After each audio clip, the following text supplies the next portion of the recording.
Tito was already doing it on his own before we put a name on Love Tito's.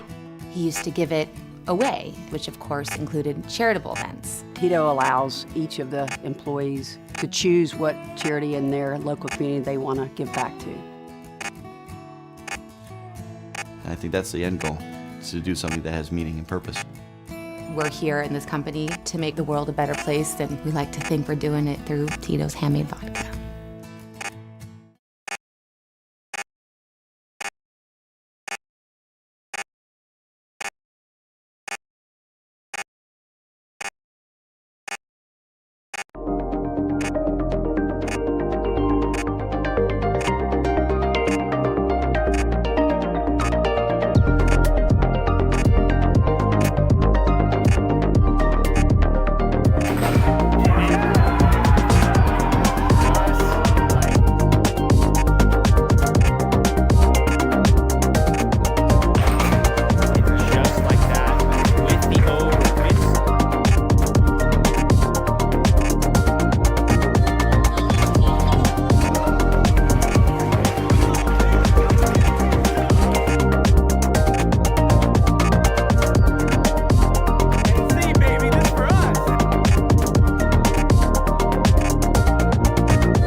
Brandon's offering $5 to get a picture with him. And then you have to pay Rick $5 to get a picture with him. What's over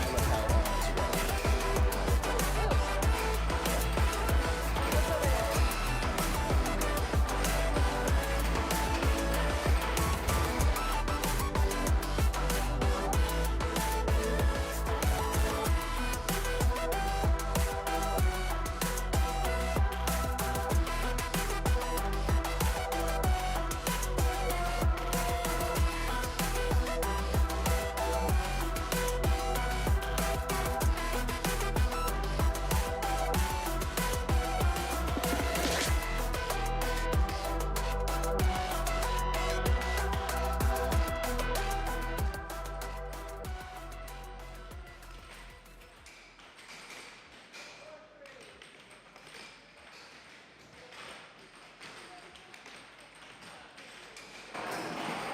Hear that supple sound of air hockey in the background as players are warming up.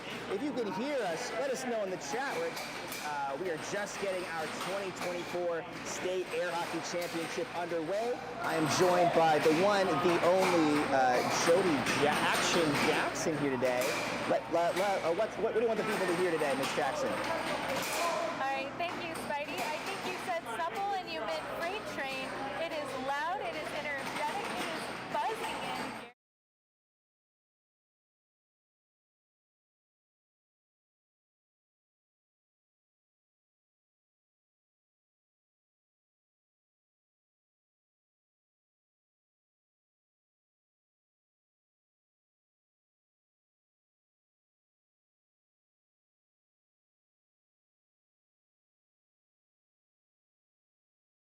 In place, we have over 100 people here today who are here to play some air hockey.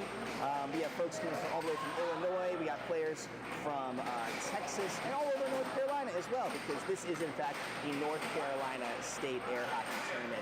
We're still getting underway, but thank you all for your patience as we get hype, everybody, as we absolutely get hype.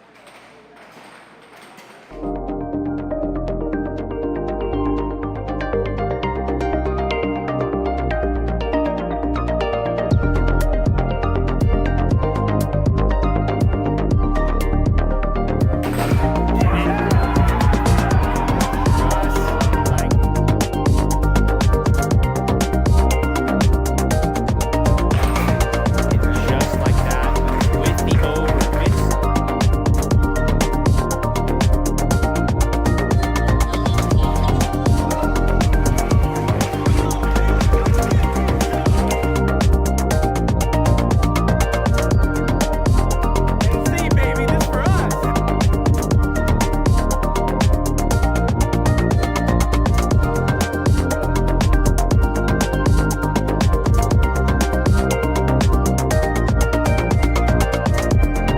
Tito was already doing it on his own before we put a name on Love Tito's.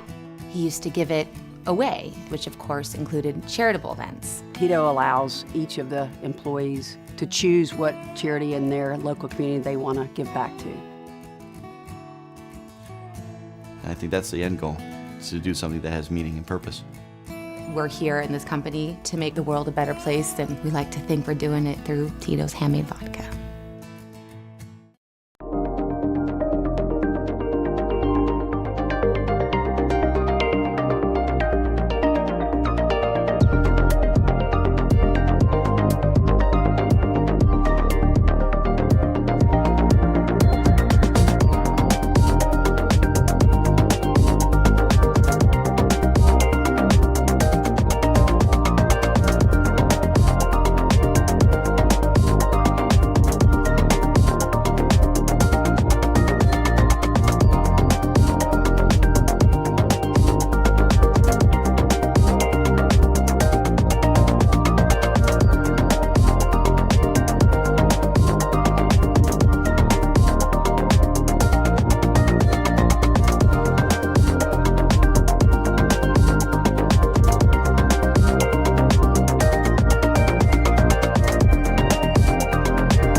heavy and sweaty. Absolutely. We just got word that they're going to try to start this tournament in about, you can see the timer on your screen, about 7 minutes. So thank you for those who have joined the stream already. We are so excited to be here today. I mean, it's you can just you feel air hockey all around you. So thank you for your patience. We'll be back when the tournament is underway. Don't get anywhere. We have so much air hockey, extraordinary, everything. We've got air hockey to play, air hockey to watch, and a lot more to yell about. And it'll be right in your ears, so don't go anywhere. What she said. Thank you so much.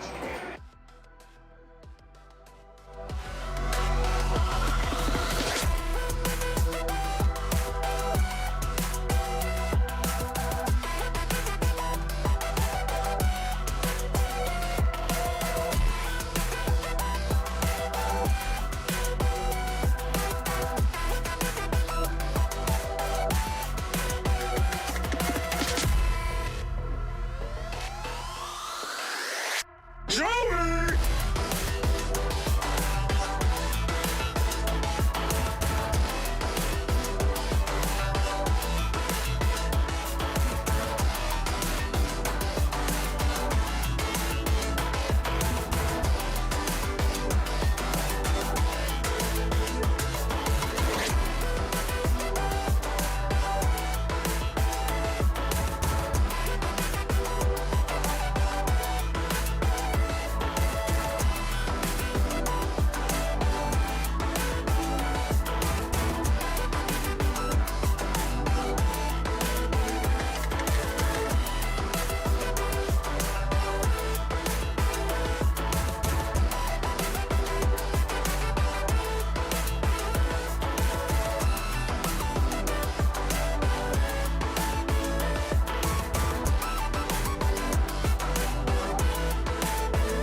Tito was already doing it on his own before we put a name on Love Tito's.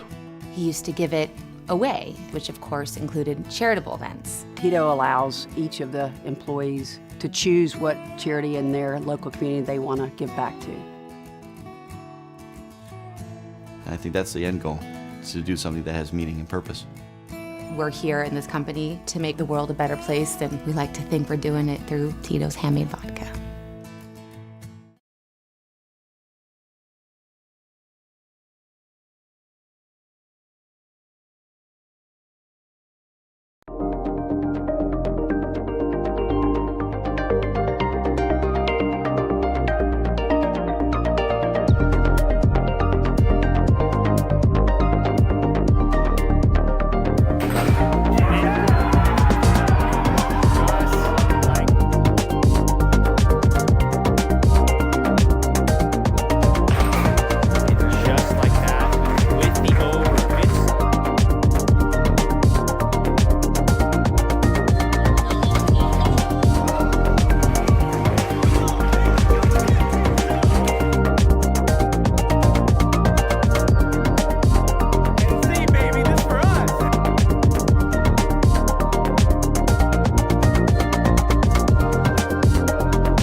He was going to get here. That's the guy you want to find right everywhere. So real quick, one thing, we know our head coach is going to be going over a few things in a minute. One thing that I like to mention off the top is conduct violations and lack of sportsmanship. We will not tolerate it. You're not cursing your phone. You're not. If you're joking just a little bit, that's one thing. You will not treat them poorly. Do not slam and throw your nuts. Don't be immature. Like, we're not going to deal with it. We're going to conduct violation. You can definitely fight your partner.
Tito was already doing it on his own before we put a name on Love Tito's.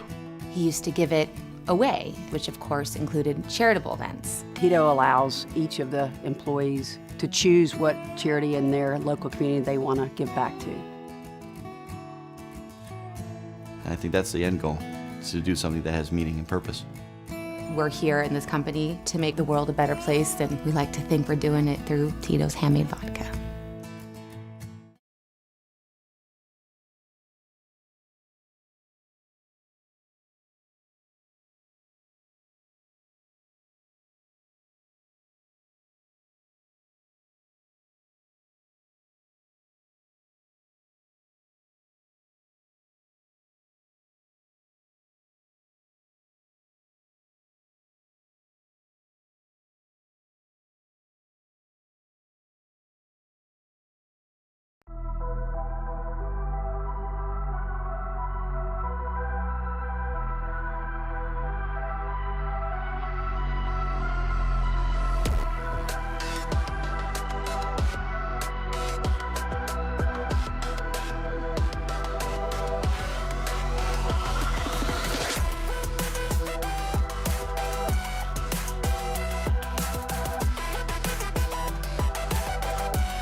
just like that with the over. Vince North Carolina top.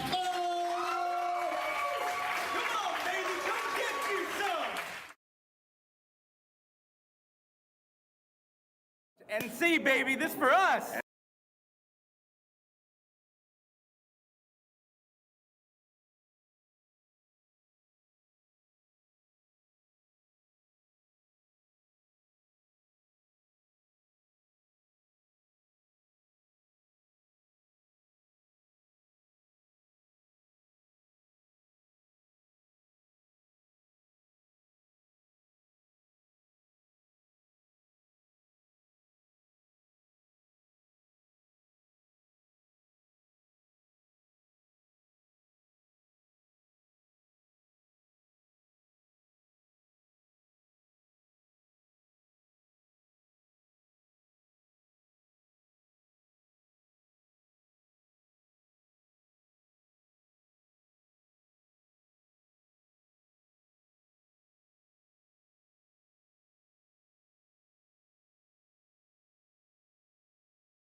All right, everybody, 2024 State Air Hockey Championship, North Carolina Raleigh. How are we looking today? Action Jackson, looking good. What are we looking at today? All right, this is Timothy Spider Young here with me. We are looking at day one of our state championship, and you know what that means.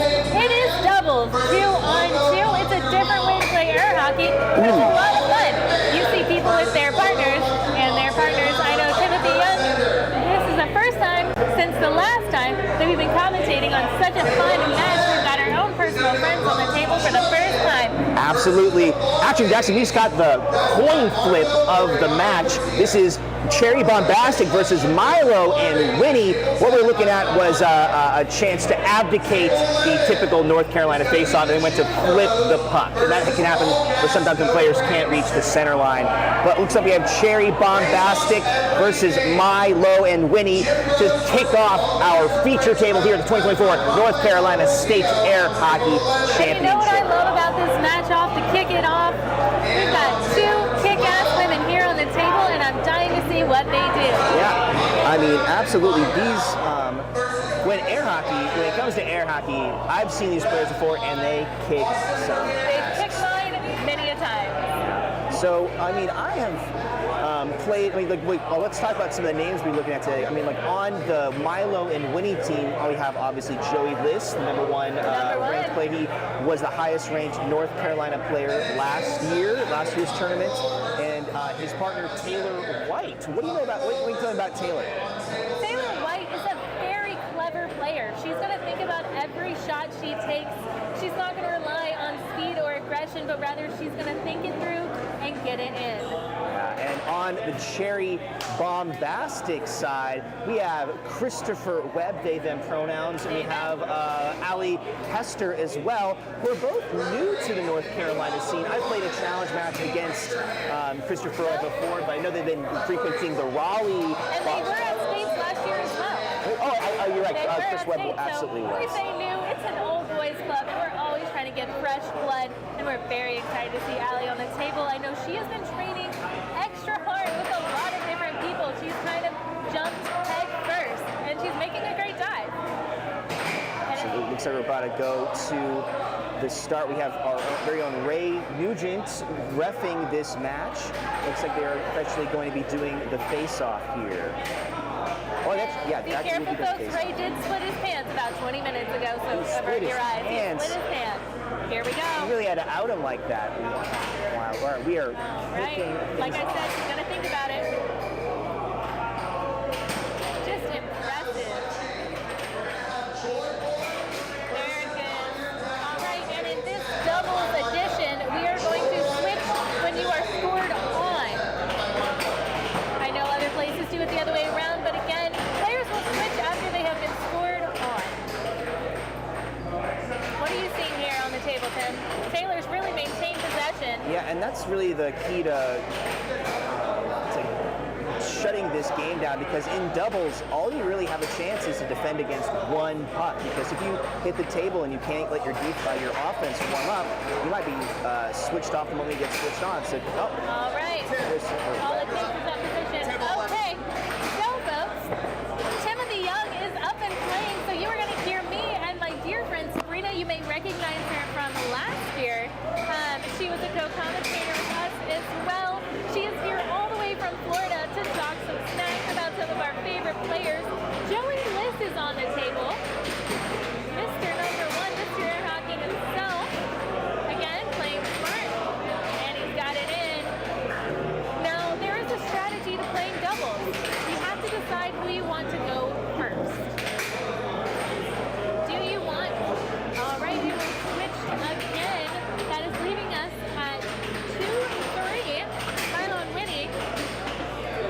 Hey! All right, y'all. Like I said, we have Miss Sabrina here. Sabrina, introduce yourself. Tell us what's going on. What are you seeing on the table? I know you've been running our scoreboard today. Oh, yes. Well, right now, you're seeing a really good, tough match right now. You know, we already got them switching off. Oh, and very good cross right now. Let me get that on the scoreboard for you here. You know, doubles is really exciting because you get to see just how well a player can defend themselves on the table. Defense, absolutely. Yeah. And they're neck and neck. Maybe some would have predicted it to be this quickly. I have been pumped for the first time, guys. And that won't be the last. Any more time. Stay vigilant, stay alert. And there we have it. We're at 5-5. Sabrina, do you think we're going to see a 6-6? I think we are. Score. What do you think? I really think we're going to see a tight match. I mean, both of these players have been playing really strong. Oh my goodness. Oh, well. Right, a good job, Sherry. Bombastic. Great showing. I know Milo and Winnie are not ones to get used to losing, so we'll see what they bring out in this second game. Cherry Bombastic is now 1-0. As we move forward, they have to win 3 out of 5. Yes, and all matches in this tournament are going to be 3 out of 5. And now we're getting that score up for here, folks. We're in our now second game in this match. And we see a lot of smiles here today. Yeah, oh, sorry, right now we're having a little bit of some mic troubles with the ref. We want to make sure that everything's going well. So just give us a moment, folks. But right now we are doing a fantastic job now with these players. Both of these teams are playing really well. And also another thing to note is that there won't be a face-off in these rounds. Isn't that right, Jody? We got these face-off rounds. The ref's going to put the puck right on the middle, and then we're going to have a face-off. That's how we do it here at NC.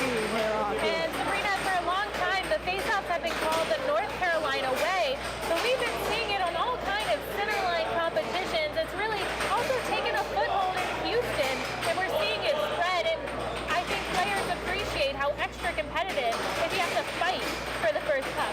I agree. I really think it is just a great way to get the game started. And just like that, Milo went and get a score up on this second game here. Let's see how they're going to defend themselves on the table. All right, Joey's really trying to go for a right wall here, but let's see if he can get it in. Oh, he does it! He does it. You can predict it, doesn't mean you can stop it. And that is Joey Liss there for you. Yeah, and he's been a #1 NC air hockey player, you know. He is a very strong competitor, but Cherry Bombastic already has won a game in this round, so really, these are very highly competitive players here on this table. Absolutely. Sabrina, I know the first day I ever played air hockey many, many years ago, it was against Joey List himself, and I went home and tried not to cry. But you know what? I wanted to come back, and here I am. A few years later, it is now 2-1. Milo and Winnie versus Cherry Bombastic. Yeah. Good score from Christopher. We're allowed to flip the puck. That is allowed. It stayed on the table. There was no topping. They can proceed. Oh, puck is off the table. Now, Jody, you know, you as an air hockey player yourself, you know, how would you rate the stress in this game, the nerves? How would you talk about that for new air hockey players? Oh, absolutely, Sabrina. Well, I like to tell people I was a D1 college athlete and I sweat the same amount going into a match like this. I know I'm not playing double stakes. Timothy Young is stepping in with a friend, but I remember this time last year, tensions were high, brows were sweaty. It's not listed anywhere as a sport, but Josh Braun, we're trying to get it there. Yeah, I can only imagine how these players are feeling, especially when you have a partner, Jody. You know, it's not only you're fighting for yourself, you're fighting for your partner as well when you defend the table. Oh, it looks like we got Milo and Winnie leading in this game. Let's see how Cherry Bombastic is going to recover from here. You know, they say sometimes the first game is really your warm-up, and you don't have to necessarily win in the warm-up. But Cherry Bombastic is not going to let them off easy. Just because they've got the name, the title, and prestige doesn't mean that Cherry Bombastic can't fight back. And that's what we're seeing. I know Christopher has really been on it today. Very laser focused. Yeah, you can see this concentration on the table right now. And you know, folks at home, this is a really tight match still. It's been going on for quite some time now while we're here. And you know, these players are just really trying to defend themselves on the table. And we're just seeing how this puck is going to end up in the other side's goal. And one thing you do see here that we'll go ahead and mention, Serena, is our ref Ray is actually keeping score on his hands as we go. Because, you know, the puck, and it's off the table in our direction. That is going to be Cherry Bombastic's puck as, oh, yeah, that should be. Oh, I think there it was an angle we missed, folks. That's and okay. she's going to take the opportunity. Normally, when you have a puck fly off in a defensive move, you lose the puck. But it looks like our Winnie, I assume in this Winnie Milo, yes, had moved just enough forward for it to count as a start. See, this is what I'm talking about, folks. In Cherry Bombastic, she stays still, the puck is flying, she gets it back. Yeah. Man, this puck cannot stay. Yeah, this puck really just does not want to be here. Oh, but it's in the goal. Right now, we are close match. 4-5, man. 4-5. Oh, Joey coming in. That had some power behind it. You can hear it in our commentators. Just shake the ground just a little. Again, the puck is flown off again, Jody. Have you seen a puck go off the table this many times? Well, first off, if you've ever seen Shadow or Spidey play, you know that the puck can really fly and make some damage. Normally, though, when we see a puck that is just consistently going off the table, we recommend players go ahead and buff it. Sometimes filaments on the bottom of the puck can be lifted with the air from the table and have a hard time having the normal level of suction. Thus, you see it more likely to fly off of the table. I know I have been recommended by some of the greats out there. Every time the puck flies off, buff it down. We also have really, really strong, powerful players, and that's what they're going to do. Hit it as hard as they can. We're at a 6-5. Oh, what a nail biter, folks. Wow, wow, wow. Man, oh, we're at a 6-6. Get hype, everybody. This is it, folks. So it can either go to Milo Winnie. I think one of the teams took a timeout here. And as you know, a timeout is 10 seconds. All right. Focus, focus, focus. What is it going to take to get this point? Man, they really have to stay here, stay in line. Ooh, Joey kind of faked out there. The table did turn off, folks, so we're just going to turn it back on. And that means this game has taken over 10 minutes. That's how long usually a table will run for.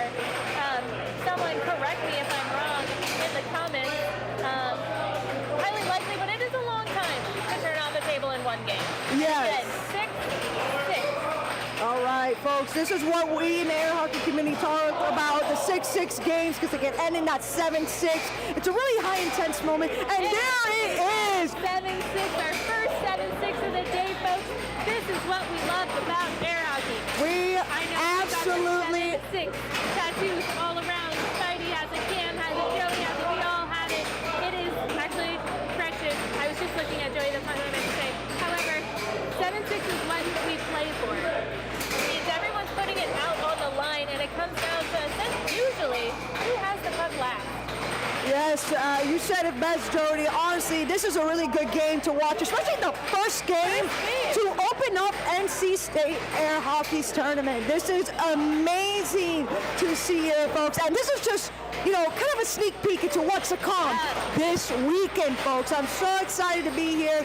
And Jody, you know, I know you're not competing today, but you are competing tomorrow, which is singles, which, you know, that's even more intense here, folks. But it's going to be a great, great time here with us. And also, if you notice in the front of our table here, we are a sponsored event. One of them is Tito's. I know I was talking earlier, as a deep Southerner, Tito's is Southern tradition. It may be from Texas, but we drink it all down south. And you know what? Sit back and get a drink, because we're going to be here a little while. You know, I'm from the South, but not that South. I'm from Miami, Florida, so I'm all the way down there. We like to drink in Miami too. Don't worry, Tito has a place for all, and most importantly, it has a place here supporting us at the North Carolina 2024 State Air Hockey Tournament. Go get yourself some bottle, folks, and here comes the next puck off. I'm taking a breath.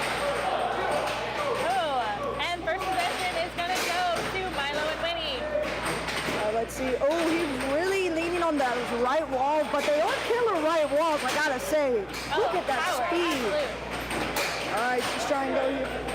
And I know Allie really loves to shoot a straight when given the opportunity, and they're very hard to defend against.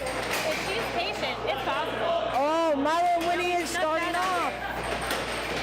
Here we are.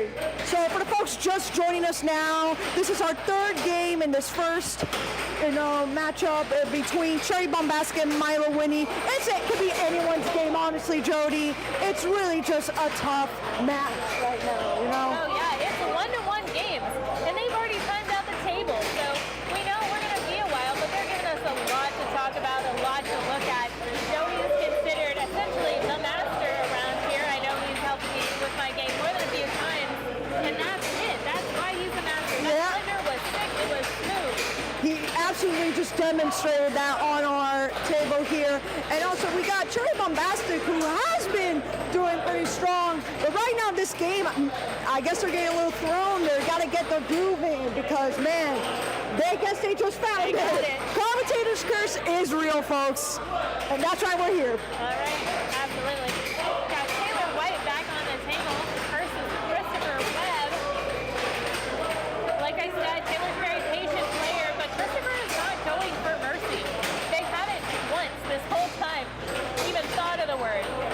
You love to see him play? Yeah, and we see right now, you know, Milo and Winnie are playing really aggressive on this table, so sometimes they gotta give a moment to breathe, kind of recollect themselves so they can put more power just like that into their shots. And Allie kind of plays the opposite of Taylor. You know, she comes out swinging. Yeah, she jumps on Energy that. behind that. She jumps on that table, and when she's on it, she is on the table, folks. She will let you know that. Jody takes his time to kind of set it up like that, just like that. All right, now we got a 5-2 here. Let's see if Cherry Bombastic can stay on the table for a minute and get Milo and Winnie to switch out. All right, we see got a right wall here. And you can see the partners in the kind of corners of the screen, you know, biting nails, holding their own hands, stretching it out. They are stressed. They are in it. And puck off. Oh, the puck literally went under our commentator's table. That is just amazing. You love to see that type of speed in the air. I'd rather it hit our feet than our faces. You know what? Yes, our faces are needed, please. All right, Cherry Bombastic has come back up. Oh, we got a loss lacrosse mallet here. And folks, if you don't know, if you lose the mallet out of your hand, you know, they kind of stop the puck and play, and they just grab the mallet. Oh! That was a great strike from Taylor White. It sounds like in the corner someone has won their first victory. We can't see them, but we're excited because they're excited. Yes, man. Let's put the puck again. You know, Jody, this is honestly a great first, you know, game to have on this table here. The intensity, the focus, and like that, Milo and Whitney take another game. Yep. Not 7-6, 7-4. 7-4, yes. but it's still only 2-1 games. You have to win 3 out of 5. We have seen comebacks much bigger, much farther before we count no one out. But we're excited to see the next step. Also want to shout out some of the color coordinating that we see today with doubles players. Really, no one gets in the spirit of dressing up like they do on doubles day. Oh, I absolutely love the outfits people come up with. It is absolutely just a treat to look at. You know, people, there will be some players on today. Some of them are in, like, I see pineapple dresses. I see matching shirts. I see the hats coordinated. It is absolutely a wonderful treat to see here today. So if you want to look at the outfits, please stay on the stream. They're very interesting. And pick a favorite, folks. It's something that's really hard to do. We've got some puppy builds in the back. We've got some Harry Potter references. Oh, we got everything here. Everything. And you know what? In the comments, tell us who's your favorite outfit. Who do you think did the best coordination? Because I got a few favorites. You know, I see the pineapple dresses. Pineapple is a good one. Yeah. I hope we get to see them up here on our main stage. All right, we're going to the face-off game 4. Here we go, folks. Milo Whitney with 2. Oh! All right, that was a little premature. A little premature. That's not really allowed, guys. Keep it till it's time. This is what makes it fair. It's what makes it fair. Let's not irritate the ref. All right, possession is going to go to Christopher first. And they're going to score right off the first possession. Quick and deadly. Yeah. I'm telling you, I think Milo Whitney needed that little bit of a break. They've been aggressive, and look at that. Cherry Bombastic with another score on the board. Let's see if Joey can kick them off. And correct me if I'm wrong, Joey, they just need one more game. One more game, and they can go to the snack bar. I know last year we had a full bar, but, you know, maybe we all didn't play air hockey too drunk, even though we're Carolinians. Personally, I think it's fine either way. But look at that. Speaking of fine either way, Cherry Bombastic is up 3-0, unprecedented, unexpected.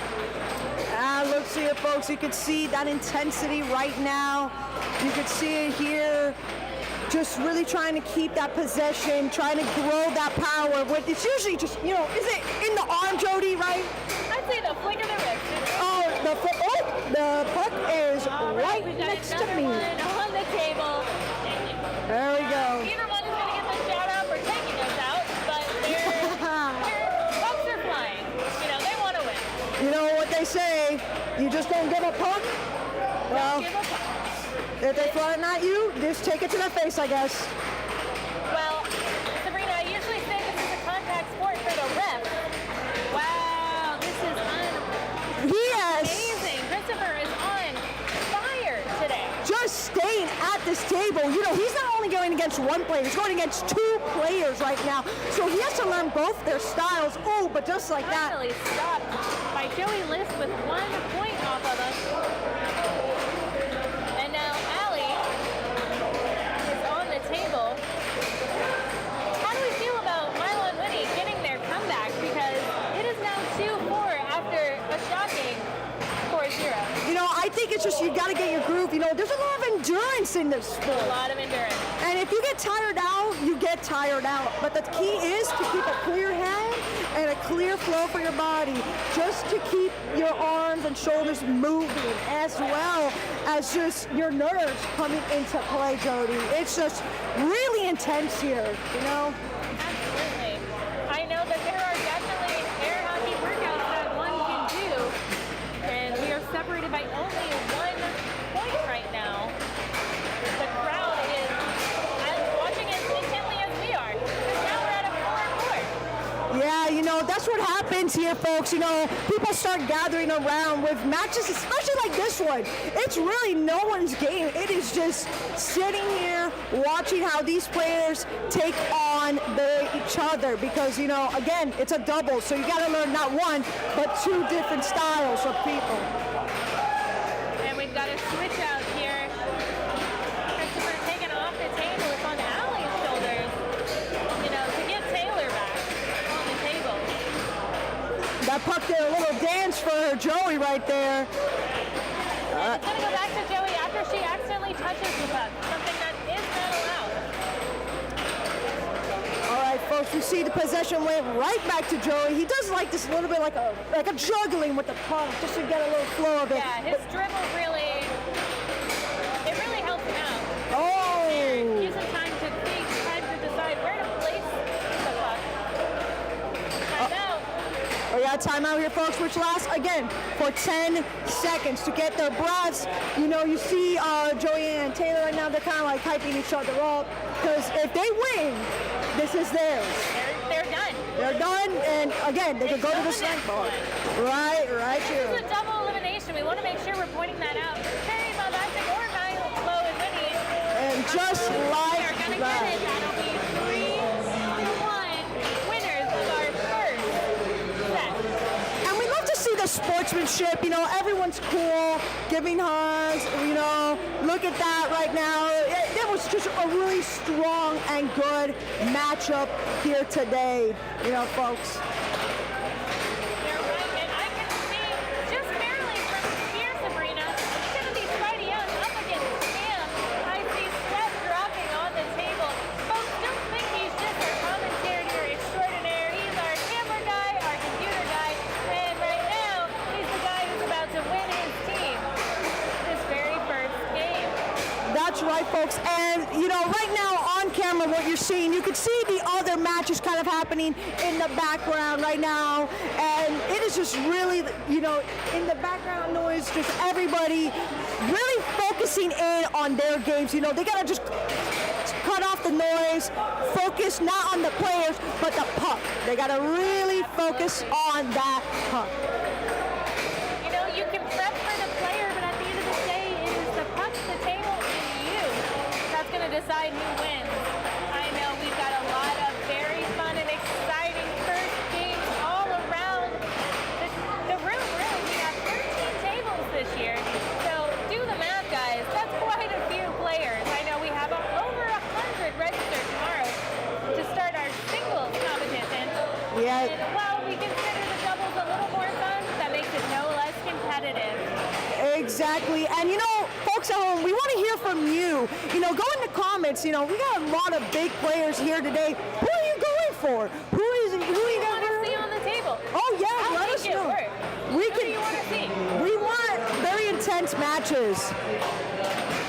And you know what? We love the comments. Let us know what's going on, where you're from, how did you get into air hockey, and how did you find our stream? Because we are so glad to be offering it for so many of y'all to watch and get into when you can't necessarily make the journey. We are super grateful for your viewership. We're so grateful for our sponsors, and we are eagerly awaiting to see who they are going to bring to our table next. Yes, folks, and you see, you know, sometimes players will join on the main stage table, which is okay. They just do a little practice run, no big deal. But of course, when this table becomes, you know, ready to play on, it is game on. And now, Jody, is it true that the refs are now going to be selected by the winners? Yeah, so for those of you who may not know, may not remember from last year or some of our tradition, it used to be that the losing team or the losing individual would be the ref for the next game. But it looks like this year we decided to change that out after a lot of protests saying this was making very bitter refs who did not want to help the next team. And also we want to make sure it's fair in the sense that whoever knows the most is going to be a good ref. You know, we have some newer players that are super excited to be here, but they're still learning some of the rules of the game. And we know a lot of times people are willing to step up and be the ref, especially on this main stage, because there are some more niche rules that they don't necessarily teach you No, that's absolutely correct. You know, you got the head refs over here. Matt Casey, I believe, is one. Marco Oriana, and also Kurt is here, right? Kurt Sanders. Yes. Daddy Air Hockey is definitely here. I think you can see him on the corner of the screen here. Let me get that up for you folks. He's going to be in that ref t-shirt, kind of at table 9. I would say that's about table 9. Yeah. And you actually, Rita, you're right. You see a lot of people who know the rules really, really well. I know I've seen 2 of the titans of the air hockey national community, if we're going to say broad about it. We've got Brian Atraco and Tim Weissman somewhere around here. I know we're glad to see them. They bring a lot of experience to the table, a lot of energy. They've got some of their mentees with them. We've got Q as well. He has been a fixture in the air hockey community for a lot longer than most of us have. As you may know, Sabrina, North Carolina air hockey culture is kind of young, comparatively. We've been around maybe 8 years, and you've got some people who are bringing a wealth of experience of 30, 40 years of playing air hockey, when most of us were probably not going to be playing on the day. You know, actually, I was one of those people who had zero idea of air hockey until, my partner brought me into here. And we're going to give a shout out to our partner. He is one of the head refs He today, if you want is. to. Yeah, that would be Marco Oriana.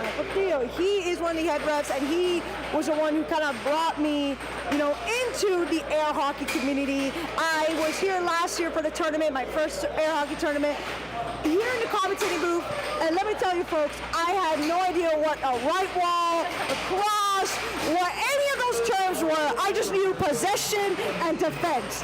That was it. So yeah, it has been wonderful. And let me tell you, Jody, people like you who are a part of this community, you guys have made people, even like me, who don't really play but just enjoy watching, feel welcome. I'm glad to hear it, Sabrina. That's what we want. Yes, exactly. Like for people who, aren't sure about air hockey, it is a wonderful community. And NC Air Hockey is just so open to anyone from any level, and they just welcome you like family.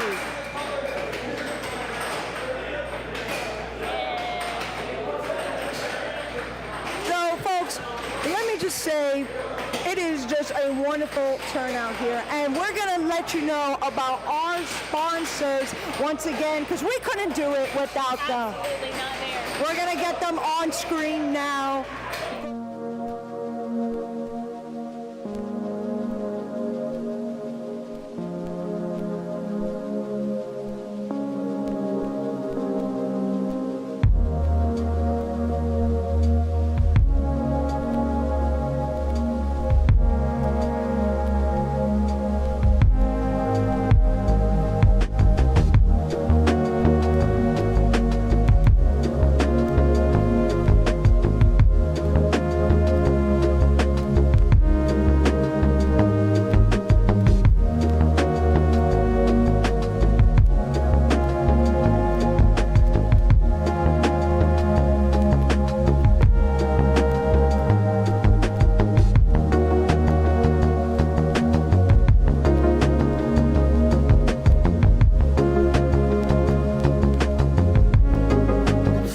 Wonderful. Here are some of our players now taking time, practicing, and you can see the background. A lot of games just ended too, so everyone's kind of going on their break right now, and it's just great to see the turnout. I think we had around, what, about a sign-on? Yeah, over 100 sign-ups. And it's just absolutely been wonderful. And we say thank you to our sponsors, but we also want to say thank you to our players. We wouldn't be here without them, and this is a community. Like Sabrina said, our whole purpose is to bring more people in. If you're not sure about air hockey, come see us. Here in North Carolina, we play at this place called Boxcar. There's one in Raleigh, one in Durham, and one in Greensboro. Come down. We'd love to have you. And like you said, Sabrina, this is not necessarily you need to be the best air hockey player in the world. We're the #1 most competitive. But come on, come out. You're going to be welcome. We'll help you get better. And even if you just want to watch, we're so happy to have you. Whether we're inviting everyone out to a cookout or we're playing late night in someone's gym, someone's garage, someone's basement,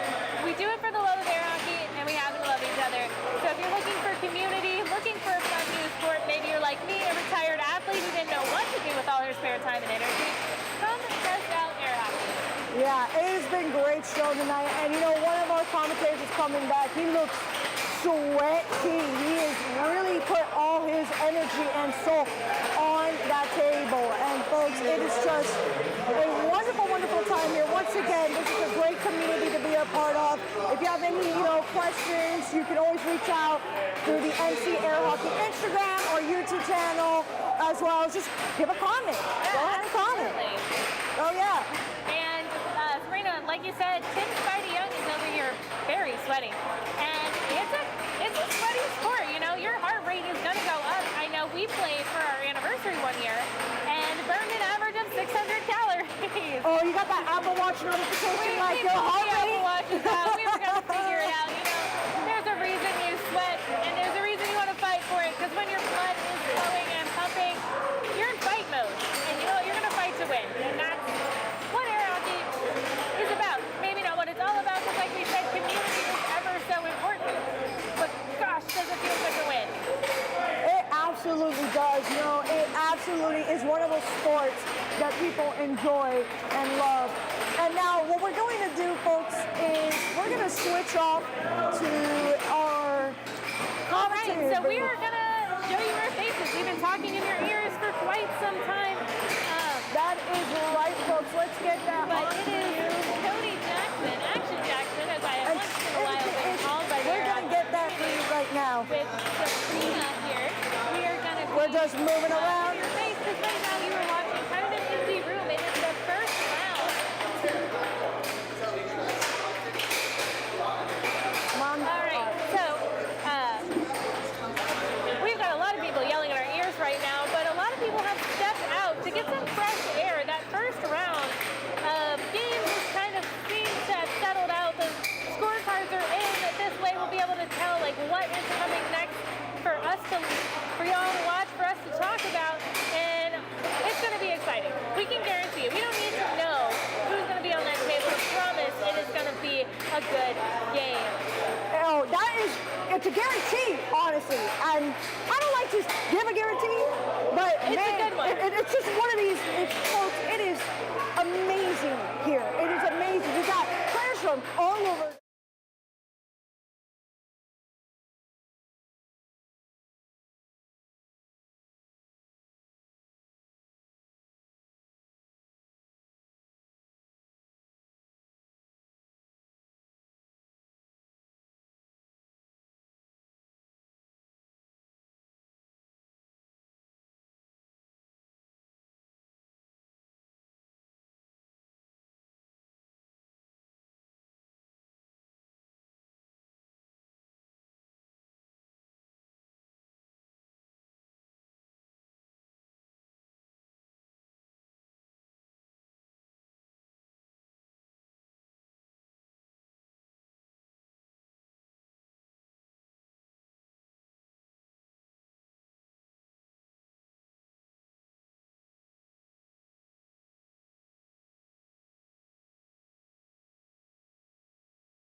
Some people do 5Ks, some people like marathons.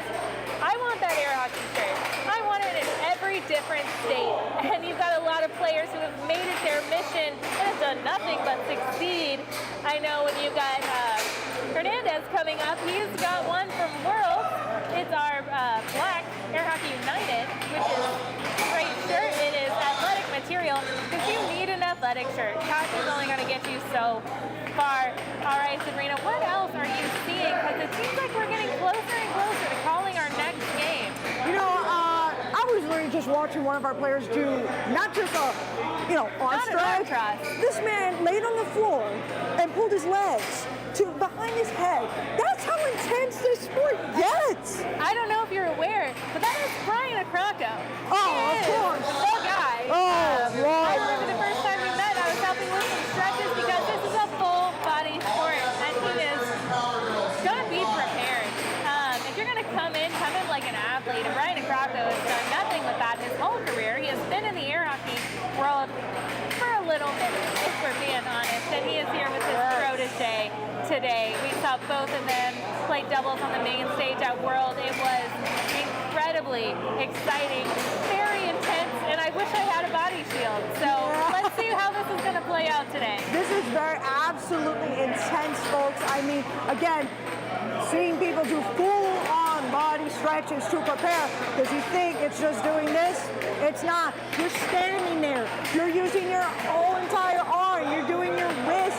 You got to keep up with how fast the puck. It's mental energy, physical energy. It is just endurance. It's just a game of endurance, folks. It's like if I just went outside on this really hot, sunny day for a 5-mile run, and you know what? I would collapse. I would collapse. Absolutely, and we want to point out, folks, it's not like it's chilly in here. They're fighting through some conditions. It is still a summer day.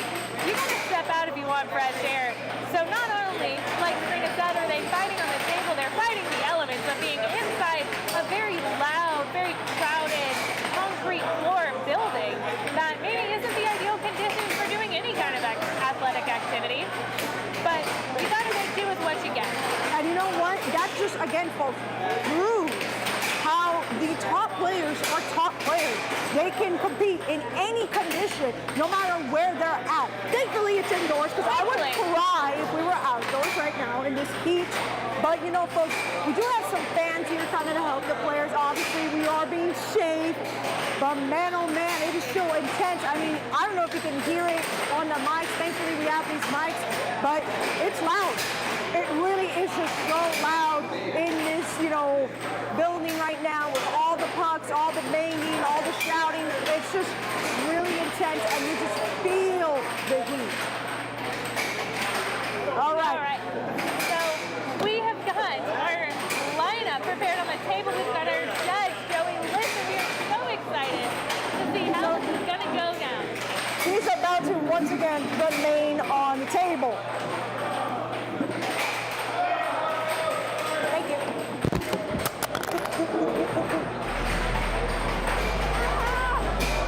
There you go.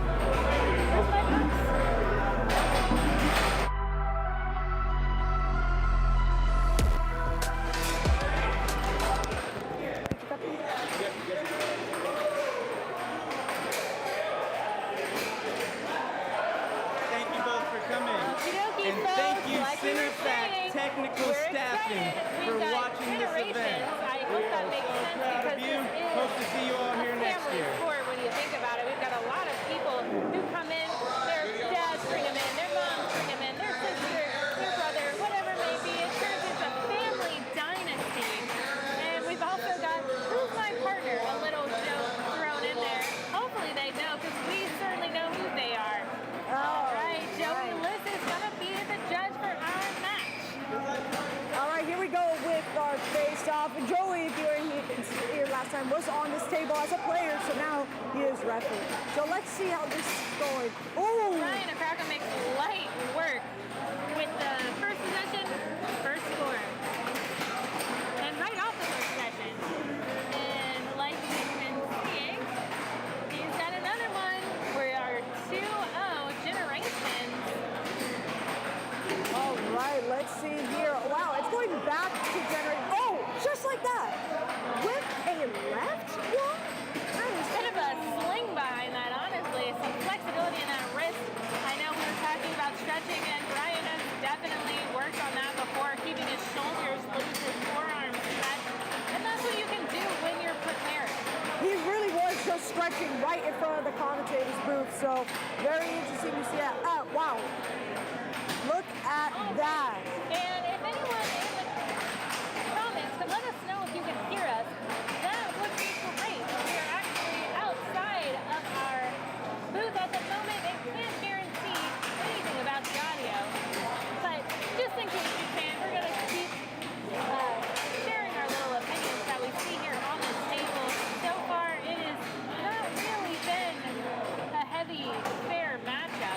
Yeah, this is intense.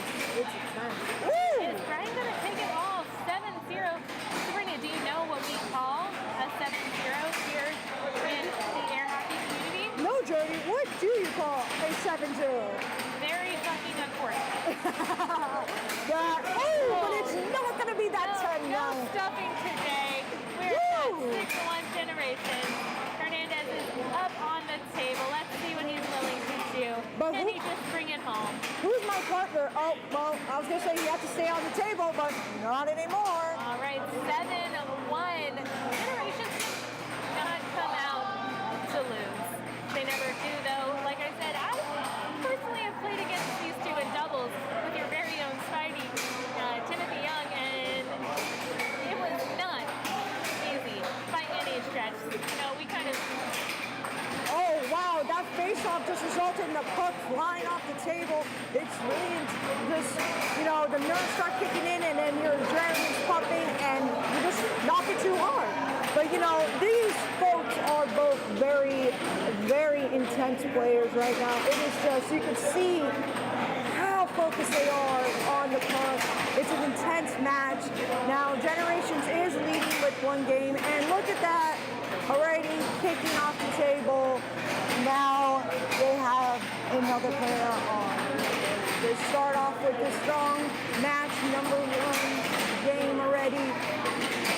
Ooh, that was I would have thought that was it. Absolutely. That has spice on it. That is a testament to Hernandez's very intense defense. He's quick on the defense because I'm with you, Sabrina. I thought we had a point. Yeah, I mean, that's what you see here, folks. It's just really, the puck goes so fast. I know last year we tracked it, and I think, what was it, like, one of them went almost 89. 89. It was intense. Well, by the way, Julie and I are talking. Oh, wow. There we go. Okay. All right, folks, we're on 2-1. They really don't want to end in a 7-0. I mean, it's just really rough when you do. You feel like you didn't really defend yourself. So that's why you got to at least have a score on the board. The Generations, they are a tough team, man. Dominant. They are very dominant. I don't know. Maybe seeing them today later on, we don't know. But still, anyone's game. Generations once again kicking Who's My Partner off, switching off. Let's see what's going to happen here. And you know, we're speaking about experience that Brian Acocco brings. You'll see he's got the tape on both his fingers and the mallet. And right there, the puck's going to go off the table. You can see he's frustrated with that. But ultimately, it's all about getting possession back. And, you know, if you haven't been with us for the entire screen, we've had a couple pucks come directly into, you know, the booth, thankfully at our feet. At our feet. Honestly, if anyone keeps tracking or can guess accurately how many pucks we're hit with by the end of today, we'll give you a major shout out and maybe a prize. Can't guarantee that. They don't let us be in charge of such things. But we know the number because we're afraid every time. Yeah, no, absolutely. 4-1, switching on the table again. All right, American Air Hockey League, we appreciate you so much for tuning in and giving us that information. Hopefully you all can hear us a little better now. If not, shoot your shot. We want to make sure that you're getting the top air hockey commentating in the state of North Carolina. We'd argue in the world, but that's not where we are today. We are watching Generations kind of dominate here. Oh, dominate for real here, Jody. You're right. And, you know, once again, folks, we at the commentators, like Jody was saying, you know, we're in the same room with everyone right now. We're getting the entire experience. You know, you're joining in and just hearing everybody right now compete. And honestly, it just really puts you into that air hockey mode. Oh, absolutely. If you're not hearing puck bouncing off tables in your dreams tonight, you are not listening closely. That is the only thing we are able to hear. There has been an announcement made by Cameron Moore about something, which we are not 100% sure, but we see a couple of people leaving to go fill out forms that they shouldn't in the first place. All right. All right, trying to keep that possession, but as soon as I say that, Austin goes ahead and takes it for his round. Austin's not going to play nice. And that is going to be a 6-2, 2 games to 0. Yes, folks, sorry for the folks at home. The scoreboard was having technical difficulties, but we got it back up and running. So we're on our third game. That's right, Jody?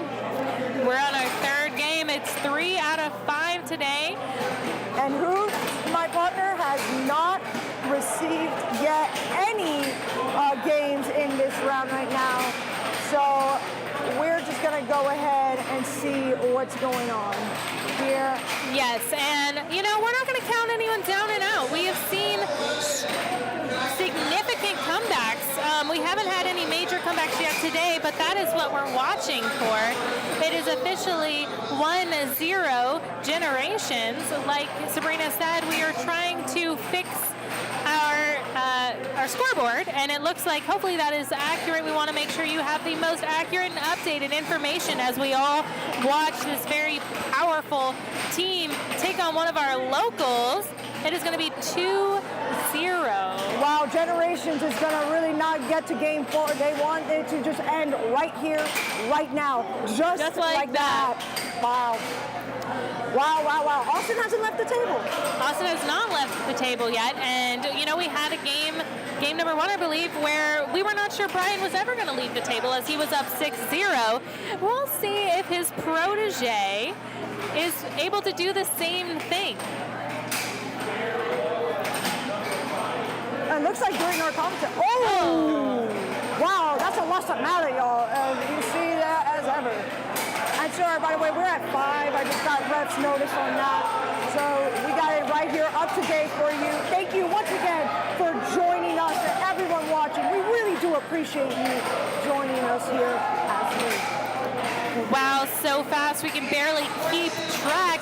Here we are again at 6-0. Can Where's My Partner claw their way out of being potentially stuck? Wow, Austin has yet to lead. So you think his endurance is going to get to him? Or do you think he can keep it up with just one more point? Oh, I think he's got a minute. I've watched this man run laps around the World Championship room that was a lot bigger than this one to stay focused in the game. He knows what he's doing. I'm excited. I'm sure we will see them up here on this table again. They are, you know, star-worthy, but we're really rooting for Who's My Partner to get that point. You know, get him off the table. Make him work for it.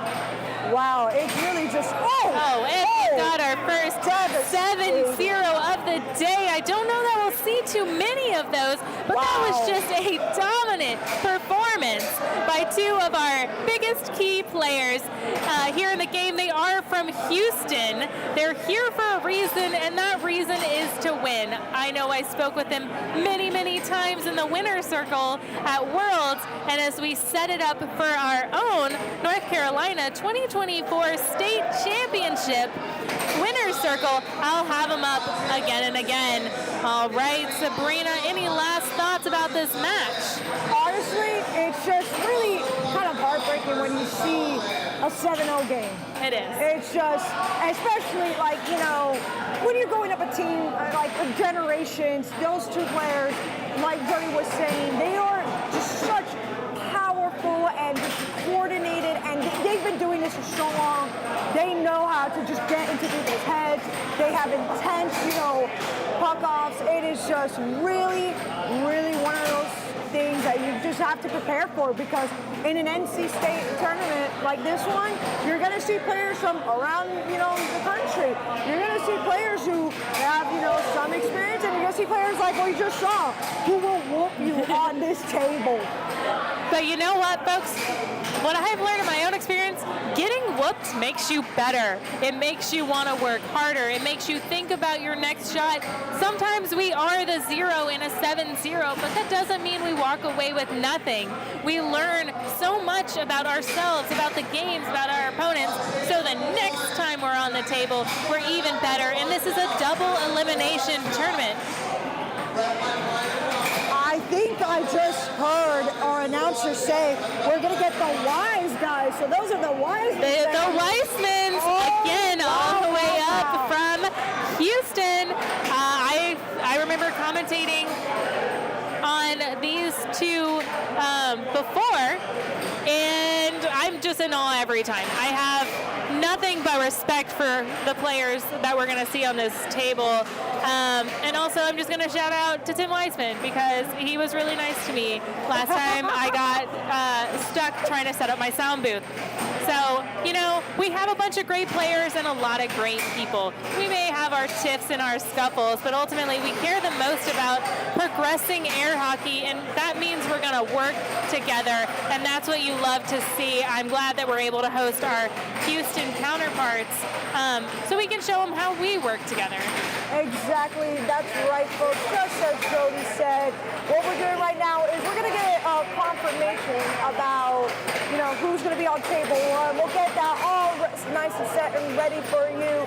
But once again, folks, we just want to take time to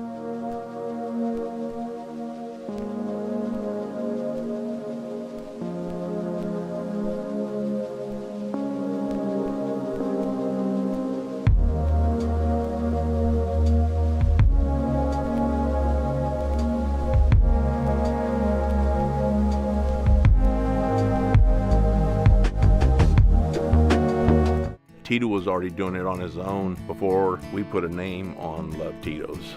He used to give it away, which of course included charitable events. Tito allows each of the employees to choose what charity in their local community they want to give back to. I think that's the end goal, is to do something that has meaning and purpose. We're here in this company to make the world a better place, and we like to think we're doing it through Tito's handmade vodka.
main table. But these are not our playing teams right now. Like Sabrina mentioned earlier, until a game has been officially assigned to a table, it's free play. Anyone can get up here. It's kind of fun for us. You know, we're able to see the skill sets of a lot of players we might not be able to, who for luck of the draw may not be on the main table. Like I said, there's an opportunity to learn every step of the way, and as you watch players, even just in their warm-ups and their practicing on random tables, you can gain a lot. A lot of shots have been collected over the years just by watching others, and like that very interesting shot you see in the background. Brian Akrako is talking to Tim Weissman, two individuals that I have talked about quite a lot because I happen to know them a little bit personally at this point, but professionally for sure. And right now we are doing lots of things here in the background to kind of set up for what it's going to be like in our next.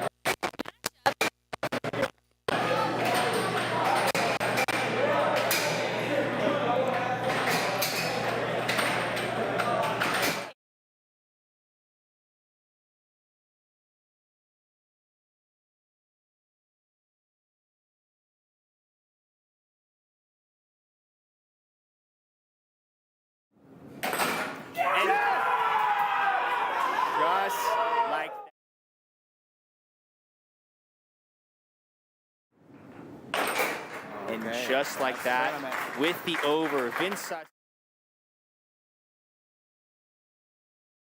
North Carolina top.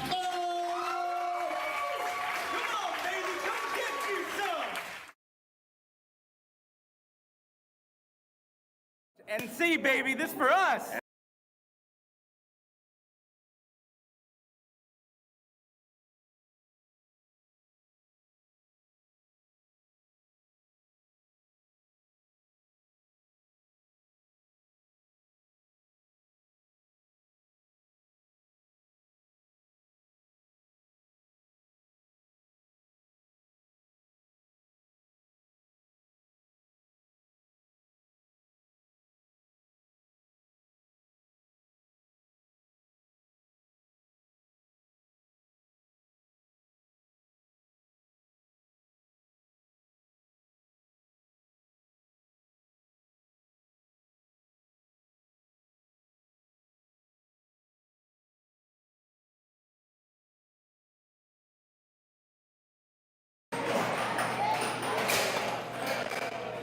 Okie dokie, folks. We are still eagerly awaiting, but as I was saying, buyers are coming back into the room.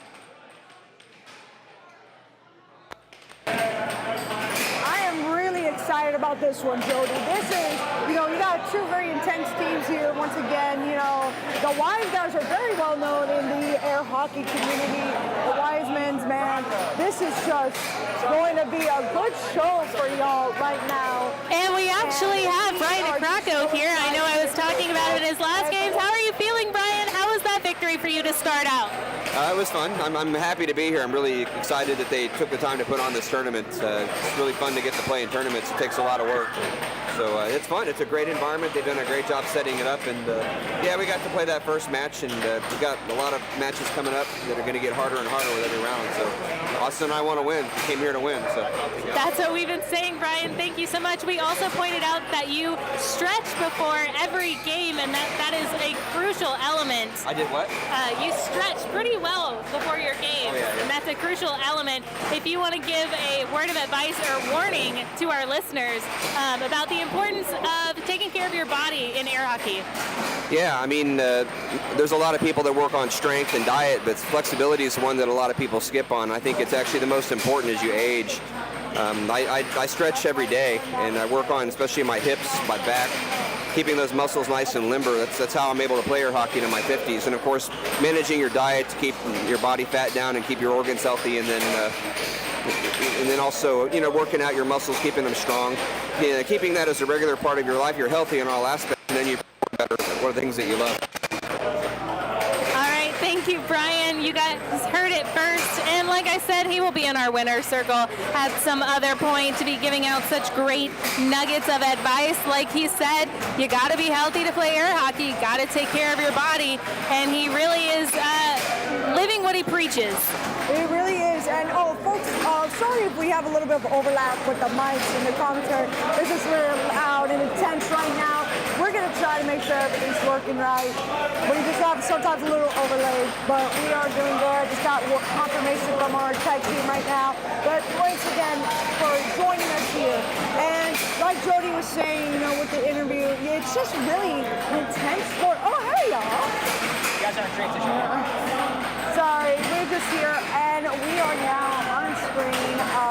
Now you can see our lovely faces. Hopefully a puck does not come in our way. I'm willing to bet a lot of money, Sabrina. If we sit here for another 2 minutes, we're going to get hit in the face.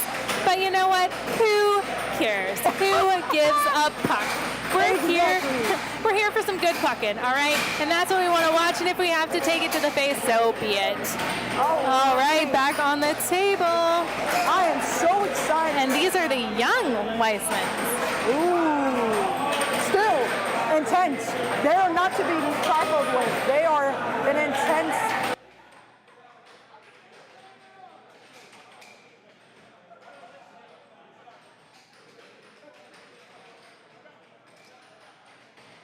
Let's see what is happening here. Just some talks. I guess they're just trying to make sure everything's good. I wish they were mic'd up so we could hear them, but that's okay. This isn't the NFL, Sabrina. Let's not get crazy. Oh. I don't want to hear that kind of language. And That is very true. You know, people, they're quite intense. They're not so focused that they'll say, you know, the other word that rhymes with puck. Sometimes, but you know what? We're really hoping it's just the puck word. But we are looking at the table. We're going to have a face swap against Baby Weissman and puck around and find out. All right, he is going to maintain possession pretty well. He's been taught by some of the greats. Wow, already Wiseman's are taking. Ooh, there we go. That's great. Already getting started, keeping this table up. And you can notice, you know, sometimes they got to kick up their legs in the back for balance. That happens, you know. For the folks at home who don't, you know this, it just helps with balance, helps with shooting. You see that here. Now it's going to go back to the puck around and find out. Oh, and there we go. Wiseman keeping score on the board. Not wanting to move off the table, but puck around and find out. Well, that's why they call them puck around and find out. They got Wiseman moving. Ooh, wow, killer. Less than 10 seconds on the table, and already got someone out. You know. Wow. You're just seeing these darts. I know they're pucks, but they're like darts. How fast they go. So fast. And Sabrina, one thing we see about some of these younger players is they are in constant motion. I know Weissman is on his tippy toes, really staying active, keeping that ability to lunge forward. Sometimes it doesn't work in his favor, but that doesn't matter. It's a great game strategy. Either way, we are at 4-3 for the Wise guys. You know, I wanted to ask Jody, do you think, the older versus younger generation has an effect on such a physical game? Do you think that's going to, play into the winner of this tournament? That is an excellent question, Sabrina. It's something, we're all kind of thinking in the back of our mind. I know the winner of our tournament last year, Vince Oceda, was not the youngest player out there. But energy is so important. We've been saying all day it's a game of stamina. It's running a race.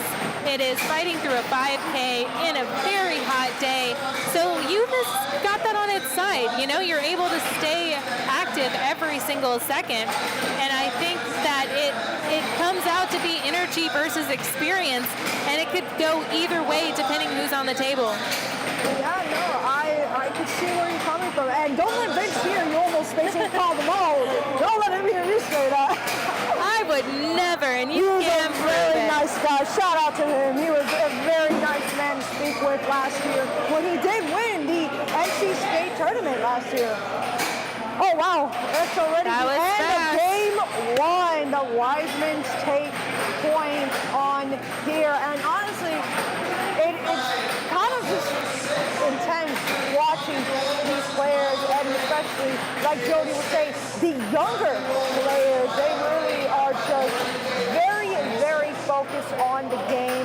They do not want anyone to know that because they're young, you should underestimate them. That does not happen with these guys. And you see it a lot with other young players. We do have other young players here with us today, and we'll hopefully get to see them on this table. But for now, another face-off. Let's see who's going to get possession. Here we go. All right, puck around has got it. All right. So, they're keeping a good volley up. The puck's moving, but they're keeping their volley. He's trying to get in with I believe that, the right wall there. Let's see how he does here now. Ooh, okay, back into Wiseman's possession here. And you can see from the Wiseman's angle what we're talking about. Here we go. Oh, and he's got it. Straight into the goal there. Talk around, find out. You got to switch. Let's see if you're going to... And a self-score, devastating. I think that's worse, honestly. I think it's worse. Especially in a 6-6 game. Oh, I've done it myself on the world stage and couldn't even cry because I lost to my darling fiance who was able to go on much farther. But it is a heartbreaker, let me tell you, folks. All right, puck around, find out. Did not want to end in a 7-0. They got a score on the board, but still anyone's game here. Wiseman's taking possession here. And you can see he's a little more tentative than some of the more experienced players we're talking about. He's got energy, but he's still kind of thinking through all his shots. He's not totally playing off instinct yet. And now we're at 2-2, 2-all. Anybody's game.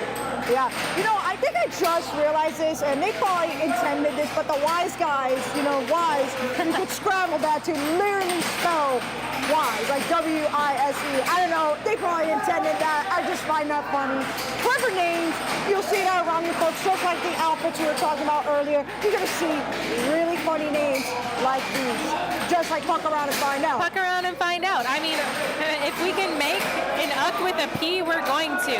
And so, folks, we were talking about that earlier. You are able to flip the puck if it otherwise kind of abides by the rules and just ends up upside down without having to stop the game. All right. Oh, wow, now Puck Around and Find Out is really not pucking around, if you know what I mean.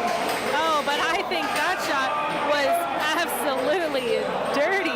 Great shot by the Wise guys on that last one. 4-3, game number 2. And we got a timeout right now. You know, they're trying to take that 10 cool seconds. off. Again, folks, it's an endurance game. It really is an endurance game here. All right, let's see. Getting them back on the table. And for those of you who may not know, you get your 10-second timeout, but you still get to maintain the amount of time it takes to get your puck out of the goal. So a timeout can really turn into about 18 seconds if you time it right. And when you need a breather, 18 seconds is the best you're going to get. Yeah, and look at that. The Wise guys now are in the losing end of this round right now. Puck Around leading by 1. Lost it on the drift. Gosh, that's really hard to see, folks. I don't know, maybe the pressure's getting to them, maybe it's not. Maybe this is what they're going to use to win this round. That's what you see a lot here, folks. It's just really high, intense games like this. Oh, but he took it back now into his He had a great catch to regain possession.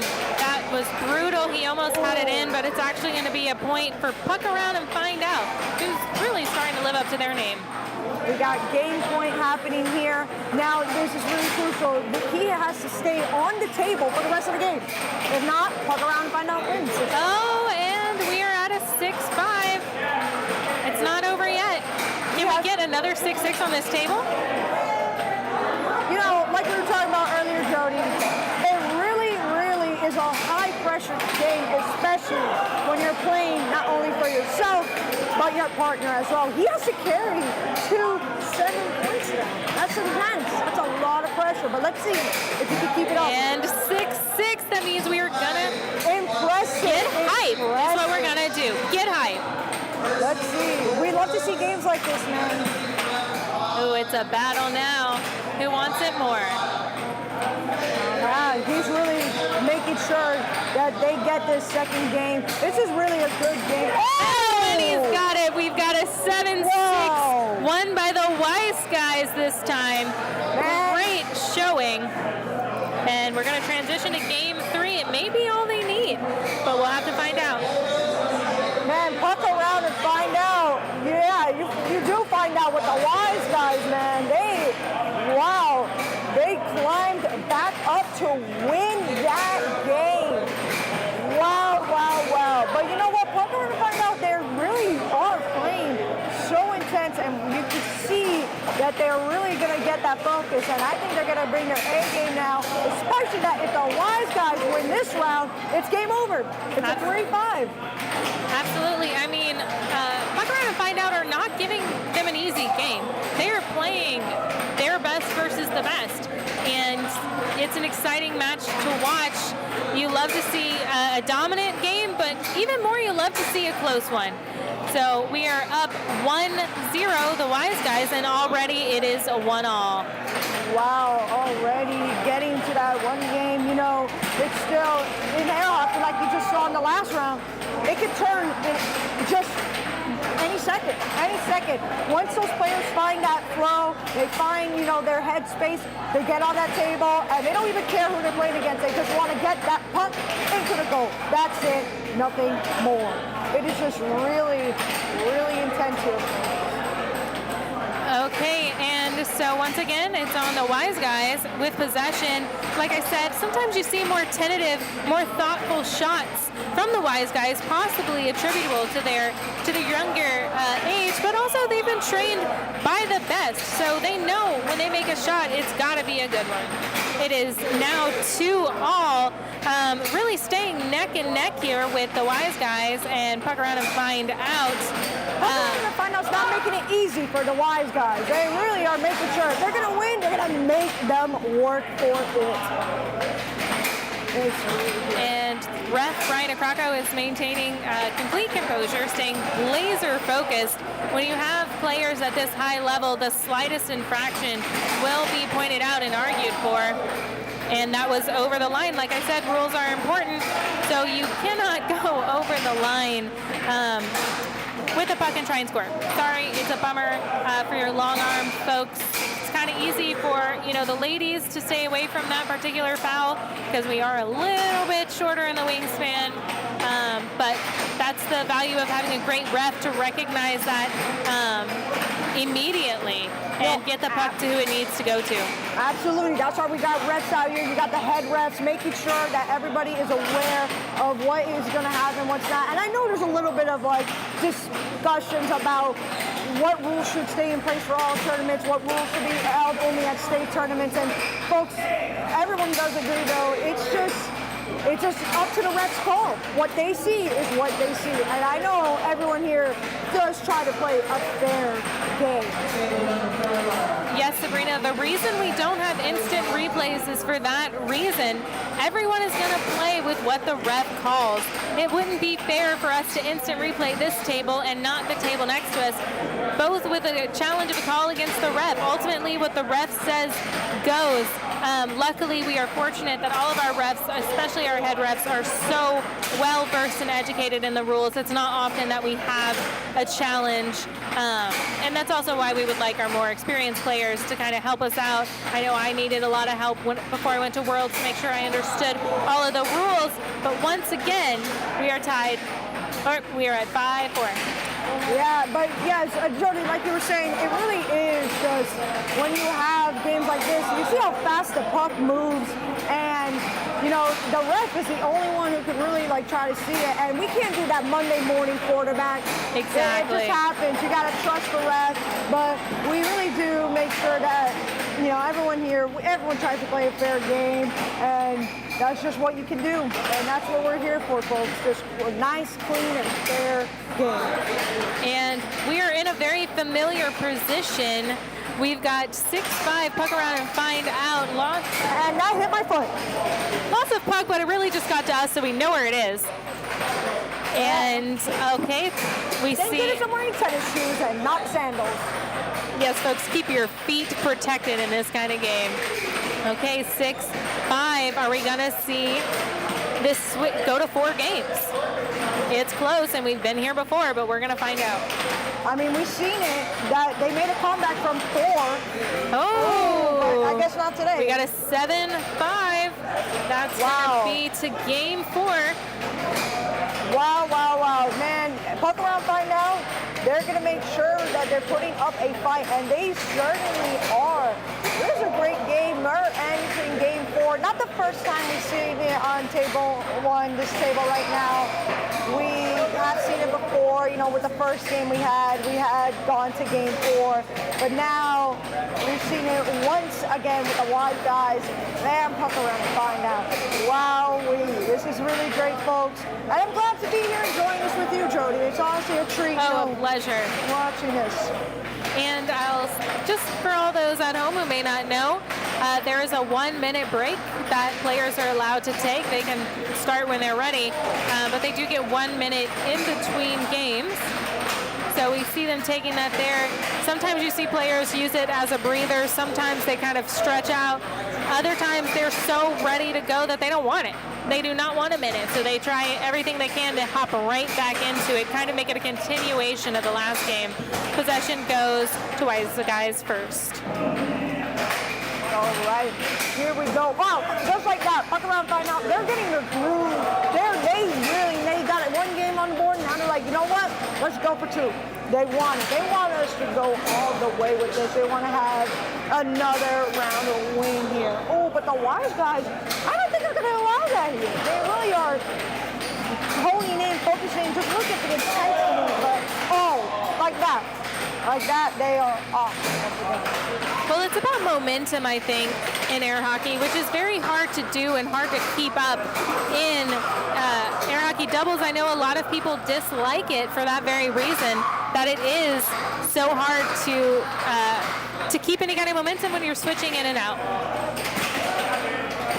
All right, here we go. Off the table, back to us. You know what, guys? We are pretty good at air hockey, so might as well puck around and find out what we would do with the puck. But let's keep it on the table if we can. You know what? I think we have a magnet here or something, because we've gotten so many pucks. I think we're right in the double digits of how many times a puck has already come our way. But you know what? That's a risk you take when you're commentating here, right next to these very great, intense, amazing players. Oh, puck around, find out. Wow, they are not letting the Wise guys catch up. They're not letting the Wise guys get to them. They are ready to go. Really just has not left the table here. Let's see if they can keep it going. Yeah, I mean, a 5-1 is hard to come back for, but definitely not impossible. We have seen it before. I know I've seen it many, many times in other tournaments. It is kind of a testament to the kind of sport air hockey is, that you can stage a comeback. But right now, 5-1 seems pretty dominant in this game, especially continuing from last game where it was a 7-5. Yeah, I wonder if the Wise are going to have a major comeback like they did the first round. It was just intense, you know, very, and you know what you're seeing here is just two teams who are really just focused and just want to get it like that into the goal.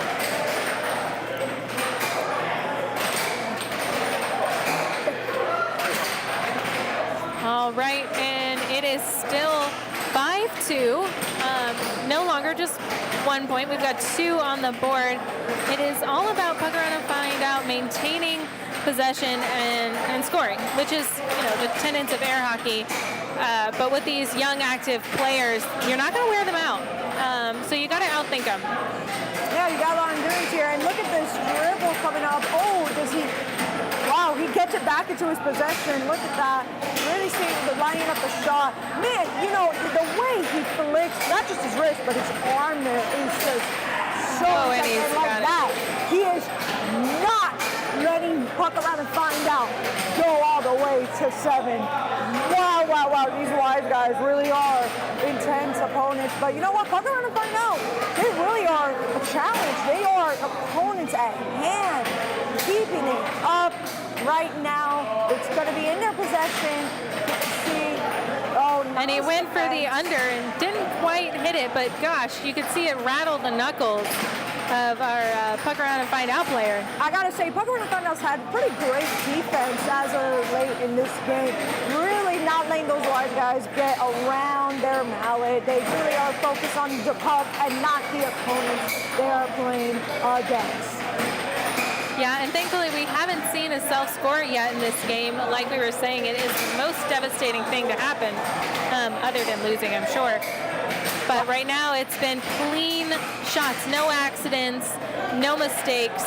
It's all been intentional and forceful. This really is a game of combat right now for the Wise guys. They really have just shown that they are not to be underestimated. They are here to play. They are just strong players here. Really showing that. Wow. And 7-4, an even stronger win than last time. Kind of widening the gap between the two. First game of the day to go into Game 5 here on the main table. I'm not sure about the other games that have happened, but on this table, yes, it is our first right now. Now you see just some, you know, really good just callbacks and you're just really trying to motivate each other. You see that a lot with partners. Is, you know, you got to make sure your partner doesn't lose their cool and keeps a straight head. That's what you see here in doubles. But let's go here for another puck off. All right. Oh, and right out of the gate. The Wise Guys are going to get one. And again, like I was saying earlier, you see kind of that rocking back and forth on their feet, kind of on their tippy toes. We have a mallet change. Not sure what prompted that, but it is allowed. All right, we got a nice dribble here going. Really was trying to go for that right wall there, but it just hit right back into his possession once again, into the Wiseman's possession. And let's see how he's gonna do it. Is he gonna go for that right? Oh, he does. Man, he's really just going back and forth with his right wall and going back to his possession here, Jody. Well, Sabrina, sometimes you throw it every time till it hits, right? Sometimes your opponent is going to think, oh, you missed the shot 3 times. No way you're going to shoot it again, and you'll get it in on number 4. Sometimes you just want to wear them out. Sometimes you want to knuckle dust, you know? And that's what I think is happening here. You are seeing a lot of power running into the mallet, running into his hand. Wise Guys, 2. No points by Puck Around and Find Out yet, but that means very little after seeing how they can stage a comeback. Well, let's see if they can make a comeback like they have with the rounds already. You know, now they went from having no games to 2, and it is just still, and, you know, this is the game. This is the game to find out who's going to win this matchup. And a good catch. I mean, I think that's an underappreciated part of possession is being able to catch the puck in such high speeds to regain it for yourself. Something the Wise Guys have done a great job, and the straights are really, really working right now. We've seen a couple in a row really help turn around the mindset and the game, and you can flip the puck once again, folks. That is allowed. It stayed on the table. It's a mistake a lot of younger players make. Switch out here, you know, Puck Around and Find Out. They are not to be trifled with right now. Literally. Oh man, this is really one of those games, man, that you gotta just watch. You can't really stop. You just watch. Look at that, like beautiful straight into that goal. Really just gotta put up the defense. I don't think it's a game about offense right now. It's about defense. Absolutely. And I don't think there's many shots harder to defend than a perfectly timed straight. It has been the downfall of some of the absolute greatest players. And okay, we are at 5-4. It wasn't a straight on that one, but I think we maintain our point. That defending against straight is a very hard thing to do. I have seen winners on the table who shot nothing but straights. So right now we do see some versatility, some switching it up. It is 6-4. Are they going to take it? This could be match point. You know Game what? point. We've seen it. We've seen how it climbs. You know, we just had a couple rounds ago, the Wise Guys were in the same position, and they won the game. And they won the game. It's possible. Wow. But, you know, I'm biting my nails here, Sabrina. I'm curious who's going to take it. This is intense. We are taking it down to the wire, taking it to the line. Yeah, Puck Around and Find Out. He's carrying it all right now for his team. Just like, wow, you cannot leave this table. You got to keep the endurance up, but you still got to make 2 points. So Wise Guys only need just 1 more goal. Just 1 more point. It's a lot of pressure on his shoulders. This is the game of doubles, right? It is double the pressure. You don't want to let yourself down. You don't want to let your teammate down. But then you find yourself in positions like this in a 6-6. We are going to go. Get hype. We've got a 6-6 as the final match point. This is what we want to see, what you want to see. This is what everyone waits for, and it's going to be fast, and we can't breathe. We're so excited. It's the Wise Guys. That was a game. We'd love to see a game 5, 7-6. Wow, I'm so glad we got to see that here today on the main table, folks. Wow. And a game here. Sabrina, we are privileged to be here, able to watch that here in front of us. A 7-6 is a crowd pleaser, and we had been building a crowd, I think, since the second game, when people realized that this was far more toe-to-toe than was revealed in the very first game of the match. No, I absolutely agree with you, Jody. This is what you watch, and it is just so intense. The games like that make you realize that this sport, it could go to anyone. and it's fun. We have a saying around here, when we get to 6-6, get hype, because that's what we're all so excited to see. Sure, a 7-0 is great, but a 7-6 is a battle, and it's a battle that you won. It is a victory that you are proud of when you walk away. It is exciting when you watch it. It is a nail biter, a breath holder, and I'm so glad we got to see it with the Weissmans, the Wise guys, and fuck around and find out here today. Two very strong, dominant teams that I am positive will be back on this main stage or in my winning circle at some point later today. We've got a lot of air hockey left. I think, Sabrina, we've probably got several hours of air hockey left, so I hope you're tuned in. I'm ready. She's got the energy, folks, probably more than I do, for being honest. That's why we love to have her. Again, Sabrina, introduce yourself for the people at home who may not know who you are, and let us know your relationship to one of our head refs. Yes, once again, hi, my name is Sabrina. I'm here known also as the lady. She is a lady. You know, what we do here, folks, it's just an amazing, amazing time. I'm sorry, you know, you get a look at, like, my hand movements here. But anyway, so I'm also known as the lady here because I am from Miami, Florida originally. Yes. I am currently, no bias here, but my boyfriend is Marco Oriana Portillo, which you also are actually engaged to one of our players here. I am, folks. You may know Timothy Spidey Young. He has shown up on the world stage and really shown out. He has beat me on the world stage, which I did not appreciate. He was on the table not too long ago doing doubles. How did that go, Tim? Did we get a win? I don't think we did. I think we got maybe a couple game wins, but we're gonna get a word from our sponsor, and then we're gonna check in what's next up on our feature table. Don't go anywhere. Yes, let's head to our sponsors. Tito was already doing it on his own before we put a name on Love Tito's. He used to give it away, which of course included charitable events. Tito allows each of the employees to choose what charity in their local community they want to give back to. I think that's the end goal, is to do something that has meaning and purpose.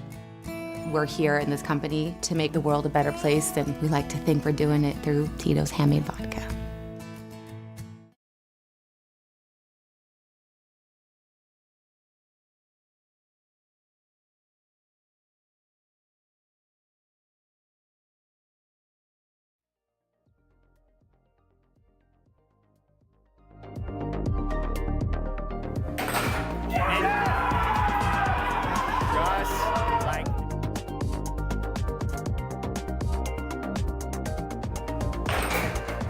Just like that, with the over, Vince.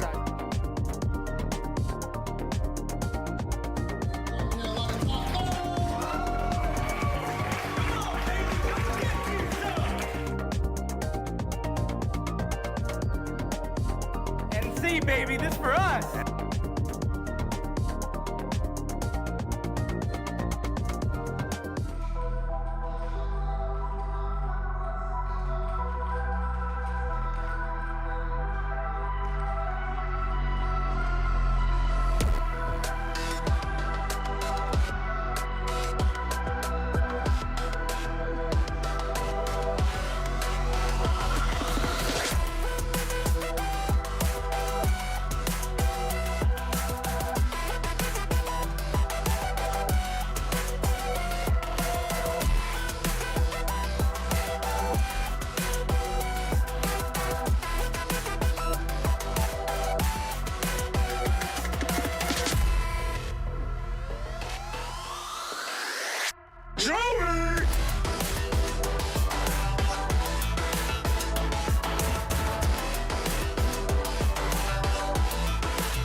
mother of air hockey. She's like a mom to us all. She has kept the community going for a really long time.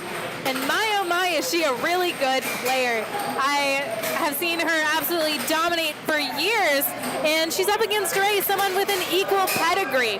So that's going to be 4-0. Unexpected, but we've got Paul on the table. Pineapple Paul, as you may know him. And he is an excellent player.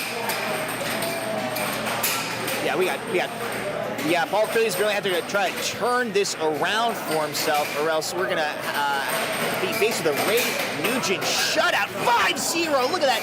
Under. Ray is on fire, but they have to fight out something. And there it is. Sarah's got it. She's got that powerful forearm. You can see her triceps from here. And Sarah and Seth have probably played almost every day of their life. And that's going to be to the benefit of Seth and the Ugly Pucklings. Oh, Paul going to try to fire back. He has to score 4 more points if he's hoping to get this going, but doesn't matter. 7-2 Ugly Pucklings. They are going to take this first game, but it's 3 out of 5. They have so much more air hockey ahead of them.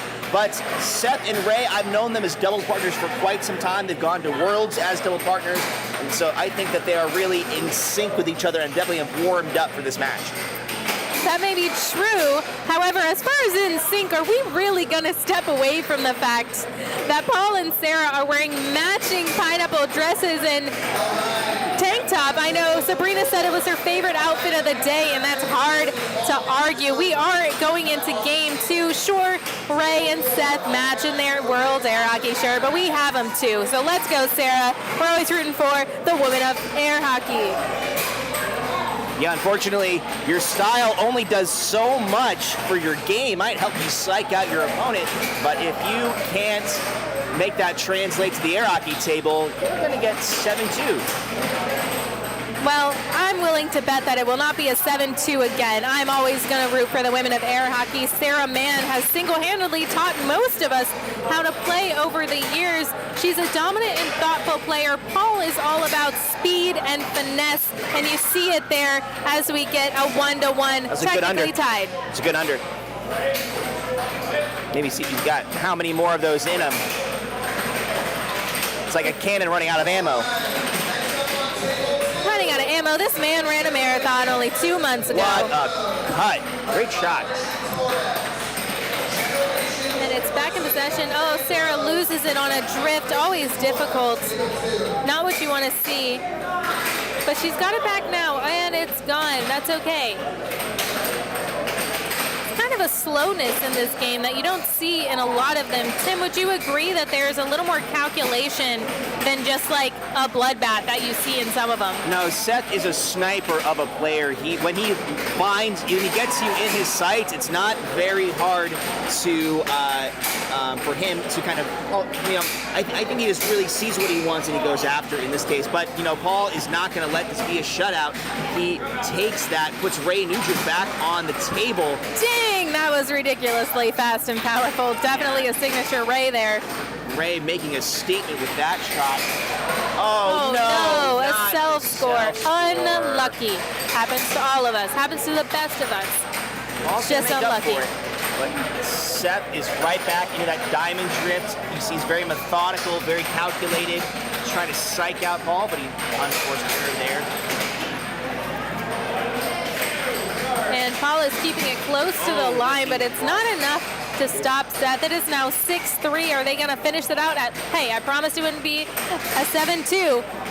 Let's see. Technically right. You get the promise. Oh, and that's what it is. And it's a 7-3. It is a 7-3. There are at least, there's the potential for 3 more games. And Ray is posing for the camera. He's a cute kid, what can we say? But don't be fooled by his super happy-go-lucky fun demeanor. He is laser on the table, and he is not about to give anyone mercy. I know from personal experience, it's going to go to win every time. I got to think there's something in it, right? Ray the Laser, the Razor, if you will. And that's your commentary from Timothy Spider Young. Luckily, we are not comedians.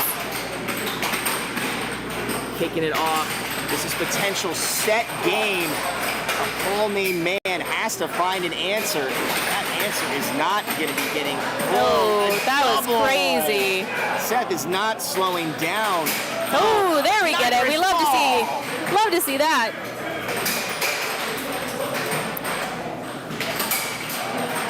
And Paul's pretty good with the straight. It is probably one of his best moves, if I have to be honest, from what I've seen over the years.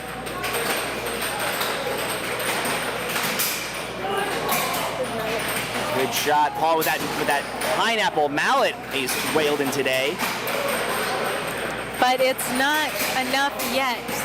It's still early days in this game, and we have seen a way to get to game 5 when it's started at 2-0, so we're not counting anyone out. That is not our job. We root for everyone, and like I said, special place in my heart, rooting for Sarah. We love to see a woman on the main stage, a woman who has been air hockey fixture for so long and, you know, really built the community, and also a very, very top player. She's smart how she plays.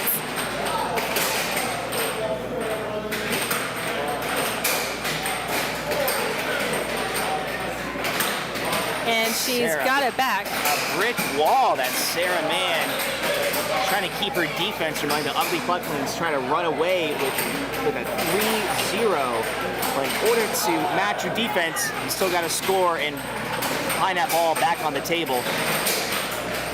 You know, I heard Joey List say one time, it's all about who gets to 7 first. Clearly, everyone here is great at getting the puck in the goal, but it's got to defend it. You got to get it in your possession. It's a great left wall under by Paul there. But Ray will return with a right wall of his own.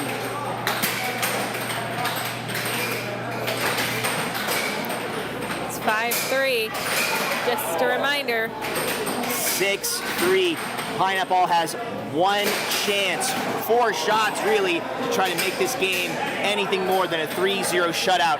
I have been called back to my game. I'm going to go play some more air hockey. I'm going to turn it back over to Sabrina. Thank you, Florida women. And we are at 6-4. Yeah, it's 4 late. No, you're good. Yeah, Tim's going to get out here. You know, he is competing right now. And it's going to be 7-3, 3-0. The winners are going to be the Ugly Pucklings. Ray and Seth really did take the opportunity to play their best today.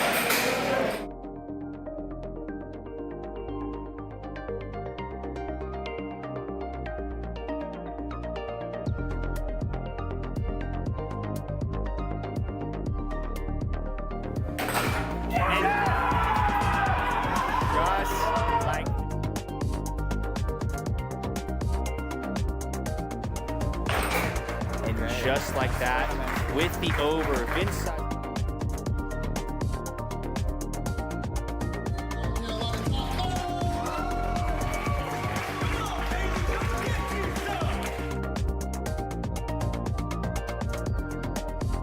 NC, baby, this for us.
as Sabrina said, these are very dominant players. Not just because they're great on the table. These are players who had to hop, skip, and a jump and travel to us.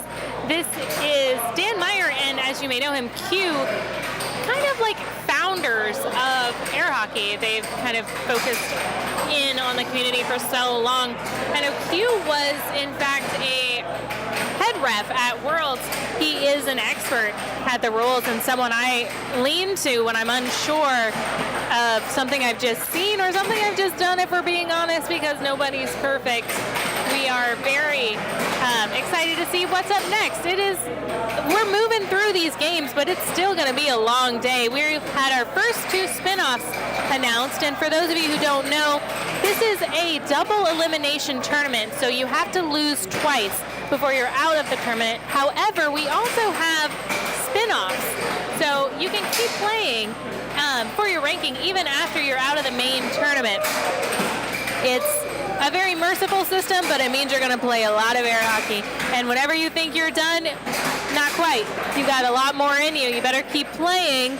We've got some games going on even now. We've got some very diligent refs keeping their hands up where we can see them. Everyone can see the score. Not every table has a self-counting score.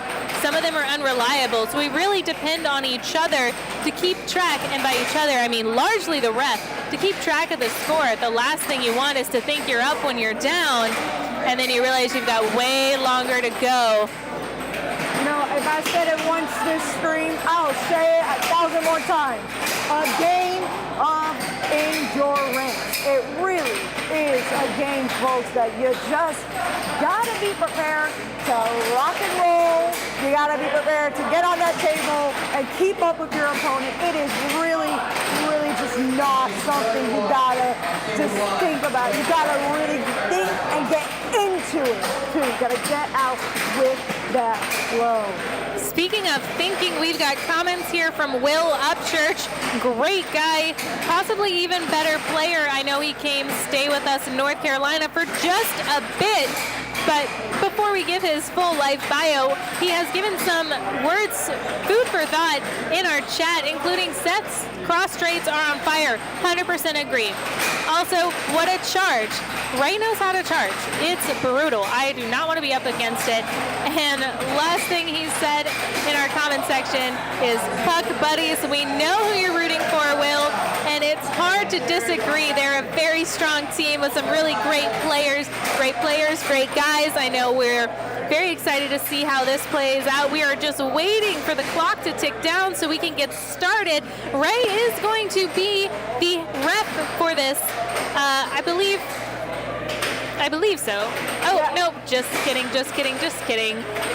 Yeah, we're getting the final calls on who's going to be rep right now. I believe it is going to be Seth.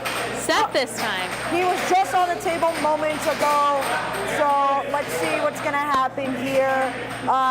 For those of you just joining us, this is our main table exhibit. We got some players getting here, waiting to see if they're ready to go or not. You know, here, again, our main table is used sometimes for practice. Just like now, they're just getting some practice. I think we're still waiting, I want to say, on the Joy Boy team. I believe you might be right, because Puck Buddies are definitely here. Either way, we're happy to wait. We see Seth is in position. A fantastic ref if there ever was one. He is a stickler for the rules. Hey, Will. Hey, Matt. So glad y'all are listening in. I'm even more happy that you're watching. It's been a really fun day so far. It's going to be a lot longer. Tim Spidey Young is off in the distance fighting for his life in the doubles. He's had some success and some failure for those who are tuning in, but he will be back in the booth soon enough. But you know he's going to put it all out on the table and probably kick a hole in the wall in the process. But thank you again so much for tuning in, everyone. You are what keeps us going and what keeps our Spark growing. Yeah. And honestly, thank you, Will. I see your comments here. I'm seeing them here. I know Jody talked about them. Yeah, great, observations of what we're seeing here today. So glad you all could join us. Greetings from Idaho. Wow. Watching all the way from there. Wow, great. Great time to be here, folks. Really is. Shout out to Idaho. You guys are some fantastic players. We watch when y'all play, so thanks for returning the favor. I know we learn a lot pretty much every time we tune in, so you guys are fantastic additions to our community, kind of what we want to model ourselves after.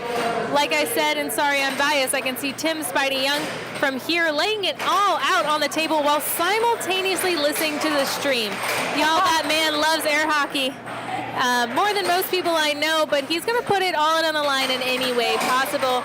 We've been up since pretty early in the morning trying to get this stream going, and I'd like to think it's been... Is he really listening to us? He is listening to us. The headphones, while he's playing, the headphones are in his ear, and that means he's listening to what we have to say. I'm trying to get a reaction out of him, but he is too focused in the game.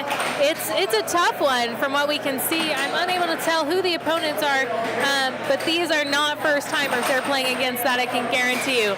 All right, Seth is making the call. He needs everybody to get in and get it together so we can get started. All right, I don't know if you can see the Puck Buddies shirts, but they are hilarious. Sabrina, if you want to describe them to us. Oh, yes. It's, first of all, a unicorn, which is amazing. And there's like two little punks riding, I think those are punks, riding on this unicorn, and it's just really such a funny shirt to look at. You can see it from this angle much better, y'all, but here we go on the face. The face-off. Yeah. Ooh, we're trying intently. And we've got some Carolinians against some outsiders, so no offense if you know who we're voting for, but ultimately air hockey is the real winner every time we play. Yeah. That was a quick out the gate point for Puck Buddies. These are all really strong players, though. No one is going to be discounted here just yet. And a lot of power, a lot of speed, especially from the Joy Boy team. Yeah, that's right, Jody. You know, this is just what you see on this table, power. And look at that beautiful right wall over there. It is just, wow, intense right now here. We got 2-0 Puck Buddies, you know. They're the Puck Buddies. They came to puck and play, but now it is 2-1. So we're going to, all right, that is another puck sent in our direction. Like I said, if anyone at home keeps track and gives us a ballpark estimate of how many there's been by the end of the day, you'll get a major shout out, maybe a prize. Don't know if I can guarantee you, I don't have that kind of power, but that's just what air hockey is. Pucks go flying all the time. Great thunder. Wow, already here, you're just seeing, look at this. Oh, I believe, you know, he stresses, forgive me here, the main character. The One Piece? One Piece man? It's the hat. It's the hat. I love it. Again, folks, I'm going to call it how I see it. These outfits are amazing. I absolutely adore these outfits, but I know this is not a fashion channel. Let's get back to what we're here for, folks. A great air hockey game. All right, possession with the Joy Boys. And immediate score, well timed. Just a clean shot. And returned immediately. That's really what you like to see, just a bit of a slugfest if they're going to go back and forth, back and forth, back and forth. And I wouldn't be surprised if that's what this turns into today for these two. Different play styles for sure. Oh, yeah, I agree, Jody. You know, what did you see here? Oh, wow, off the table again. That's to the Puck Buddies. As we all know, they're crowd favorites, well-known doubles players. We played against them in Worlds, Timothy and I, and yeah, you can guess how that one ended. Nah, you guys are some strong players. I've seen you play, Jody. I think I've actually seen you on the table sometimes. You are not to be messed with. She is a killer, folks, especially with the special mallet you got. True, but the Puck Buddies are a force to be reckoned with. Even some of the very best players around the country in doubles have just no defense, no response for what they're able to do. I know, Sabrina, you had said earlier there are some players who have moved in tandem with their partner. These two are in sync. The Puck Buddies have been the Puck Buddies for a little while now, and they, you know, They're get pals. each other. They get it. And yeah, that's important when you have a doubles partner. You got to know them. You got to know how their endurance is. And you see that, with my boyfriend Marco, he's playing with his brother, the Bulls brothers. They get each other. They know. They play with each other. They practice with each other.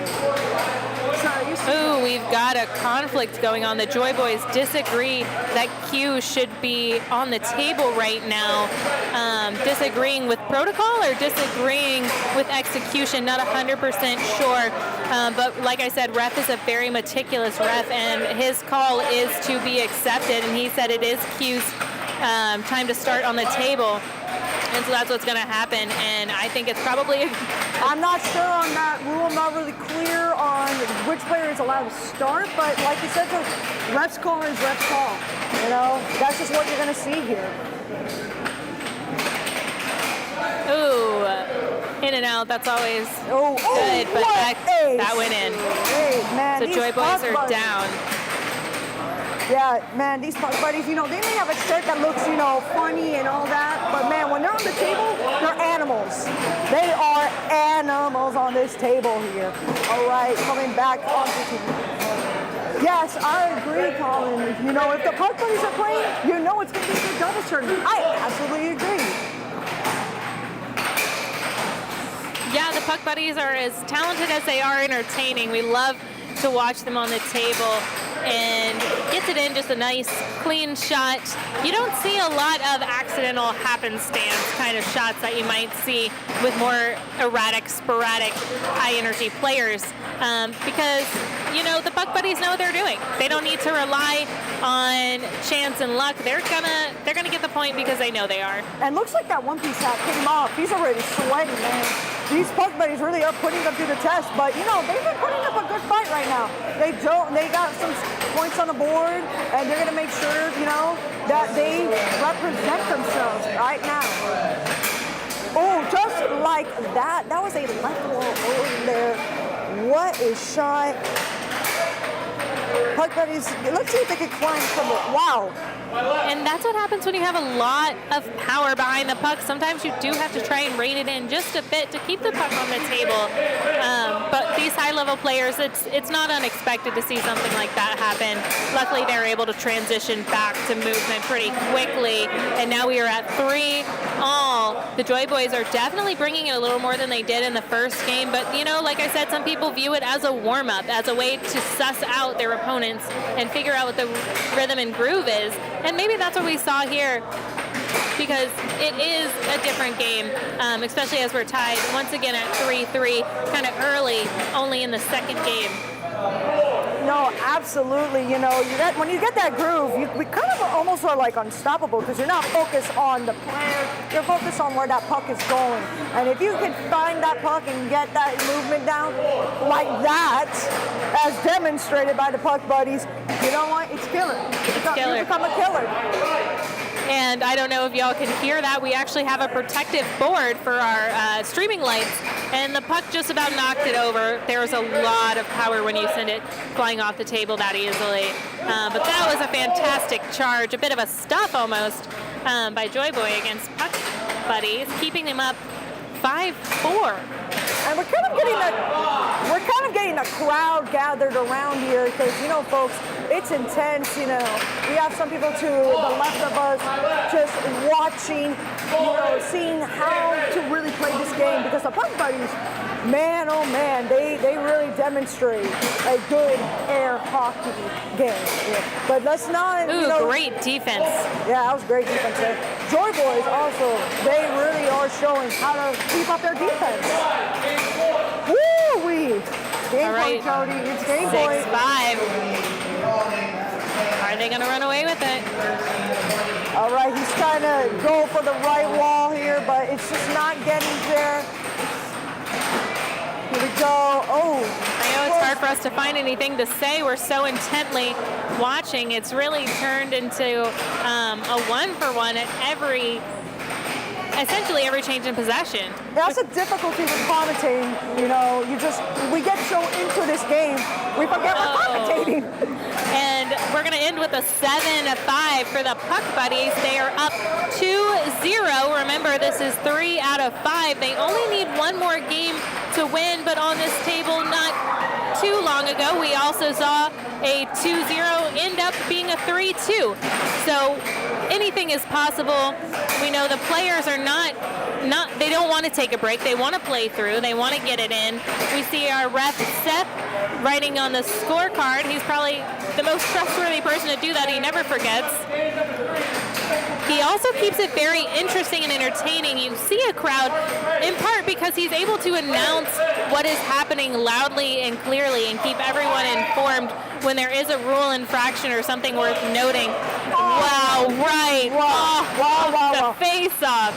When you get a puck in the face-off, man, that really just sets the tone for the rest of the game, man. It just really, it's got the fire going in the opponent there. Oh, absolutely it does. I mean, right off the face-off is in the first 5 seconds. So setting the tone is what the Puck Bunnies have been doing from the jump. They've set the tone. They've controlled the pace. I wouldn't say that they have completely and truly 100% dominated because Joy Boy has really put it on the line there. But their experience is showing, and it's just a force to watch. We are rooting for air hockey right now. Excited to see any shot made by anyone. I don't know if I can make a bet on who's going to get it next, but possession is with the Puck Buddies. No, yeah, you just see that here, just how intense it is, and I believe, just how they are holding these mallets with their dear lives, making sure they're keeping that on so they can get the flow and hit the puck just right to get it in. Oh, what a great defense from Puck Buddies. But it's not enough. It wasn't enough. Not enough. And we've got word from Will Upchurch here. Dan's got a finger energy. It has affected his offense a little more than defense. But still, from where we're sitting, that would be very hard to tell. And you know what? I think he's playing just as normal. He's just really playing really well here. Look at this crowd continuing to gather. Everybody knows this is a matchup to watch right now. Here we go once again. Great defense happening right now. Joy Boy keeping it to their possession.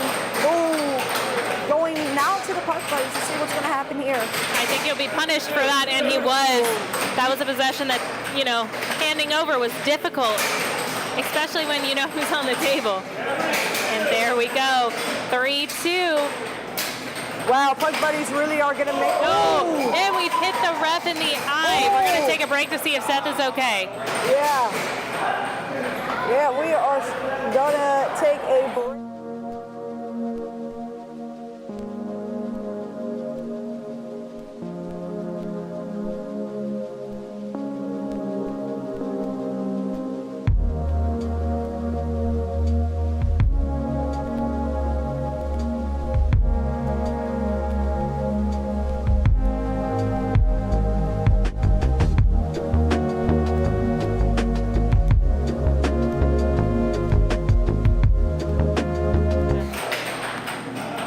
Back, yeah. Hopefully we get word of Seth. Make sure he's okay, because that's what happens, folks. Man, you just get hit, and the ref is the most dangerous position in air hockey because you can't move and you can't really dodge if you're on a chair. But thankfully we got a substitute ref ready to go here. But hopefully, wow, he gets better from that injury. So now, getting back to our match here, we see Puck Buddies are going to keep up their game here, not letting themselves, fall under the pressure. They are going to keep going and keep making it to that final match. And this could very easily be a match game. We're only looking at 4-2 here, though, folks, so we can't really count anyone down and out. 5-2 is reaching a little bit closer. Again, thank you to our comments who are worried about Seth. I know we are as well. We're getting emotion that he'll be okay, but hopefully he takes a little rest before tomorrow if he plans on competing. I know it's really hard when you have those glasses on as well. So thanks for the well wishes, guys. We will relay them after this match. We'll do a double check and keep you filled in. Yeah, it is just crazy. I think we took a timeout here. It's just, I can't believe we saw that on the screen. Oh, That shows how intense the sport is. 6-3 though. Puck buddies are really gonna make this their final point. They want to make it just really tough on Joy Boy. Let's see if Joy Boy, we've seen comebacks happen. Let's see if it can happen here. This one needs to be 4 points back. Oh, but Q right up at the line to get that puck back. That was aggressive and smart. I love to see it, and that's going to take him all the way there. We're going to end game 3 on a 7-3 for Puck Buddies. Pretty impressive and cinchable victory for them, playing like we're used to seeing them, injury or not. Very proud of all they have accomplished here today. Excited to see even more what they're going to bring later today, because again, this is double elimination and they're still up. There's a lot more air hockey in their future, a lot more air hockey for all of us. And again, we're getting word that Seth is going to be okay. He's going to have a black eye, but chicks dig scars. Am I right, folks? I hope that doesn't affect this game because, Seth is an active player in this game. He just played on this table. Hopefully, he's going to recover. I know I saw him get some ice right now, so we should be pretty good there. Hopefully, once again, we'll just see what happens. Well, and honestly, Sabrina, I think Seth could play better with one eye than most people could play with 3. So wow. Yeah. He's that good of a player, but I hope he takes care of his body. Remember, all y'all out there, air hockey's fun, but an injury will last a lot longer if you try and fight through it. This is my soapbox. Please take care of yourself. Take care of each other. That's what we're here for. We're a team. We're a community. All right, and we're going to switch.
Tito was already doing it on his own before we put a name on Love Tito's.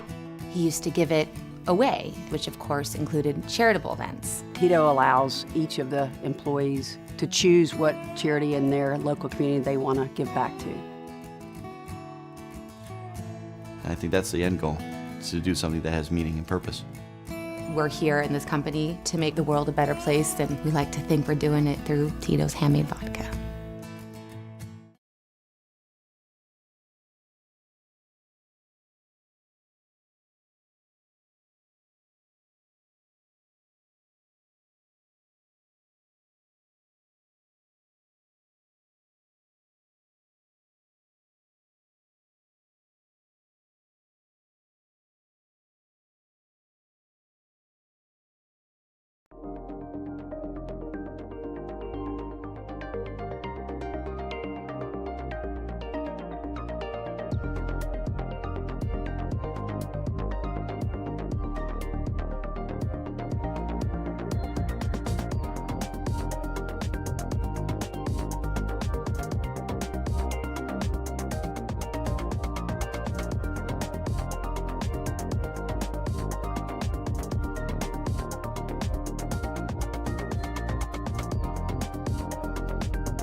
just like that with the over. Vince.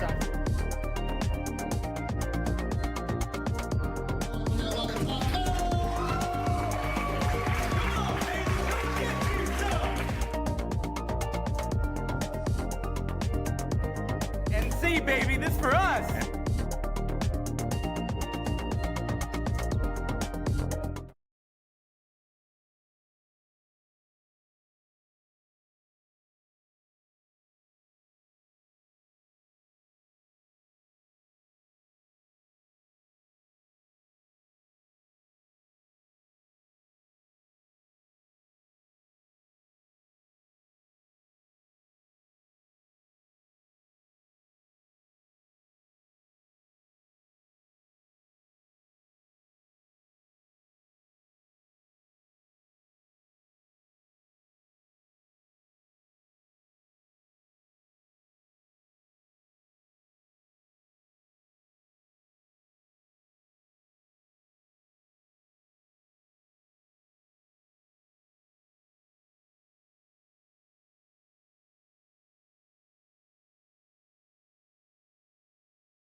Off the table, Williams puck.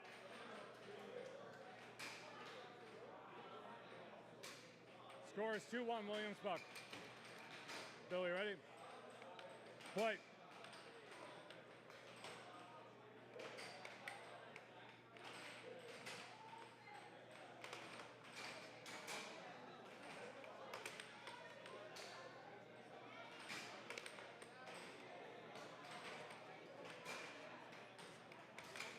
Two.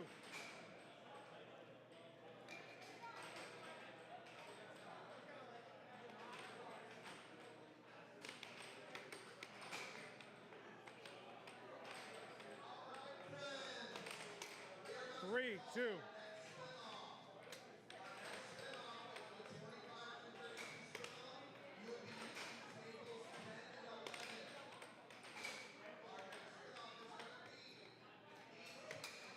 3-3.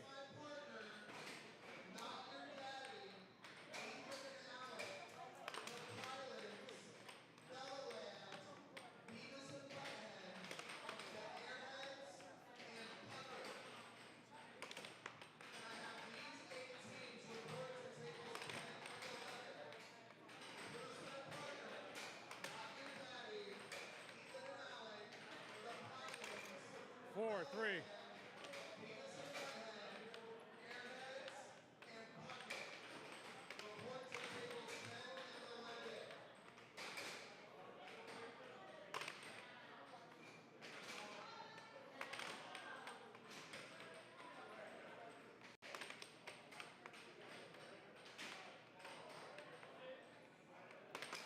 4-4.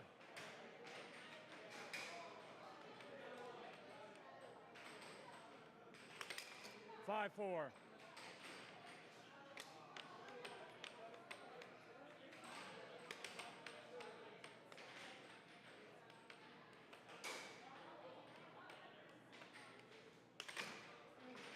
Game point 4.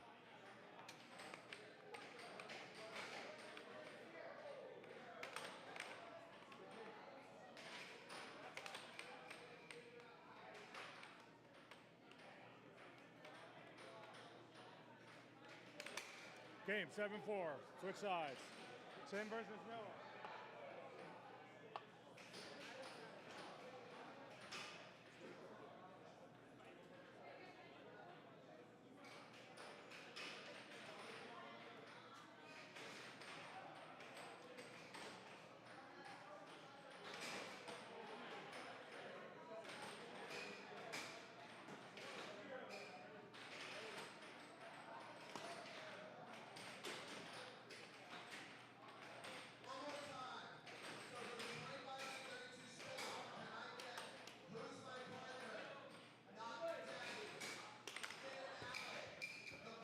Left.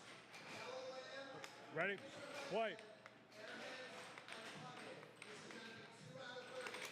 1-0.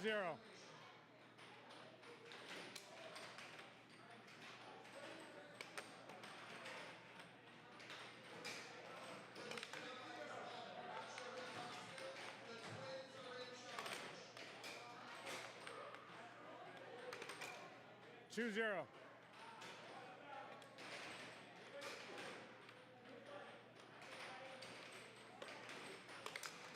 1-2.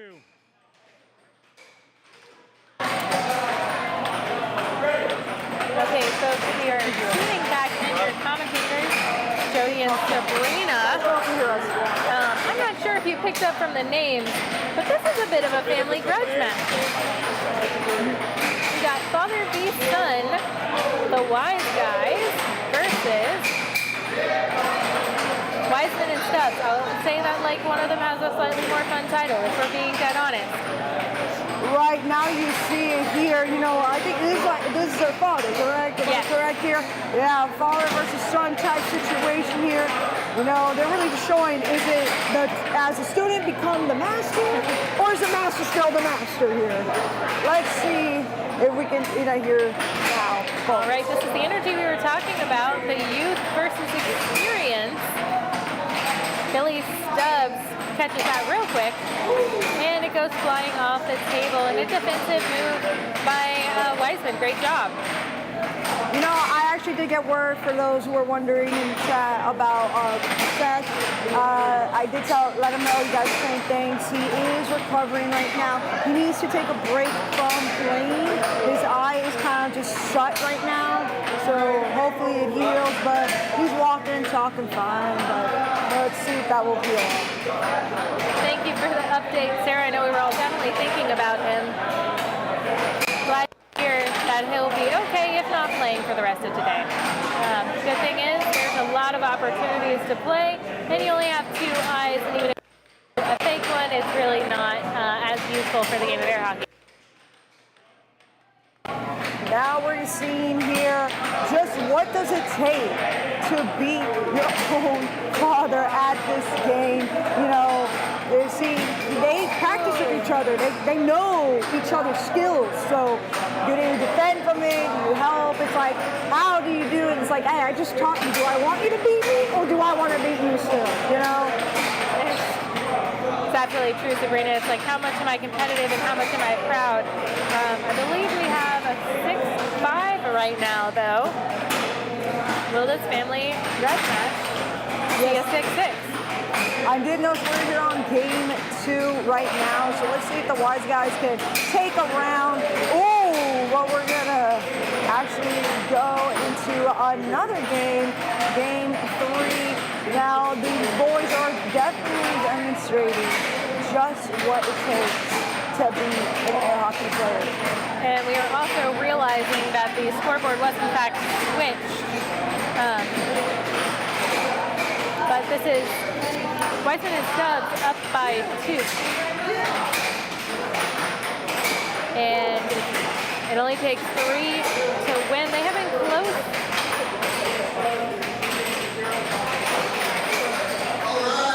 Okay, so we're going to have another face-off. Little family matter, if you will. We see a nice grip going on there. And it goes in. Great job. That's why we like to see Billy Stubbs back on the table.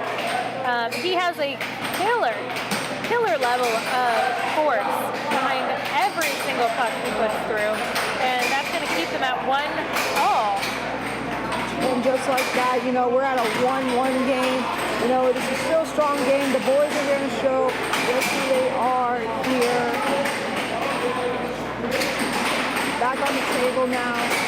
Just seeing how they dribble it and how they can get it past their own father, which is honestly intimidating. If I was playing against my father, I'd definitely be like, man.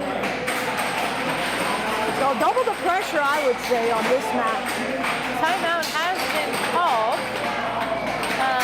Seems like they don't want to use the whole time, but some kind of gentle intermission or something to that extent. It seems like we also have a shadow ref going on. For those of you who don't know, a shadow ref can be called in when there are questions about the current referee to be used to confirm or deny a call. Usually a shadow ref does have more experience. Often at Worlds, a head ref will serve as a shadow ref when there are concerns. Often you see things like timing, like having someone to double count your time of possession, which is limited, or checking over the line, which can be hard to do. Yeah, you know, that's just what happens. You know, sometimes you just really got to stay focused on whether you want to be more offensive to just get it past, you know, your opponent, or defensive because you're just trying to charge up your, you know, shots as the next game. But, you know, you got to just keep a game going, and I know you guys are going to get tired of hearing me say this, but endurance is the game. Endurance is really the game. So let's see if they can get it past, and they do. They do here. The Wise guys, you know, are going to show that they do mean business. This is their second time on this table today, so they really are kind of used to this table. They kind of know it, but I don't think that's going to stop, you know, their father from trying to beat them, teaching them a lesson here.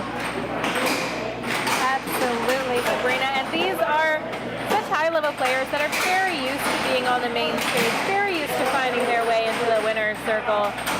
Attention should no longer be an intimidation factor. They've had a lot of eyes on them so far, but again, this is father versus son, so just the sheer amount of practice and experience in comparison is very hard to consider, or to not consider really, when trying to guess who might come out ahead. But like I said, you win by losing. Every chance you get is an opportunity to learn. And to be so young, as the Wise guys are, it's just a wonderful thing to see. That was going to be 7-3. It'll be 3 games to 0. Weissman and Stubbs will take the victory on this one. Wow. I guess the student has not become the master just yet. But they do still play a really good game. You know, they did beat other players on this table right here. So don't mess with them, man. They are some tough people to beat. And I believe we said it earlier, Sabrina. This is a double elimination tournament. One loss, even against your side, doesn't take you out of the running. They are, number one is still for grabs. And that's what we have to remember. Because somebody has to crawl their way out of a loss to win. Right, exactly. No, that's exactly what happens here, you know. You can just turn it over for yourself. If that is what happens, you turn it over. And I know we did start the spin-off bracket already, so that's, you see how fast this tournament is going. You know, people are being knocked to left and right, and now we're going to be on the table. So we're going to see if we can get a quick word from our bracket committee and seeing what is happening with table 1. Sure, it definitely seems to be something contentious. But we're going to go ahead and get a word from our sponsor. next steps are gonna be.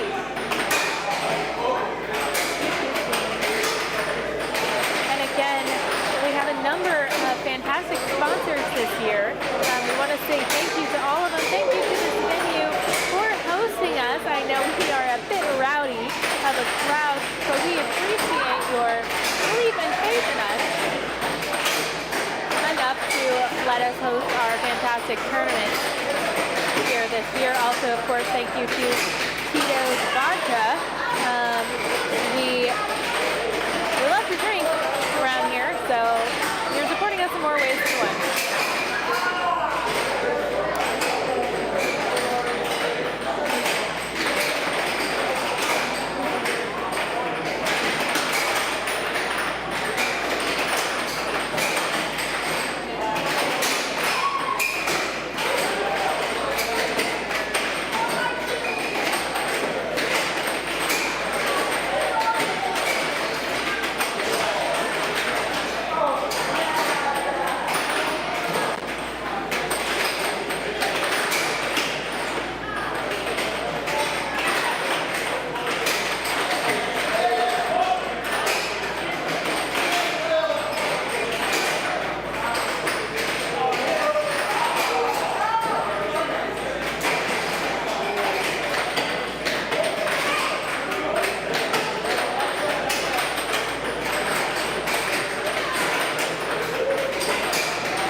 folks, we are back on. We got the Puck Buddies versus the Bull Brothers, and I will admit, I am a little biased here because I do have my boyfriend here on the table, but it is A-okay.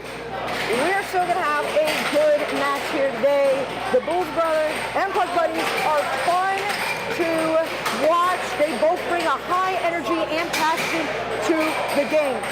So it looks like as of now, the Puck Buddies do have 1 point on the board, and the Bulls Brothers are trying to see if they can get one on the board as well. So it's now going to go back into the Puck Buddies possession, and we're going to see if Marcus here can keep up. He's got some defense here. Nice way to gain back the possession, and he gets it off the table, giving the Bulls Brothers a score on the board. Now, these two partners, these two teams are highly intense. They'll put this off the board. You can see they're both very highly intense, teams. You got very passionate players right now playing. Now, Bulls Brothers is up to... But the Puck Buddies take over right now. Let's see if the Bulls Brothers can try to break away this right now. And they seem like they do. Jody, have you seen just how passionate these two teams are playing right now? Absolutely, Sabrina. The Bulls Brothers actually come quite frequently drive into our. So what y'all saw there was two teams really trying to catch the puck. Really trying to catch the puck mid-air because you can keep it in play if you catch it with the bottom of your mallet. Neither were able to do so. It's very rare that someone can. Always impressive when they do. Yeah, no, we saw the Puck Buddies try to attempt that, and sometimes they can and sometimes they cannot. So right now we see that we got Puck Buddies and Bulls Brothers tied right now with a 3-3. Again, very highly intense game we're seeing here. It's just, they're just good teams. They're both really strong. And this is actually from the winner's bracket still. Yes, we are still in winner's bracket here. They are both undefeated thus far in the tournament, and both for very good reason. They are very talented, calculated players. And we talk about being in sync. The Puck Buddies definitely are, but I would argue that the Bulls Bros are as well. They have played near to each other for quite some time. And by near, I mean right next to, because they go to the same tournaments. There's a lot of heightened emotion. You can tell how bad they want to win it. They're hungry. Puck Buddies maintaining composure.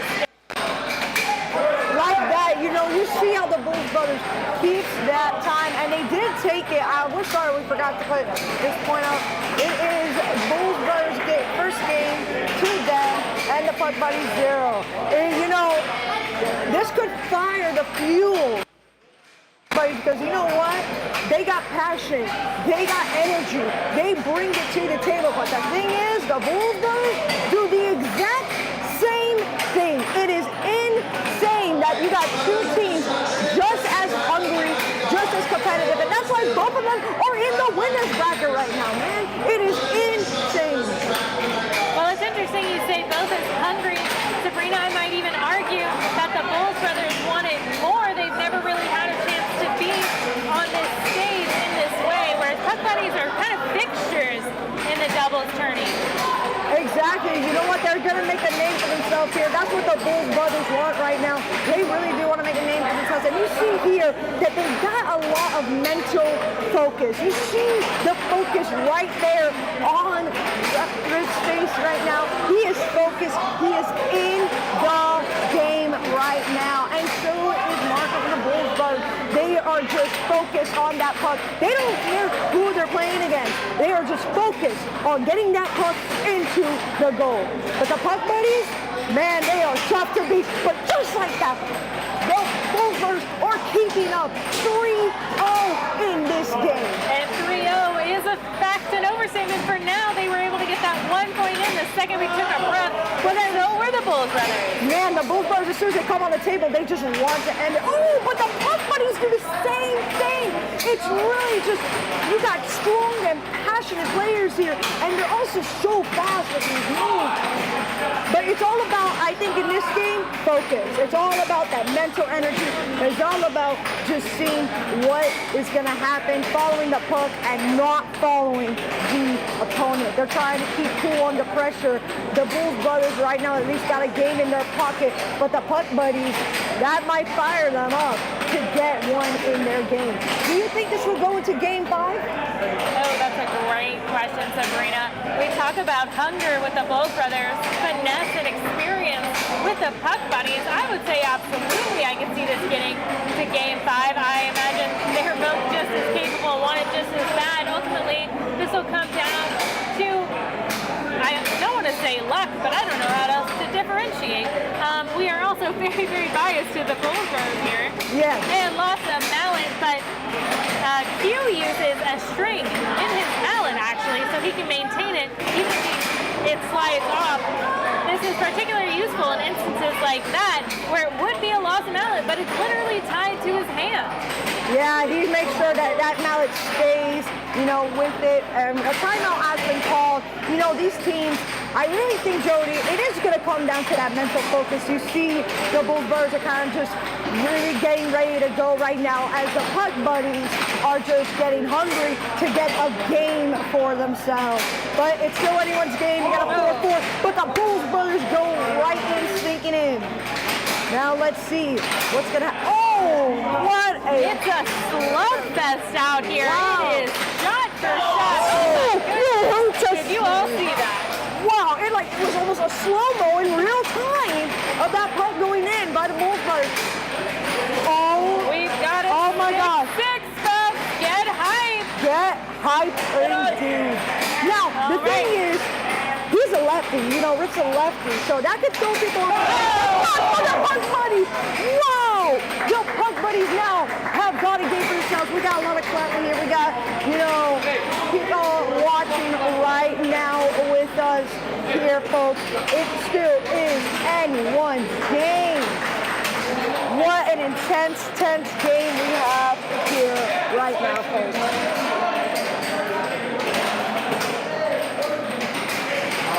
Okay, so it seems like they're going to use the full minute to get a breather.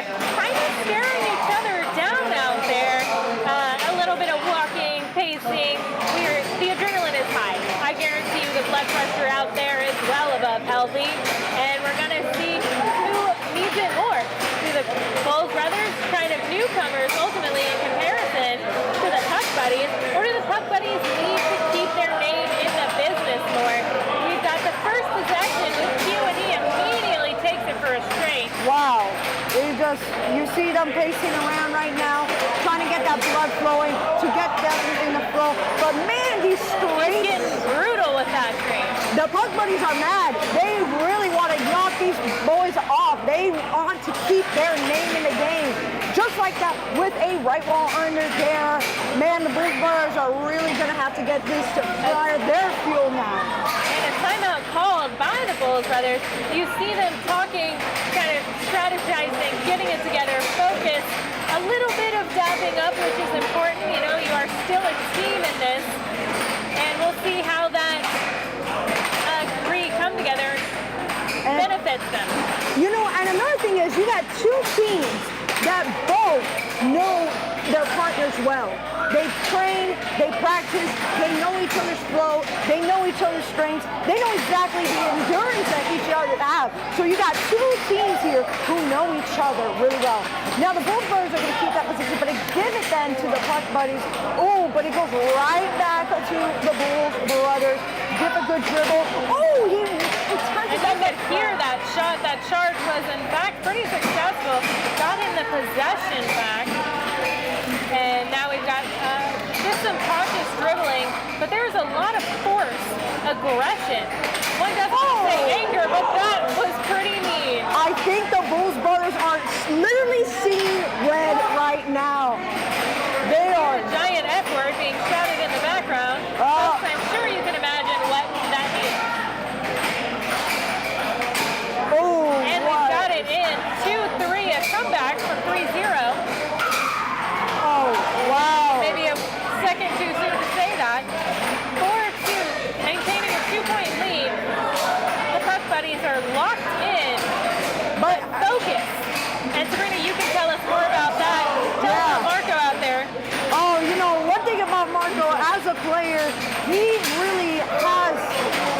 focus on the game.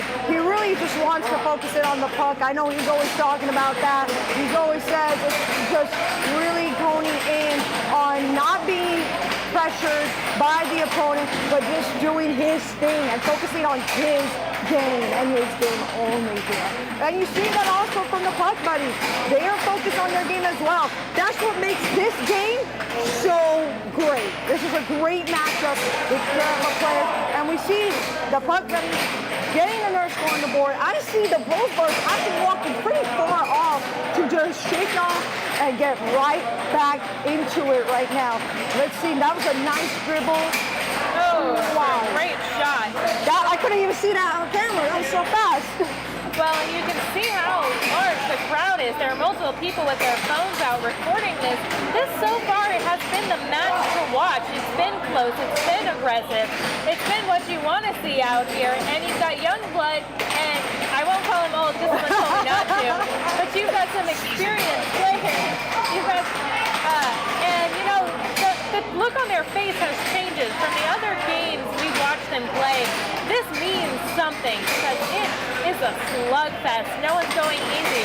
And in and out the goal, a heartbreaker for the Bulls brothers. Yes, the heartbreaker indeed. Oh my goodness. You know, the puck buddies, they've already been used to the lights, the heat, the pressure on this table.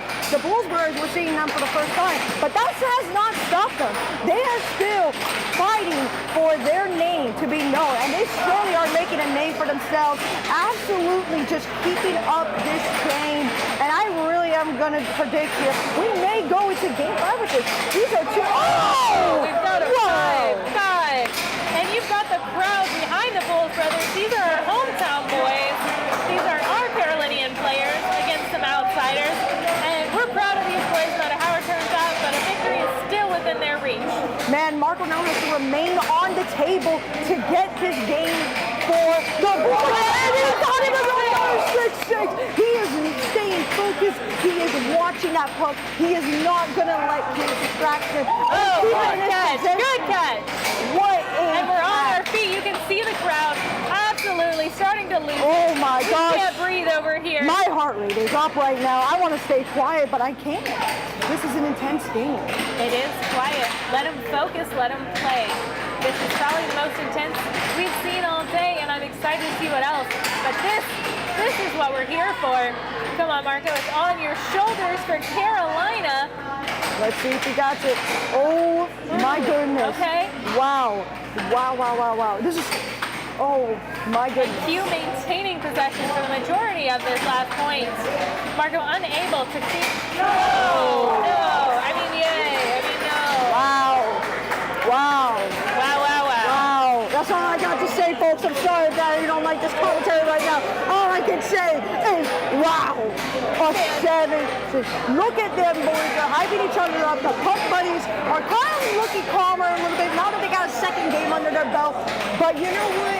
Something about these Bulls brothers, they really, when they start seeing red, they're going to see red, all right. Oh, yeah. Hard already, and you can see it in their face.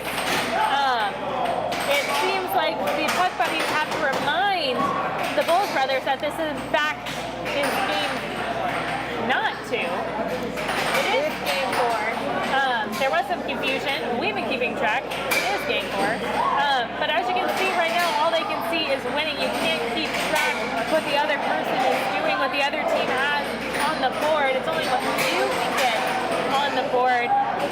And right now, that 7-6 was a blow, but wasn't enough to motivate them to bring that aggression to an even higher level. Yeah, we'll see that here. And you know, honestly, for either team, if they lose, they just jump into spin-off, but they can jump right back in if they win completely. And just seeing how that happens here right now. Yeah, they are really showing up here. The Bulls brothers are not making it easy. I really think this could be This is going to go to 5. I'm willing to make a heavy bet on that. You're absolutely right. Double elimination. Whoever loses is going to be right back here. They're going to jump right back on it. They are not letting it happen. And you know, again, you got Ricky, who is a lefty. You know, the puck buddies got to kind of change their game here. They're not used to that. You don't see a lot of lefty players. But is it enough? Is it enough for the Bulls brothers? The Bulls brothers have to maintain that focus right now. know, folks, I've been your commentator a couple of times. I'm not going to lie to you about who I'm biased for. But honestly, either team that wins will have earned it today. We are rooting for the Bowles brothers and can't wait to see what the Puck Buddies do. Yeah, I mean, I already expressed my bias here. That is my partner on the table right now, Mr. Marco over here. Obviously, I am rooting for him. I am in their jerseys, literally. But you know what? That is A-okay. They are playing a strong game right now. These two teams are playing strong right now. I'm almost really nervous to even be commentating on this. I ain't gonna lie to you, Jody. Oh, I know. It's hard not to jinx our boys. We are always going to root for the hometown heroes. And that's what we have with the Bowles brothers. They have been a fixture in our community. They often drive hours to come play with some of us. As we know, they live a little bit outside of our normal jurisdiction. So we're thrilled that they're here. We're so proud. We've all been beaten by them a number of times. And we hope that just the same ferocity they had in the last game is enough to carry them to the fifth game. No, exactly right, Jody. But you know, the thing is, the Puck Buddies, they don't give a fuck. They do not, they don't care who they're playing against, they're gonna try to win it. That's what they do, and they know exactly what they need to do. Now the Bowles brothers looking like they're getting a little bit heated, but it's okay. They're calming themselves, they calm each other down. They're brothers at the end of the day. They know they need to keep calm, cool, and collected, and that's what they're doing here. But Puck Buddies, they know how to get into the people's heads, and that's what you can see. Yeah, but I certainly not want to be the knuckles that take a puck like like that. You see exactly what the Bowles brothers do. Marco's back out there, but he doesn't keep his eyes off the puck. Even when he goes into the goal, he sees through it. But not enough. Not enough. Familiar space we've seen, though. A 5-3 is not a loss by any stretch. You still have to get to 7. You can see that there's a little more calculation, a bit of a stand-up and a wind-up. He's going to make that puck hurt the Puck Buddies. All right, it is potential game point, and it is game point. We lost track. They were so damn fast. Yeah, I didn't even notice that last game point. Wow, we really apologize for that, folks, but that is A-okay. That's why we have a ref. That's why we have a ref, folks. We're a little too invested in seeing the play, but you can see the seats are starting to fill to watch this main stage, because that's what we're here for, and thank you. Yeah. Tito was already doing it on his own before we put a name on Love Tito's. He used to give it away, which of course included charitable events. Tito allows each of the employees to choose what charity in their local community they want to give back to. I think that's the end goal, is to do something that has meaning and purpose. We're here in this company to make the world a better place, and we like to think we're doing it through Tito's Handmade Vodka.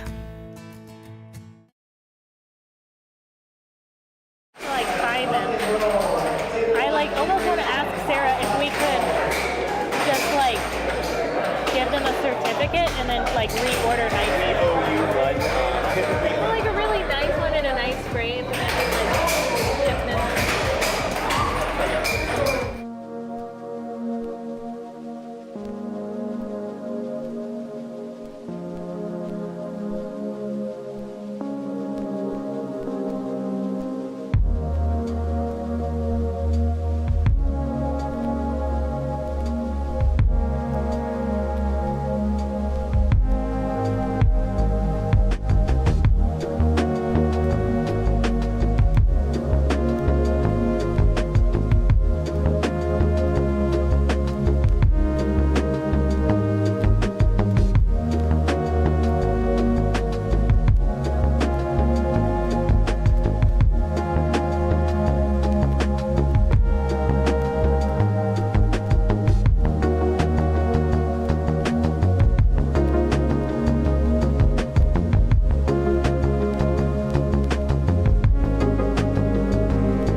Okay, folks, just so you know, up now we've got Puck and Roll versus Generations. Now, Puck and Roll has a very special place in our hearts. They are Carolina boys. You've got Benny up against Generations, Austin Hernandez. People say Benny is a newcomer, but he looks like he's been playing every day of his life. He's also a college athlete, so again, a little biased.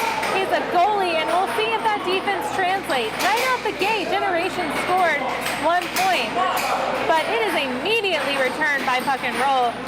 We are sitting at 1-1. Brian Acraco back up on the table. Yeah, you're seeing it right now. You know, Generations, again, you're going to see a lot of people come up right now, up off the table. But let me remind you that this is part of the spin-off bracket now. I think we've gotten away for a minute because the winners in a break, but now we're in the spin-off bracket teams.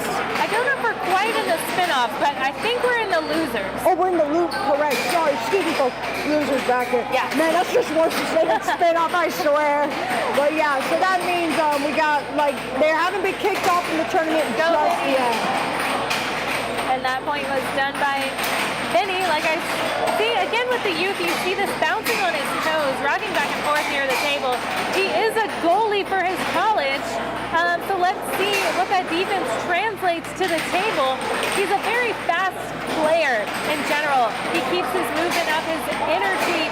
Austin Hernandez is very, very focused. You know, these are two young guys with a lot of experience and potential.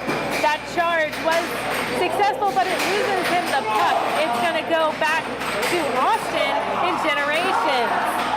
Yeah, you see that here with Austin, you know, he kind of slows his dribbling, but then as soon as he charges, man, it is brutal. But Vinny here, Vinny's got, you know, this kind of like rocking back and forth going on, keeping that blood pulsing. Wow, but it's not enough because we got scored. But we got now Rose Hernandez here on the table, killing Generations, taking him off. Austin off this table. Right now, we see a good tie game. It's another great game here on this table, regardless of another losers bracket. And you have to remember, like we've been saying all day, just because they're in the losers bracket doesn't mean they can't win it all. You just have to crawl a little bit farther and want it a little bit more. But both these teams are powerhouses. We've got the wealth of experience, the Houston players, versus what we are going to keep calling young and hungry. Then he started playing this about the same time I did, so he hasn't even been playing it's been about 2 years. But in the air hockey world, that is young. There is still so much growth that happens beyond your first year, beyond your second year. Just like any sport, yes, it's exponential at first, but you got to hone the skill. And we see Vinny, when he gets back on the table, if he gets back on the table, seeing as there are only 3 more points to score, Vinny is honing his schedule, but he's got great support from people like his teammate Los, who have been playing longer, who have been winning for a very, very long time, and kind of bring him into the world of more aggressive, more competitive air hockey than we might see at just our local tournaments. Yeah, and it's interesting, you know, we just had the Bulls brothers up here, and fun fact about North Carolina hockey, there is a known little group called the Bucket Hat Boys. The Bucket Hat Boys, and you know, the Bulls brothers, along with Los Hernandez from Puck and Roll, were a part of it, so it's great seeing them come on right after. Wow, lots of screaming coming in, you know, that energy, that passion is tremendous. That's going to be an Austin Hernandez signature.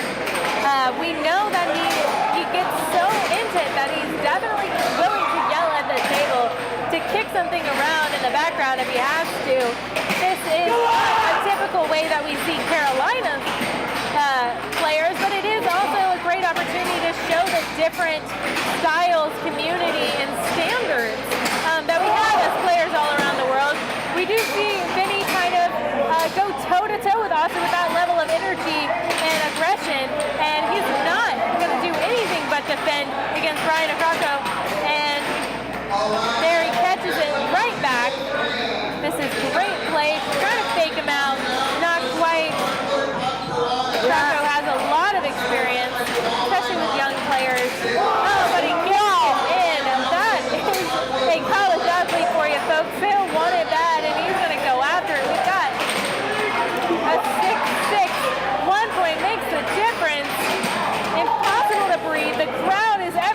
perspective here, this is not even the winner's bracket, but this is who we want to see play. It's what they have to offer, you know. Timeout. I'm out here. Man, this is what you want to see. You see Vinny is hyping up. This is literally, as we say, get hyped. Get hyped. Get hyped. That's here. what we're doing here, and that's what the crowd is doing. Oh! Wow, wow, wow, wow, wow, wow, wow. That is all I gotta say right now. It's only game one, and we have to keep going. But that was impressive, toe-to-toe, I think unexpected by some, given the youth coming from Vinny. The background is not 100% there, but it was a very smart shot by Brian Acrocco. You know, he's not going to play with just rage and aggression and all the things you love to see in an athlete. And Vinny brings that athleticism. Let's hope they can hold on to it, puck and roll for the next game, because it's still 3 out of 5.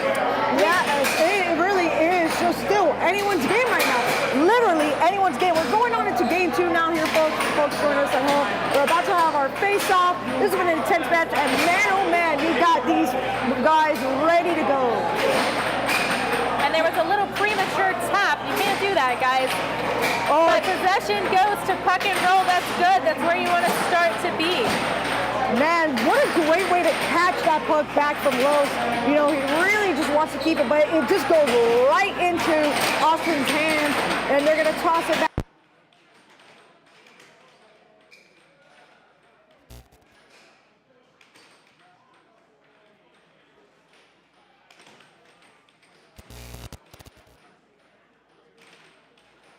Over. Play.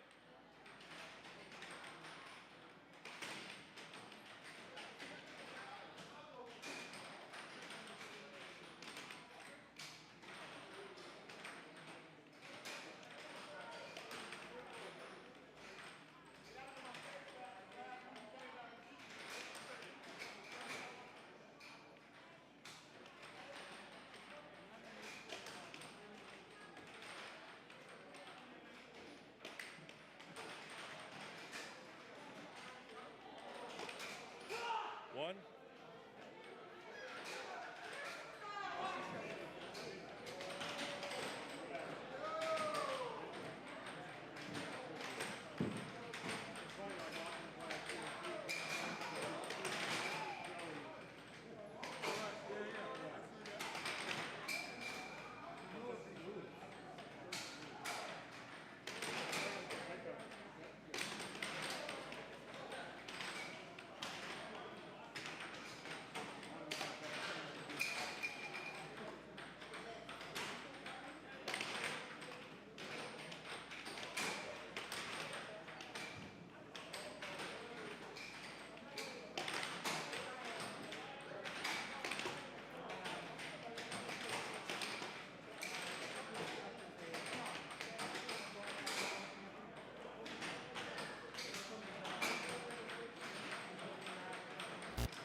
Play.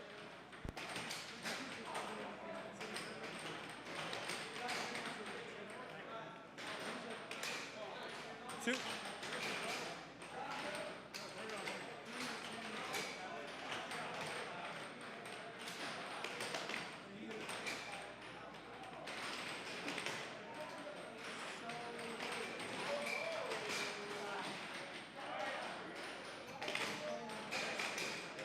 One, two.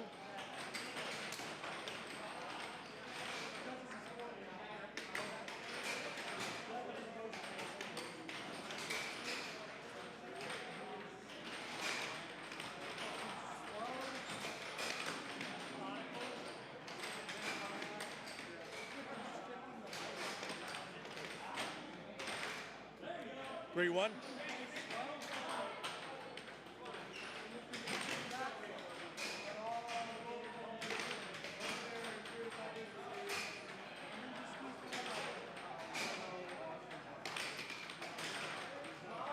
Four, one.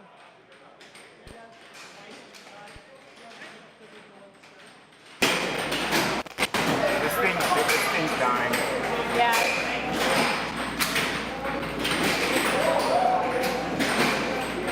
Go. I got it.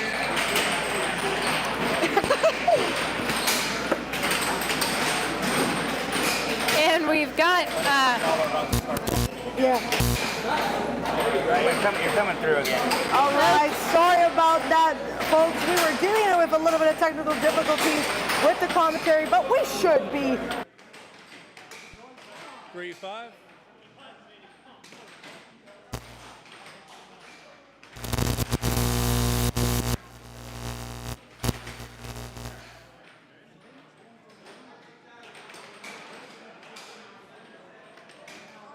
Four, 5.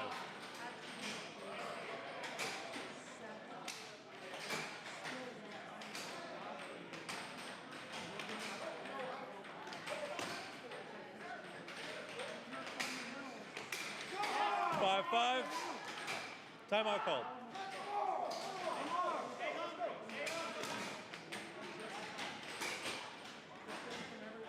Ready?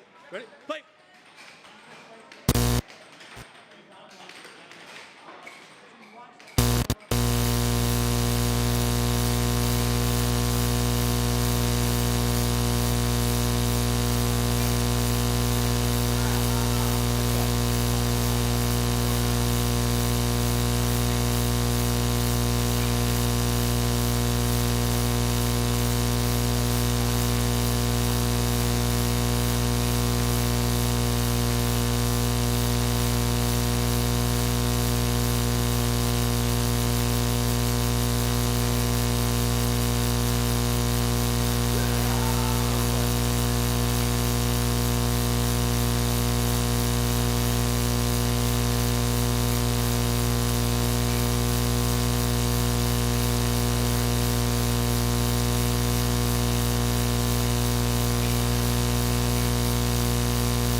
and here we see them in very signature stances.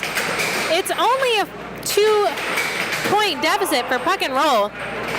not what you'd hope for, but about what you'd expect them to bounce back from. The crowd is so invested, it's actually managed to get quieter in here, and now as we're back from our technical difficulties, we're so excited because this is a match we've been looking forward to talking about all day, because these boys are near and dear to our heart, and that Carolina pride is kind of riding on them. We're not even in the winner's bracket, and it doesn't matter. That was an incredible show of athleticism, of camaraderie, of community, of spirit. Just some all-around good pucking out there by our boys and by generations. Yeah, no, it was really intense. And look, again, apologies for the delay and technical static, all that. We had something mess up with the cords, and we were trying to get help from Speed Team. I really do appreciate y'all letting us know as well. We do apologize again, but don't worry, we should be good to go and rocking and rolling, or rock and roll. All right, thanks, Sabrina. We're going to go congratulate our boys ourselves. Maybe they didn't win, but they had one of the best shows of the day. Didn't even need our commentary, if we're being dead honest. But in the meantime, please enjoy this word from our sponsors, Tito's Vodka, still waiting for the hand-delivered drinks.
All right, folks, I am Timothy Spidey Young.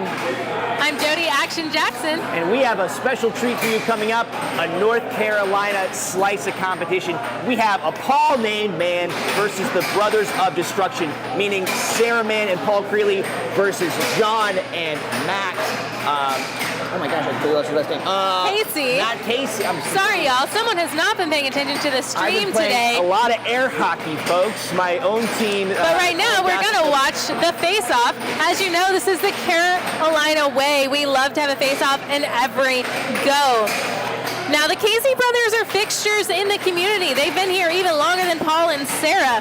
You know, they're head refs, they're experts in their field, as one says, and they're all around really great guys. They're also Chicago natives. So I know that Matt Casey and John Casey both got their start in like Chicago arcades and learned from the great Billy Stubbs himself before bringing their talent to North Carolina. Oh, Matt Casey, 2-0 already. Don't worry, Paul Creeley will take him off the table, letting Matt's younger brother John take the reins.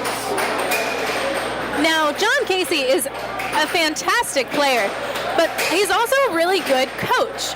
Now, when we have our unofficial tournaments down at the gym, he'll be the first to let us know about the rules and keep us focused, even if we're not playing for anything significant. Now, it looks like Paul and Sarah are tired. We saw them in a slugfest earlier. But don't let me say that too soon.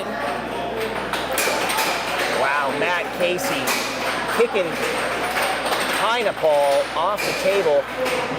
But you know, we mentioned earlier, I mean, the coordinated outfits really it's not worth a point in the simplest of terms. But a point in our heart, Tim. Come on. Our hearts. Now, I see in the comments, Will, this is a great North Carolina Classic matchup. These are two players we watch in tournaments. Wow. Ooh! Fortunate flub there. This is interesting because Sarah did have the only self-score on this table so far in her last table match, but it looks like she's brought some luck redemption back. As the unlucky one is actually Brothers of Destruction with a self-score. Wow, look at that. 1, 2, 3. Back-to-back by John Casey. That Paul Creeley, you see, is going to try to shade for that left wall under. I played a challenge match against Paul about a month ago now, and that left wall under is what won the match. That, and I completely lost that of steam, and Paul kept trucking. Well, Paul is a marathon runner, and he's just got to hang in there.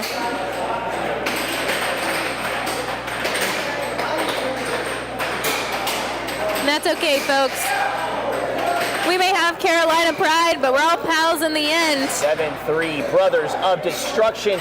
That's 3 out of 5, though. I know that we are in the losers bracket right now, but until they go to spin-offs, those will be 2 out of 3. They still got a lot of air hockey ahead of them. They can turn this around with ease. I know that Sarah has won challenge matches against Matt Casey in the past, but doubles, completely different game. Well, different game, Tim. I know Sabrina and I have talked about it. It's all about momentum, and it totally changes. When you think about the fact Sarah is such a controlled and methodical player, and it takes her a while to line up her shots, it's hard to stay focused. Look at the wrist. When you're switching in and out all the time. Clearly, it's not the biggest impediment, as she's able to score there, but it has been something of note, and I wonder how the Caseys have prepared for it. Matt Casey, our official ref of North Carolina, will take trash out of this doubles. And for those listening, himself. Sarah is whom we call trash by consent. We do not make fun of our players here in North Carolina, at least not at the stream and not online. That's an in-person kind of activity, much like air hockey. Is she going to take a big swing? I know we're all curious. And Paul is in fact standing in front of our camera, but don't you worry, we'll make sure you get the best angle every time. Sarah was able to lock that in. Not so far. A lead has been taken by either team. Yeah, it's a very curious nickname for trash because it led to... Oh, and right in a little slow-mo borderline double. I have floating double, if you will. I have a lovely story from last year's North Carolina tournament. There's some Texas folk were watching a game, and I believe Sarah was either playing in singles or doubles, but every time Sarah got scored on, or I think she self-scored, her compatriots or friends would go, trash, trash, trash. And some folks who didn't understand that was Sarah's nickname watched a later game and watched someone self-score and accidentally chanted, trash, trash, trash, thinking it was a... We are trendsetters, Tim, just like we set the trend with face-offs every time. Unfortunately, that means some of our mistakes get replicated. For those who don't know the culture, that was not trash, however. Nice over by Sarah there. Unfortunately, immediately... Stayed out there too long. And Paul likes to play at the line. Tim, can you speak to that? It's something he's always done, but he dearly paid for it just now. Yeah, Matt Casey knows how to punish those. Sarah has to pull this out. 5 to 6. Oh. Casey's gonna grab it. That's okay. Sarah is ready on defense. She knows how to slow drift in. Might be just what she needs when he's prepared for a slam. Yeah, Sarah throws angles out as a player that you don't really tend to see as like the meta, but Matt Casey, 7-5. Brothers of Destruction will still takes transition 3. to game 3. That's okay, folks. It still takes 3. We've got the hometown crowd rooting on both sides. We've got some words coming from the Bull brothers, giving a little bit of advice. We saw their dominance in their last game. They're still rooting for us to make it all the way through. And we see Akrako really able to set up a perfectly lined. In the first possession, technically goes to Paul. And he's going to make quick use of that possession, immediately getting a straight. But Casey wants him to pay for it, and that's just not the case, because Paul came to collect. That's all right. We are at 2-1. Oh, my Make gosh. that forearm, the strength, the triceps. That is Sarah Mann for you, folks. She's in the gym and in the gym. She's going to be good at air hockey. Wow, And that Sarah's forearm. locked in. Oh my gosh, those bank shots give me nightmares. Oh, she got And the good snag. repossession, though. That easily could have been lost. Ooh. Forehands. Sarah's a scary player. I'm always glad to be against Nice her. with the left wall. That's 3 or 4 uninterrupted shots unanswered. John Casey's got to hope to drag this down. Well, and her defense has really stepped up since the first game. I think she's got a better read on them. You know, some of our methodical players, they do their best when they go the longest. And Sarah Mann and Paul Creeley are not going to get tired. Wow, look at these. It's like she's trying to be unpredictable. She's setting up her drift, and then she's unleashing. Honestly, I think a well-timed charge would go really well. Ooh, John Casey puts that streak to an end. Well, the good thing is you have 2 different athletes up there on the table. It's hard to adapt to both of them within the same few points. Ooh, the left wall under of his own.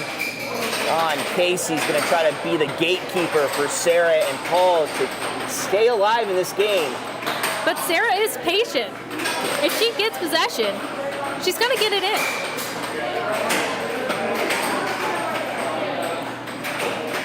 And we see the intensity of those around them really watching in. Brian Akrako is not going to let anything slide. That just slid in there. Oh, right wall under of his own. Paul and Sarah It are only 1 takes- point away. Still only 1 point away from trying to stay alive in this best 3 out of 5. Oh, I thought that was a goal. Wow, that was so And it fast. was so fast. She's got the speed. Matt's really good with the 1-2. He tries to get that rhythm. Well, the 1-2s and the 1-2-3s, honestly. One. Oh, there you get it, the 1-2. We've got a 6-6. Get hype. This is our favorite part of the game. We're rooting for both sides. We're rooting for Sarah. We're rooting for the air Casey. hockey. We're rooting for air hockey. We're rooting for good reffing. But they need it.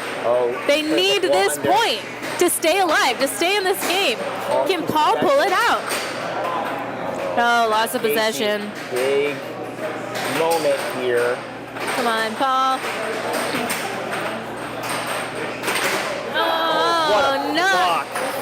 That is a defensive move. I'm gonna almost try to stay in their seats. I'll try that left all over again. We're going to have to apologize in advance. Timeout. All right, timeout is called.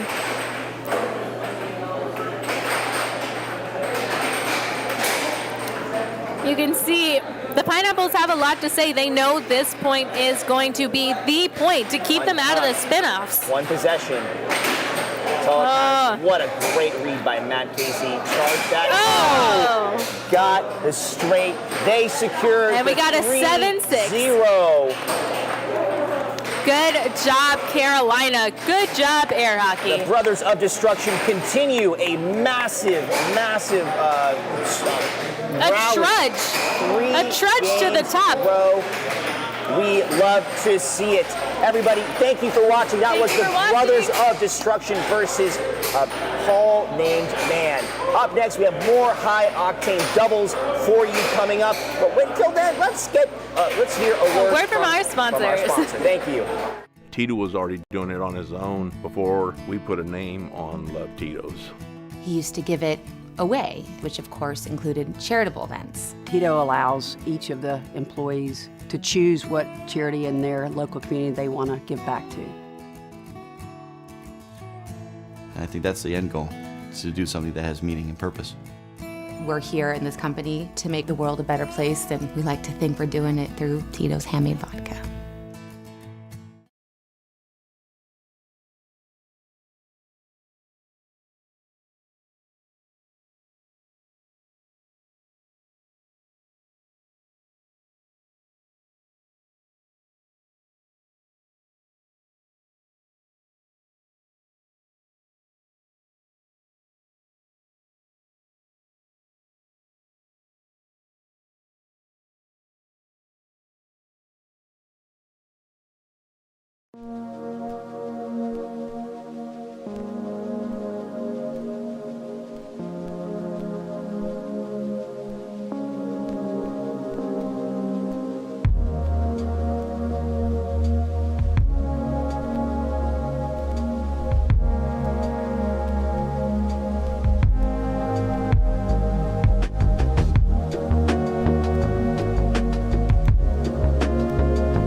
Just like that, with the over, Vince.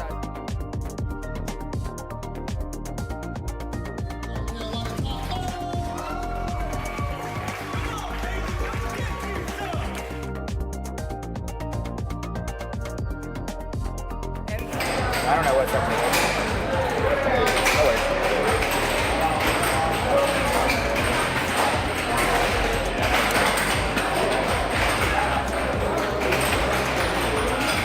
That key light's really good.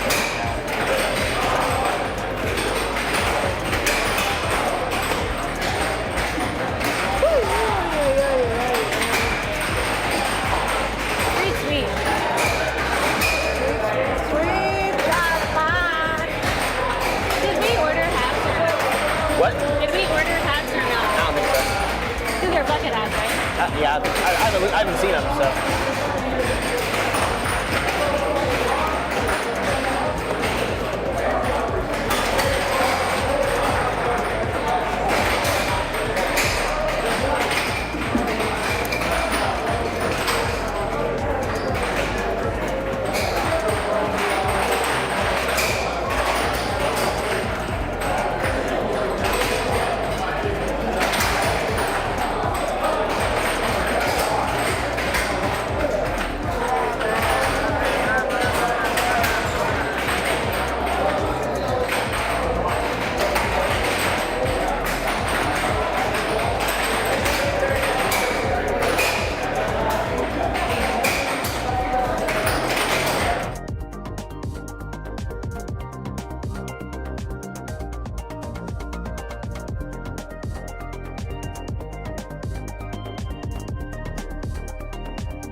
All right, everybody. We are moving right through our games today. We got coming up Milo and Winnie versus the Bull Brothers. You can see in our massive bracket we have today, we have so many more air hockey more matches ahead of us. But right now, more North Carolina players. Milo and Winnie, that's Taylor White and Joey Liss versus the Bull Brothers. Who you just saw absolutely dominate the table here versus Puck Buddies. They may not have won, but the game was incredible. The competition was fierce, and the vengeance is there. Yeah, I just lost literally like 10 minutes ago to Milo and Winnie as a team. I just lost to Joey and Taylor. It could have been me on this table, but it wasn't. I am now instead commentating with my beautiful fiance and the Florida lady here in the producer station. So we thank you so much for sticking with us all weekend as we are here for the 2024 Raleigh, North Carolina State Air Hockey Tournament Doubles Edition. We are your humble sportscast. We'll be here with you all weekend. Don't forget to like and subscribe on our YouTube channel. Follow us on Instagram, NC Air Hockey. But Jody Action Jackson, you look ravishing today. What are you looking forward to as you watch this game?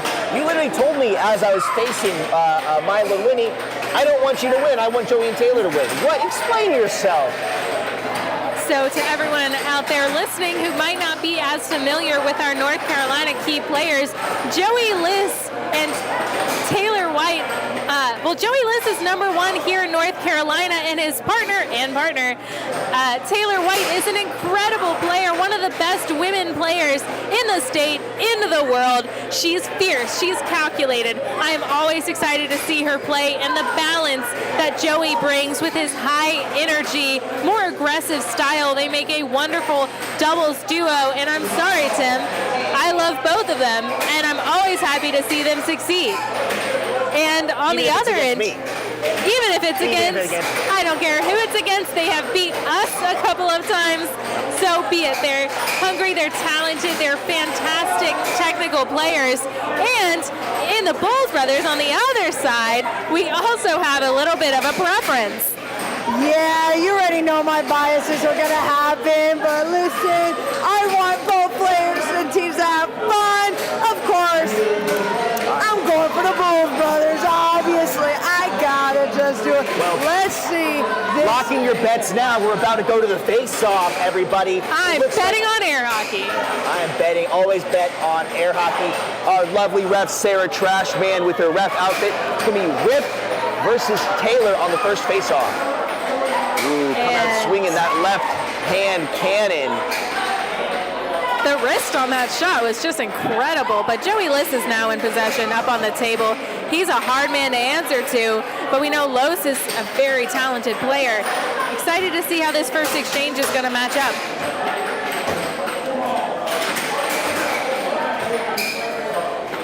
Joey Liss sporting one of our best bucket hats you could ever procure, the North Carolina Air Hockey Player bucket hat.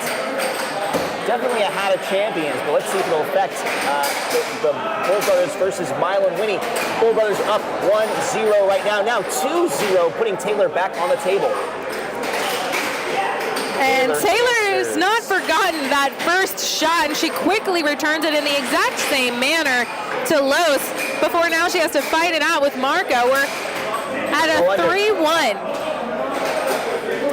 lead by the Bull Brothers at this time as Joey Liss takes the puck and gets it right in. We're seeing it's turning into a slugfest, a serve for a serve. A 1-for-1. Are we going to take it all the way to 7-6?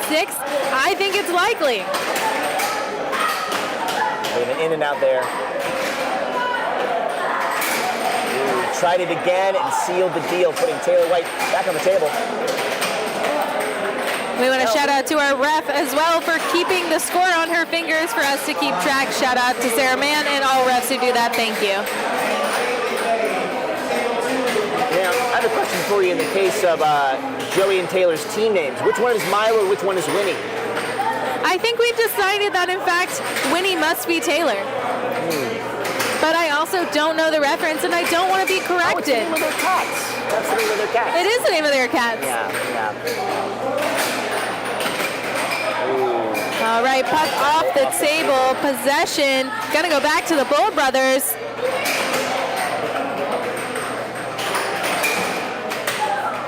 Ooh, and that was such a hard hit. You could hear it from here, and you definitely heard that puck go in the goal. That's gonna be a 7-2 for game one. Bull Brothers. Reorient some strategy if Taylor and Joey want to keep this game alive. I know nobody wants to be fighting for their lives in loser's bracket, but that is exactly what Milo and Winnie and the Bull Brothers have to do today. But Tim, Sabrina and I have talked about it many times. This is a double elimination tournament, and we do that for a reason, because you can't get to first without somebody losing. And this is just a stepping stone on the path for both or either of them. Clearly strong teams as we see Joey just bank that in. But now we've got Marco with possession, and he's got that such long reach. It's served him very well in previous matchups.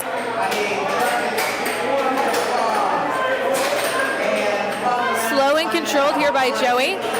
He knows that Marco's going to bring nothing but power. So sometimes you have to play a little bit smarter than harder. We'll see how that works out. He is up 2-0 right now, but we know how quickly a 2-point lead can disappear. Possession to Bull Brothers, and back to Milo and Winnie. As you can see, the crowd in the background starting to dissipate as the day goes to an end, but don't let that fool y'all. There is so much more air hockey to enjoy and for us to talk about. I know Tim said we're humble commentators, but that is blatantly false. We are arrogant, over-invested commentators and are enjoying watching air hockey just as much as you. And absolutely crushes that straight. Taylor White back on the table. It's 2-1. That, like I said, a lead can disappear in no time. Had a nice sling behind that. Also very cute outfit. And that's what we like to see. Air hockey is for everyone. This is an all-gendered sport. That's exactly right, Jody. It truly is a sport for everyone and anyone of all ages, sizes, any way you want on it is everyone is welcome into air hockey. It's a great sport to be in. And also, of course, I'm going to say this. Did you see Milo and Winnie's matching outfits? They're so cute. Love They're so cute. Such cute. Subtle, elegant, elevated. But I don't know. The Bowles brothers have this fun little matching jean thing going on. The hats, too. You see, they're kind of like inverted colors. And that's how I match my jersey. We live for the subtlety unless it's a shot, in which case we want it big and aggressive. Let's see if Lowe's can provide. I think we're going to see that here. I mean, you see the Bowles brothers are, actually both of these teams have been on this table already. They're kind of getting used to it.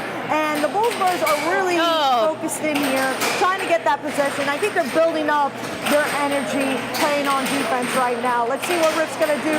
He takes back possession with that lefty arm. Oh, and he gets it in. Wow. Beautiful from the Bowles brothers here. And this is 2-all. It is anyone's game. We've only had one game so far. You need 3 to win, 3 out of 5. Joey picking up his pace just a little bit from what we saw last possession. Yeah, no, I'm looking here. Joey really is just making these boys put in that work. Hey, Milo winning, both of them are just amazing players. They play an amazing game here when they were first on here. They've just been so great. You see Marco here, he really, when he gets that puck, he really waits to snipe it there, and now he's really just trying to get that possession back from Joey, who Joey really likes to do this dribble game before he takes a shot.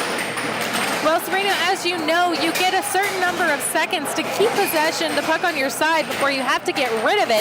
And Joey is a big believer in use every second. You see that with his diamond drift, and he used that drift to score just now. And the Bowles brothers really want to kick him off the table, just like that with a right wall under. Marco gets him off the table. Still anyone's game. Now let's see if Twitter's going to try to get him off, and that is what she does. Man, oh man. Now this means Riff has to stay on the table. Marco's done. Riff has to stay on the table now, which is really hard when you're going against these two right here. Holy cow. Let's see if we can get a comeback here for the Bowles brothers. Joey really gonna make him sweat right now, but Riff's gotta get him off. But they know each other. You got 2 North Carolina players, and like that. And puck is off the table. This is to the benefit of the Bull brothers. They're gonna get possession. A little bit of frustration over from Milo and Winnie. You can see they're trying to play. Everyone wants to play nice with their teammate. No one wants to be frustrated, but winning is the goal. And it takes 2 to do it here. Would you say it takes 2 to tango, It takes 2 to puck, if you know what I mean. Hey, I like it indeed. Let's see, Joey here and Riff really having a good volley right now between each other. As soon as I say that. And that is the commentator's curse, folks. If we're ever too much on your side, you should make us stop. Yeah, maybe I should be rooting for my Bowles brothers, right? But that was a great second game. This has got to go to at least 4 because you need 3 to win. All right, Bowles brothers switching to the other side. We got them kind of repping up. And also, I'd like to take a moment to appreciate, Sarah's jersey. She's really in the rep spirit. I trust her calls a little bit more, Sabrina, when she wears that thing. I'm a little bit frightened. And there's something about that, outfit that really exudes power for me. I think it's just the stripes, man. They really get you. It's the stripes. I mean, the pineapples help, Pineapples and zebras, they go perfectly together. I'm sure that is part of their natural diet. All right, we've got first possession. Ooh, interesting back and forth, but ultimately has to be returned to Marco and the Bull brothers. First possession means a lot, and that's how you get strung out early, as we just saw here. Yeah, Marco right now is keeping focus on that puck. Really just wants to stay on the table. Beautiful right wall over there. Getting Joey to return to the table. Let's see if he can knock Marco off his game. Let's see that. And you notice Joey's got his fingers taped while Marco's doing it with a clean, mallet and no tape. But looks like the tape may help because he is now off the table. Rip is going to take over here. And folks, he is getting Joey off the table. Both brothers are now up by 2. Let's see what Rip can do. If he can just remain on the table, or will Taylor take him out? Oh, he was trying to go there for that left wall, but quite didn't go his way. Now it goes to Milo with his possession. Ooh. Still keeping it in her possession, but it goes right back to Rip. Nice dribble. Oh, and he makes quick use of that regain of possession. And Joey's taped up. He's using the high top mallet today. It is really a preference thing, but it can be harder on your hands. You may get more power from a high top than a low top, and you see Joey plays and Rip plays with high tops.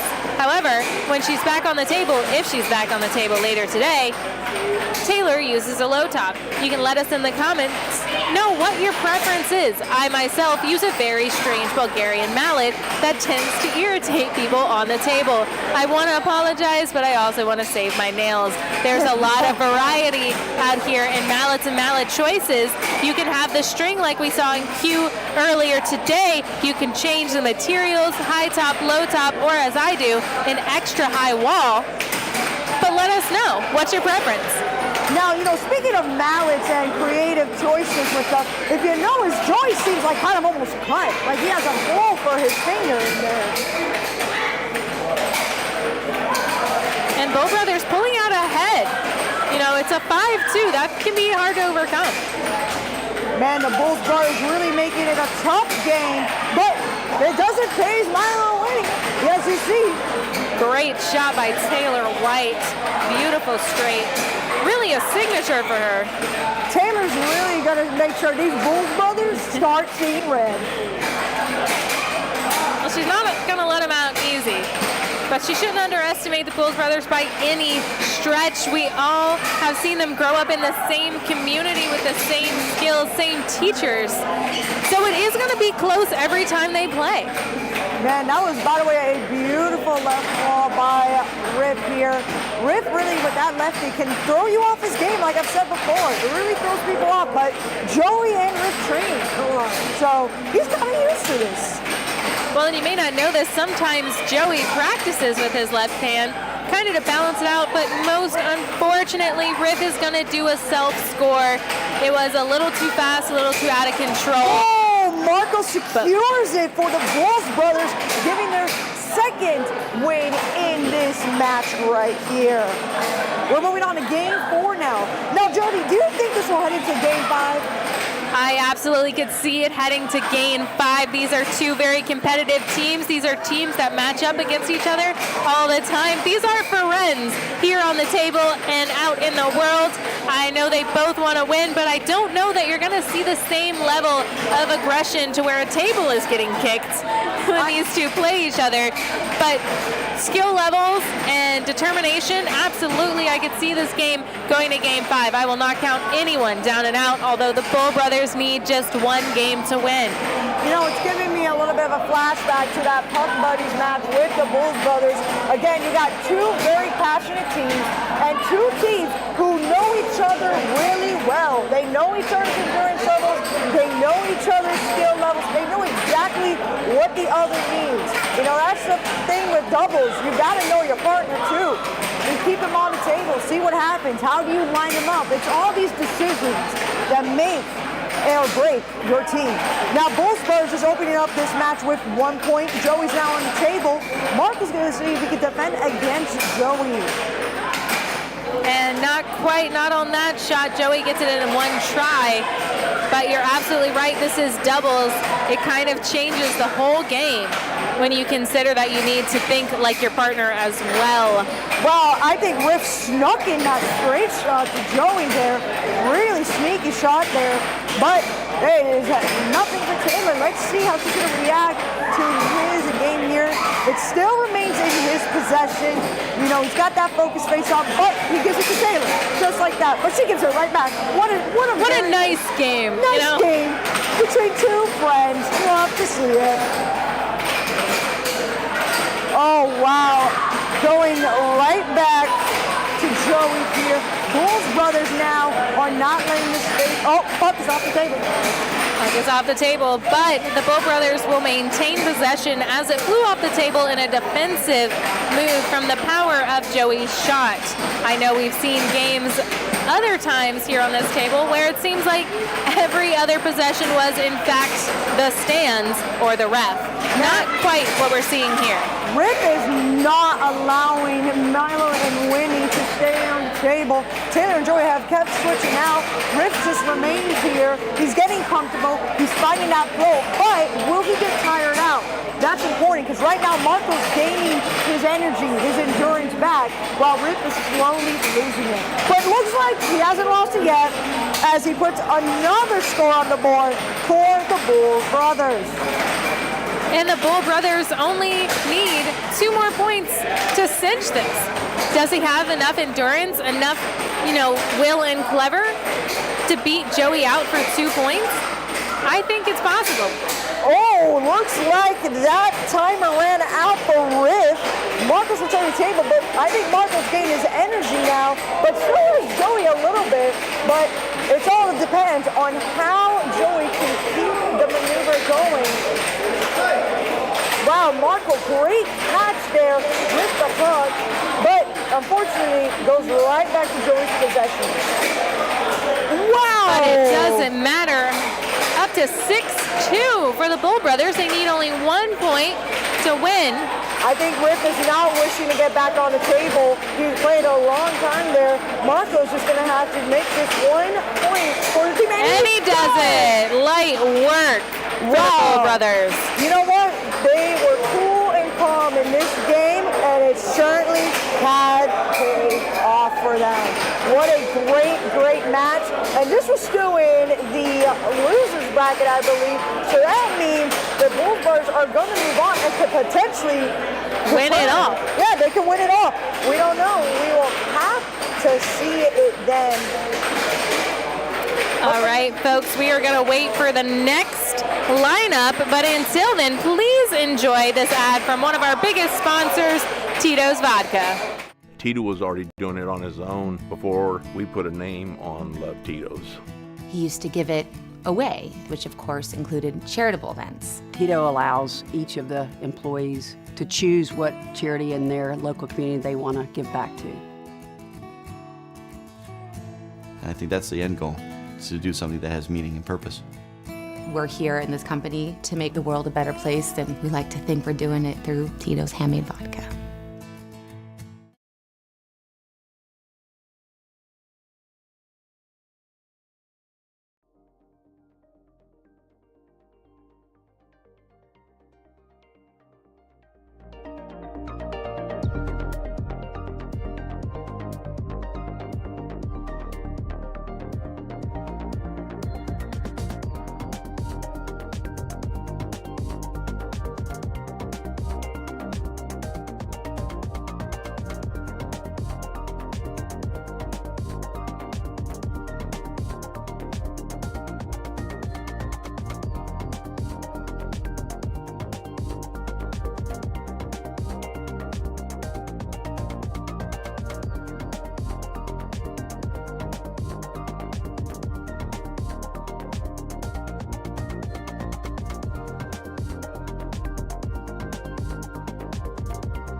And just like that, with the over, Vince Sasha.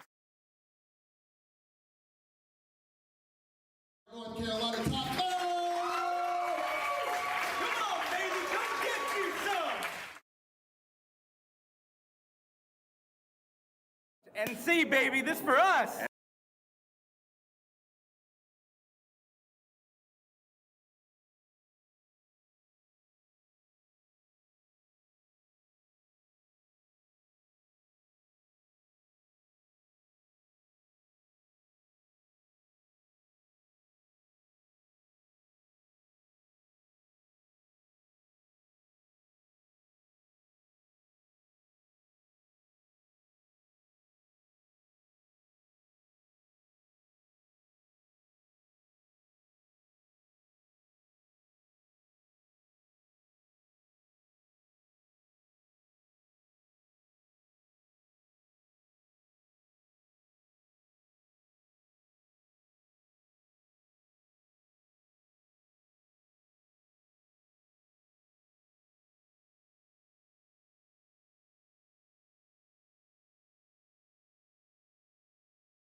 Okay, everyone, we're back. Thank you for our sponsors.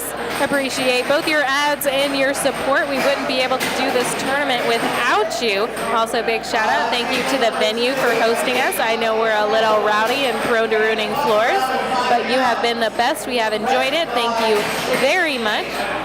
All right, this matchup we have in front of us is one worth watching if there ever was one. We have Generations, Brian Acraco, Austin Hernandez, my bad, versus Ugly Pucklings. We've got Seth and Ray. Seth, who took a puck to the face not too long ago. If you've been watching the stream, you watched the injury, hit him in the eye. We were not sure he'd be able to return to the table today, but that loud yell you may have just heard is his. He is a warrior, he is determined, and we are looking forward to seeing what he's able to bring to the table. We are, in fact, in loser's bracket. So this is number 2 of a 2-game elimination.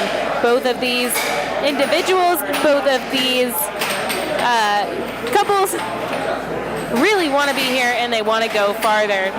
Yeah, you are seeing it now, folks. You know, we've seen both of these teams here. Once again, puck is away, flying off the table. I think Seth might be a little bit traumatized from that, so he's just step away. I think we should take a bet, Sabrina. How many times is that puck coming off this table? I'm going to guess 5.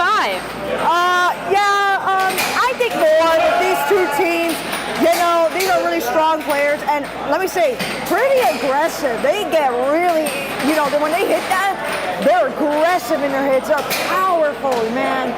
They are strong. You got Austin here and Seth. Man, those two, they got some strong shots here. But don't underestimate the two right now on the table. They're both also very strong. Ray can really sneak in his shots here. He's really powerful, but he knows how to kind of like hide his shot until he just lets it go and it's too late. But Generations is going to tie it up with the Ugly Pucklings now. Seth is on the table, already trying to go for the right wall, but doesn't quite make it. Going into the Generations section here. Ooh, wow, that was really fast. I couldn't even see that on camera so fast. Man, I hope for the viewers at home that you can see the action, how fast this puck is moving. You're right, Sabrina. This is very, very, very quick action. And all 4 of these guys are very, very, very sweaty. Every time they hit a puck, they are going for blood. They want to get it in or cause an injury. And that's part of why they're so tired. I think you can tell that both teams don't have quite the same amount of steam they had on their first time on the table. But I think that's really not the hindrance anyone might expect. I think we're going to see the same level of high play, intellectual play, now more so than ever from these teams.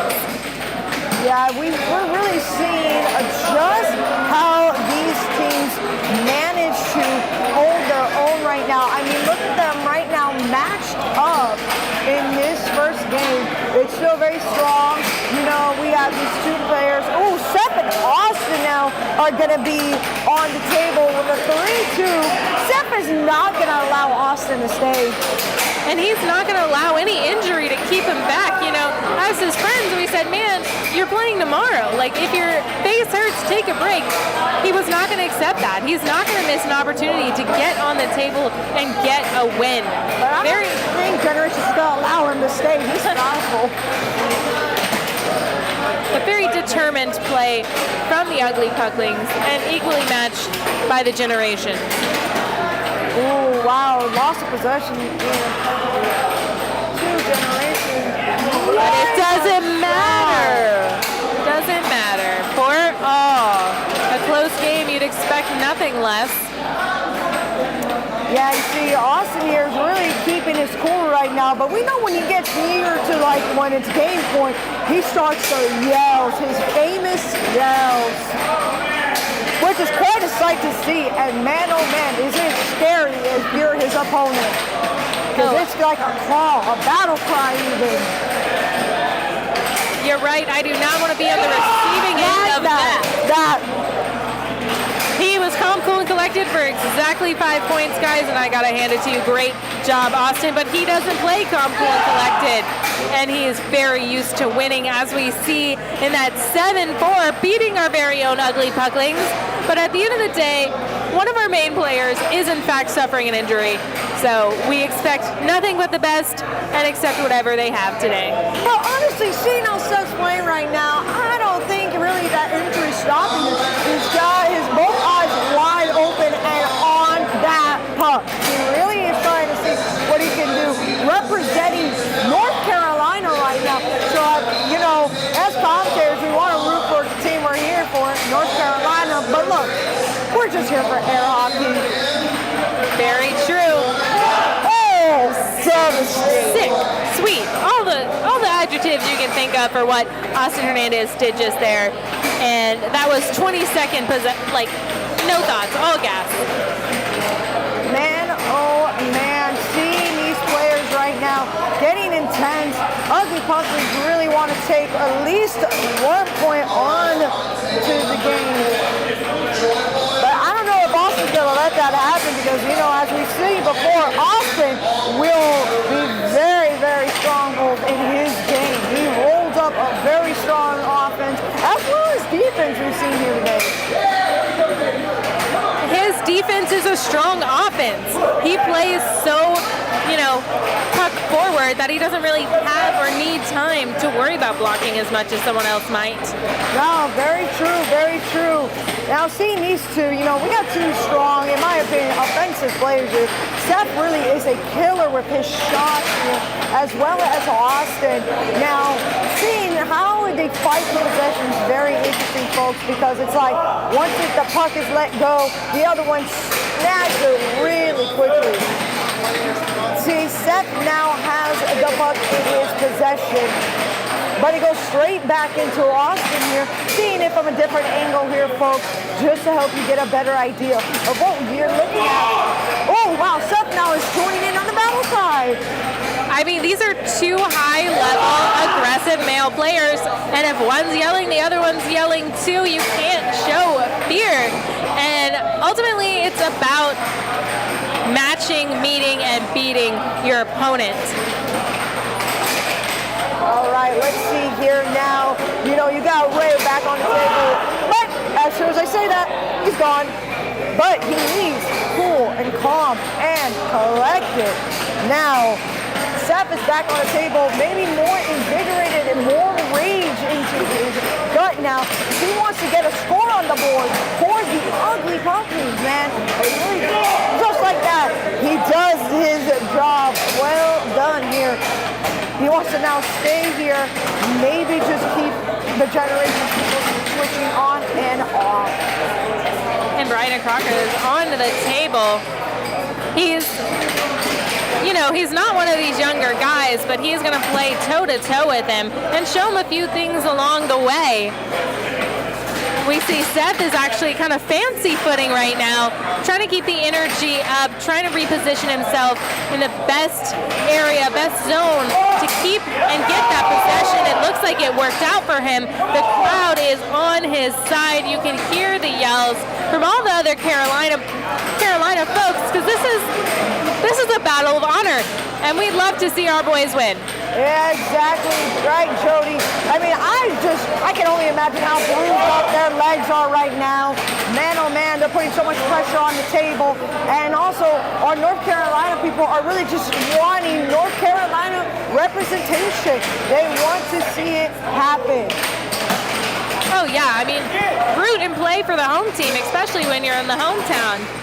But like you said, Sabrina, one thing people don't realize about air hockey is how much strain it actually puts on your hamstrings, on your glutes, on your calves, because you are on your toes. This is not a seated down sport.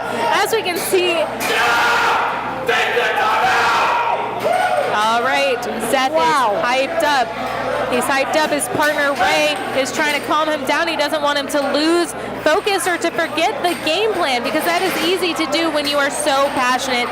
We know Seth really wants this win after his injury, and after his yelling, we've definitely got... I think he's trying to out-battle cry Austin right now, trying to show Austin, hey, I also will show you what it means to intimidate here. Yeah, this is a lot of testosterone, a lot of pride on the line here.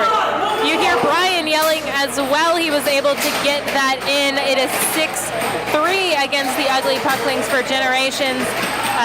Ray was not able to defend that, but we'll see if Seth can take it all the way. He needs 4 points to win. Unfortunately, we're not going to reach it there quite right now, but that's all right. Generations has 2 games to 0 Ugly Pucklings. But we've got the whole community rallying around Ray and Seth, giving them advice, helping them stay focused, calming them down. This is the community we're talking about. We're always very proud to be a part of this Carolina air hockey community, and we're even more proud to see it show up in our 2024 North Carolina State Air Hockey Championship that you're watching here today. We are in the losers bracket, but that makes this no less competitive. You can see Joey List just barely speaking to Ray Nugent, giving him advice like I said before, and like you know for a fact, Joey is our number 1 air hockey player and also one of our number 1 teachers. Seth is back. Our head is in the game. He's got his mallet off our table. He's focused, face down, ready to go. It is going to be starting on the table with Ray versus Brian. Generations up 2 games to 0. Looks like Seth is doing a little bit of pacing right now. He really is getting fired up. He already took a puck to the eye today. I think he doesn't want to take a loss right now. He is ready to go here. Now, let's see if Generations, I think, does not care. They don't. They are going to get Ugly Pucklings to keep switching out. They're going to start up by opening the game, but Seth does not care either. He's locked in. Locked in, ready, locked and loaded. He really is right now. But also with Seth right now, 2 very aggressive players. Ooh, but Seth takes out Austin here. But just like that, Seth is removed from the table. Ray is trying to be calm and collected for the Ugly Pucklings right now, trying to see if he can get some points, but does not work for him. You know, Sabrina, one of the worst things you can do in air hockey, in any sport, really, I remember my college coach told me, is play frustrated. Play angry, sure, but never play frustrated because you have let go of control.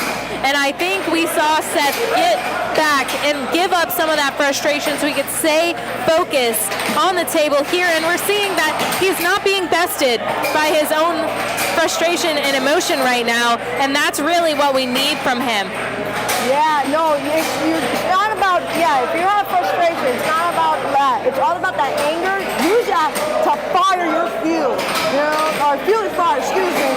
Really take that energy, and that is what we're seeing here from the North Carolina air hockey players right now. They are tired. They are ready to get them going. They want a win right now, and we're going to see that hopefully here tonight.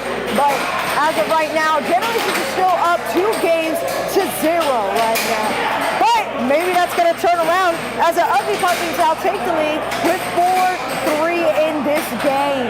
And the timeout has been called by Brian Acrocco. You only get 1, folks, and it's 10 seconds. I don't even know that he used the full 10 seconds. You still get 8 seconds of possession on the table before you have to get rid of it. But they're live. We are in play, and he has just crushed it with those straights today. Brian Acrocco plays no nonsense, but we see that Seth and Ray are not getting dragged into the same level of yelling and frustration and out of control that we see from Austin Hernandez. Now, it does work for Austin, but not for our boys, because you should play like you practice, and we don't typically see that kind of emotive behavior here in the North Carolina air hockey community. No, exactly. It's just really, it's all about, puck is going out once again. I think we're at 4, Sabrina. I said 5. I think I said 8. I think it's going to be higher. We've got very 2 intense players here. But anywho, let's get back to this table matchup right now. Let's give you another shot angle here. We'll look at it from the Generations point of view here. Seeing just how these players go after it. Oh, wow. Oh, Seth already put that puck down, and he was ready to dribble and let that. He's got to really wrist like he's very loose. His wrist is very loose. He's keeping his elbow, flexible. I think you're pointing that out, Sabrina. Like he's trying to make it his game right now. But we need Ray to put 3 points on the board to stay on the table and keep us in the game. He's calling his timeout. Also 10 seconds. Take a breather because 10 seconds on the table can be a lifetime. It can be 4 points in 10 seconds.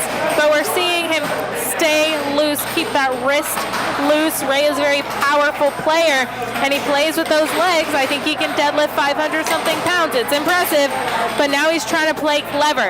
Like Sabrina said, he sneaks his points in sometimes, and it's his greatest asset, and we're happy to see it today, and hopefully we'll see it in the next 3 points. Yeah, I mean, Steph is no longer able to get on. He can't use his anger anymore against them. So it's up to Ray and his coolness. Alas. Oh, you hate to see it, folks. But you love to see it. The Generations are a fantastic team. We love to see Carolina win, but more importantly, we love to see air hockey win. That is very true. It's all about air hockey. You just hate to see your team lose, but that is okay here. Hey, it's not the end for our home team, boys. True. We'll see them on Monday back in the gym working, honing on their fitness. And by fitness, I mean air hockey strategy because we actually go to the regular gym on a different day. So thank you, everyone. I'm glad you were able to join us for that matchup. I know we've got lots more to come, lots of air hockey left today. But in the meantime, let's hear from our sponsor who's keeping us going, keeping Sabrina and I here in your ear, Tito's Vodka.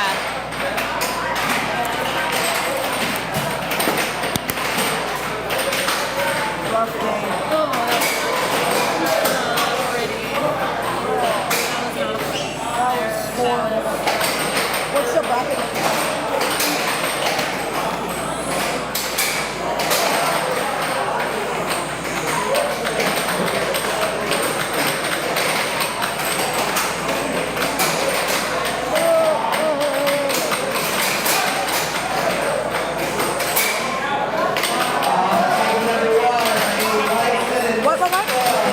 What did you say?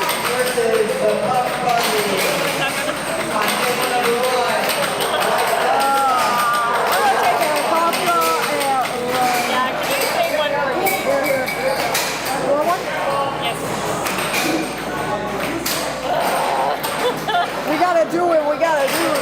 They don't pay us. They don't pay us. I mean, it's for fun and community building. But like also like. They don't pay us for this. Let us do what we want. Give us spicy. Why did they put it again? Who else do we have? Do we have anyone that hasn't gone? Maybe not at this point. There's only 4 left in the winners. But I would have preferred to do anyone else. By the way, the fence, the apple fence is great. Oh, yeah. It's great.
And just like that, with the over, Vince Hello, everyone. It is your favorite pair of commentators. I'm Jody Jackson, and I'm here with Sabrina the Lady. The Florida Lady. Uncle Lady. I get called that. Love it. And we're just checking in with y'all. We've got a lot more air hockey to go. We're going to be commentating on some of your favorites next. We've got Puck Bunnies and Weissman and Stubbs. I think you're well acquainted with those four players by now. But Sabrina, anything everyone should know about our air hockey tournament here today before we get back to business? Yeah, let me get you to repeat that question. There was some yelling over there. Did you get a question for me or something? There's always someone yelling over there into this arena. It's a loud space, so if you can't ever hear us, I can guess why. But Sabrina, I guess I was saying if there's anything else you'd like to say to everyone out there before we get back to business, because we're back on the table in just a minute. Yes, of course. This is to anybody who is curious about air hockey or just like, what the heck is air hockey? Or what the puck, should I say? What the puck? Take it from someone like me who last year knew nothing about air hockey, and now I am such an avid fan of it. Not only is it a great and wonderful sport to watch, it also is a great community to join. So if you have any interest, hit us up on our NC Air Hockey Instagram, on our YouTube channel. Hit us up there. Please like, comment, do all of that so you can experience this wonderful community. Trust me, I'm not even a player here. I just am a volunteer, and I absolutely love it so much. And I want to thank y'all for joining. We're going to get onto this table right here. We are just the faces behind the voices here. And it's been a pleasure, but like I said, we have Weissman and Stubbs up against Puck Bunnies. I know they've played each other a time or two. I watched them go toe-to-toe in Worlds in doubles before, but hopefully it'll be just as fun and exciting this time. There we are. Here we go, folks. Right now, Puck Buddies and the Weissman and Stubbs, I believe I'm pronouncing that right. Yes, are on this table. Now, I know the Puck Buddies, they've been here and they've done that. But actually, are we in a practice right now? Well, it seems like the two were practicing against each other, and now it looks like we're in a game. That should tell you a lot about our idea of camaraderie. Yeah, you see that a lot here, Jody. You know, they're just here trying to get the practice and the mojo of table one, you understand? And it's just what happens here. We'll turn back onto the screen now for you folks out.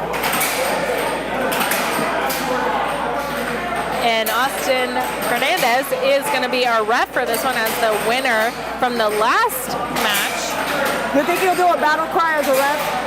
You know, I would be very, very curious. Hey, listen, you gotta be loud as a ref.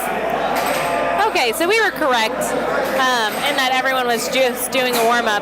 It is the Puck Bunnies playing against Weissman and Stubbs. All right, folks, we're gonna get started here. Looks like they're doing a little bit of talking, making sure everyone's clear on the rules, clear on who's starting, who's not. Which, Jody, by the way, that is very important. We talked about this a little bit earlier today with the Bulls brothers and Milo and Minnie, I believe, or Winnie. Is it Milo and Winnie, right? Or Minnie? We know they're cats. They're cats. They're cats. Yeah. We talked about it earlier today that who you start off with can determine how the game goes. Absolutely. I think there are two main strategies. You either put your less experienced or accomplished player first, so when they get knocked down, you hope and pray that your more experienced, higher scoring player stays in the whole time, or you kind of do the opposite idea and hope that your dominant player stays in all 7 points, or has a very quick switch. Well, already we see that starting off. Weissman here, Weissman Stubbs here, already getting a point on the board here. Puck Buddies, this may be a challenge for them. Clearly, it kind of is becoming one, but knowing the Puck Buddies, they bounce back. They do. They definitely bounce back. Pop buck, if you will. And we see that all of these guys, you know, have been really taking a beating on the table. We've got Tim Weissman is wearing his full leg sleeve, to keep that compression as he rams into the table. A bit of a knee pad, which makes total sense, given that he uses a bit of the runner's stance. There are two main stances that you'll see in air hockey. One, the runner stance, like you'll see from Tim Weissman here, and his opponent. Oh, wow. Puck Buddies right now, not a single point on the board. But listen, we've seen Puck Buddies, this is what, our third time tonight seeing them here on this table? I think so. They are not to be messed with. But so is Weissman Subs. They're not to be messed with. We got two great teams. Right there, folks, it's a loss of mallet, which wouldn't happen to Q because Q, I believe, has a string. Does have a string in his mallet. And like I was talking about, two different stances. Q has more of like the wide leg straddle stance. Forgive me for not knowing the exact name, but it is a difference where people keep their hips more on the goal rather than only one side as they're in a lunge. But Q absolutely does have a string in his mallet, so. Well, Q got a point on the board now for Puck Buddies here. So something works. Doesn't matter because Weissman and Stubbs are coming in hot. Oh, absolutely. I watched Stubbs the other day at the Centerline game, and he's just such a dominant player. He's been around. He's taught a lot of the dominant players over the years. I know that Casey's worked with him extensively before coming to North Carolina, so really absorbed some of his play style, and we saw how dominant they can be. Yeah, no, you really are going to see just how these players are just, experts, really, at how to handle the mallet, how to handle defense and stuff like that. But also remember, it's not only just knowing how to play the game, it's how to play the mental game. Keeping that cool, calm, and collected head. You can't get pressured. You can't lose your balance here, folks. Look at that. The Puck Buddies seem to be in control just like that. They get another score on the board. Let's see if they can climb their way to 7 points. Tim Weissman on the table. He is kind of the founder of a dynasty. So many members of his family, his children, are avid air hockey competitors and very accomplished ones at that. We saw the Wise guys on this table earlier. I believe twice, actually, we saw the Wise guys on this table, and clearly they have learned a lot from a master. Yeah, I believe we saw the Weissman earlier here teach his son a lesson. Oh, absolutely. Which was, wow, what a match that was. Here now we got these two great teams, great expertise. And Jody, I believe they are on the winning bracket. Is that right? Yes, I believe you're correct. So this is going to knock someone down. There's a reason we've seen these players up on our table so many times, because no one can knock them down, but that has to change right now. One of them has to be the victor, and at least in this game, it's looking like it's going to be Weissman and Stubbs. But again, it's not that hard to make 4 points in a row. We've seen other players do it all night long. It's just a matter of, can the Puck Buddies pull it out, or do you count your losses and go to the next game? It's all about strategy, but all of these men look tired. And I can't blame them. I'm tired watching them. Really, really. They just offer just so much to look at here. They have different strategies, different ways of handling the puck, different dribble ways. But yet, it always seems to go into goal for them. Exactly why they're still in the winning bracket now is because of this skill to keep on going, keep that endurance. Don't let their age fool you, folks. It doesn't matter. They still got the endurance. They still got the play, and I might get yelled at for calling them that. Well, I've been trying all day not to say the word old because I was told not to.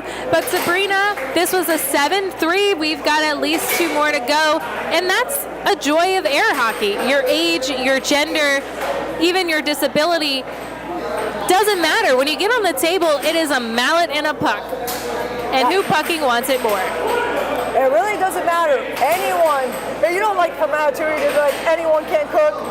Anyone can play air hockey. Anyone can play air hockey. I'm speaking myself as a disabled individual and a retired athlete. I love it. It's a great sport, and it's a great community. Sometimes when you got to take time off, it's not like you're forgotten, you're not kicked out. You play when you can, and then you learn you just want to play all the time. Clearly.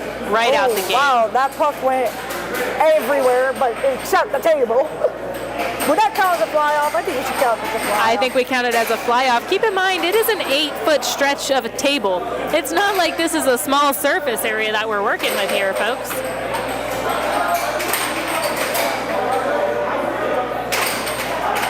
All right, here we go. Starting up once again. You got here Puck Buddies trying to defend right now.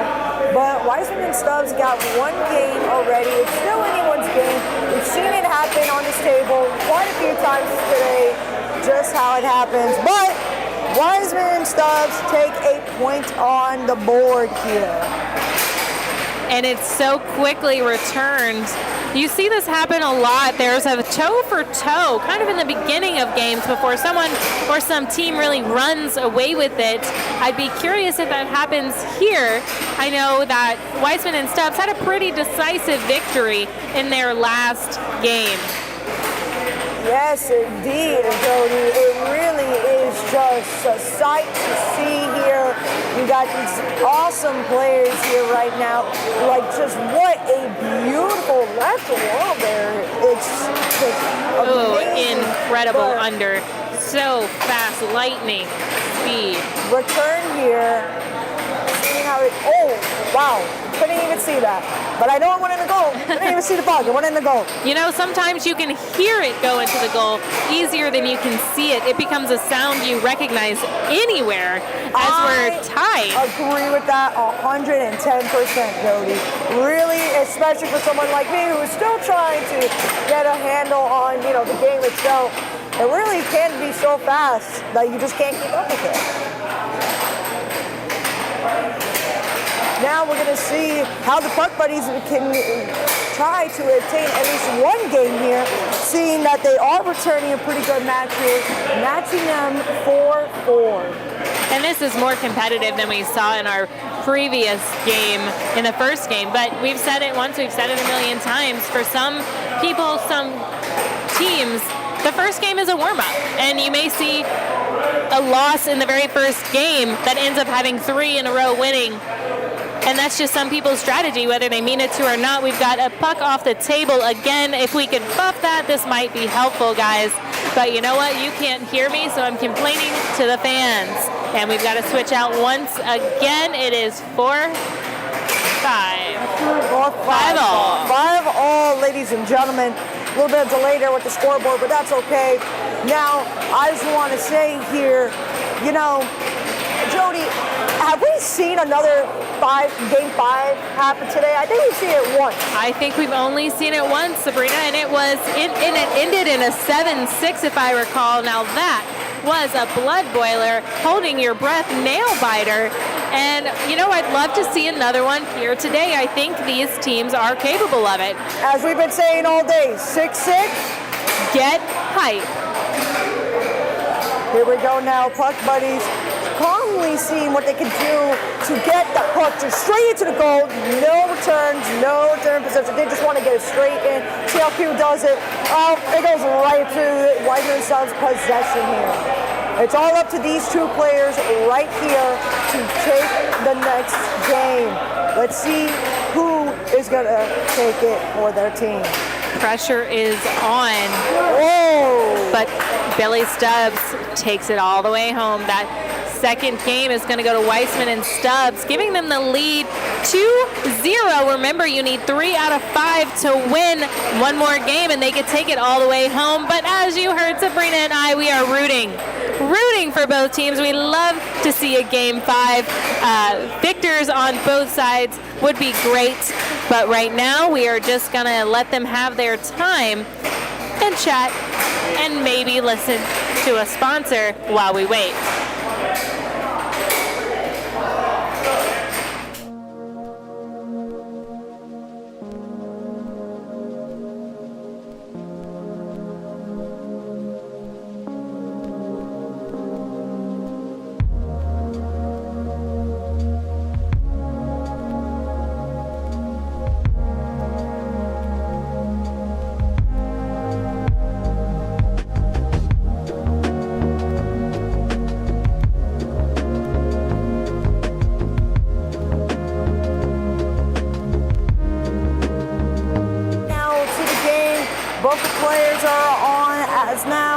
and Wiseman Stubbs going to start off leading with 1 here, and all they need is this game, and they kick Puck Buddies out of the winner's bracket. Off the winner's bracket.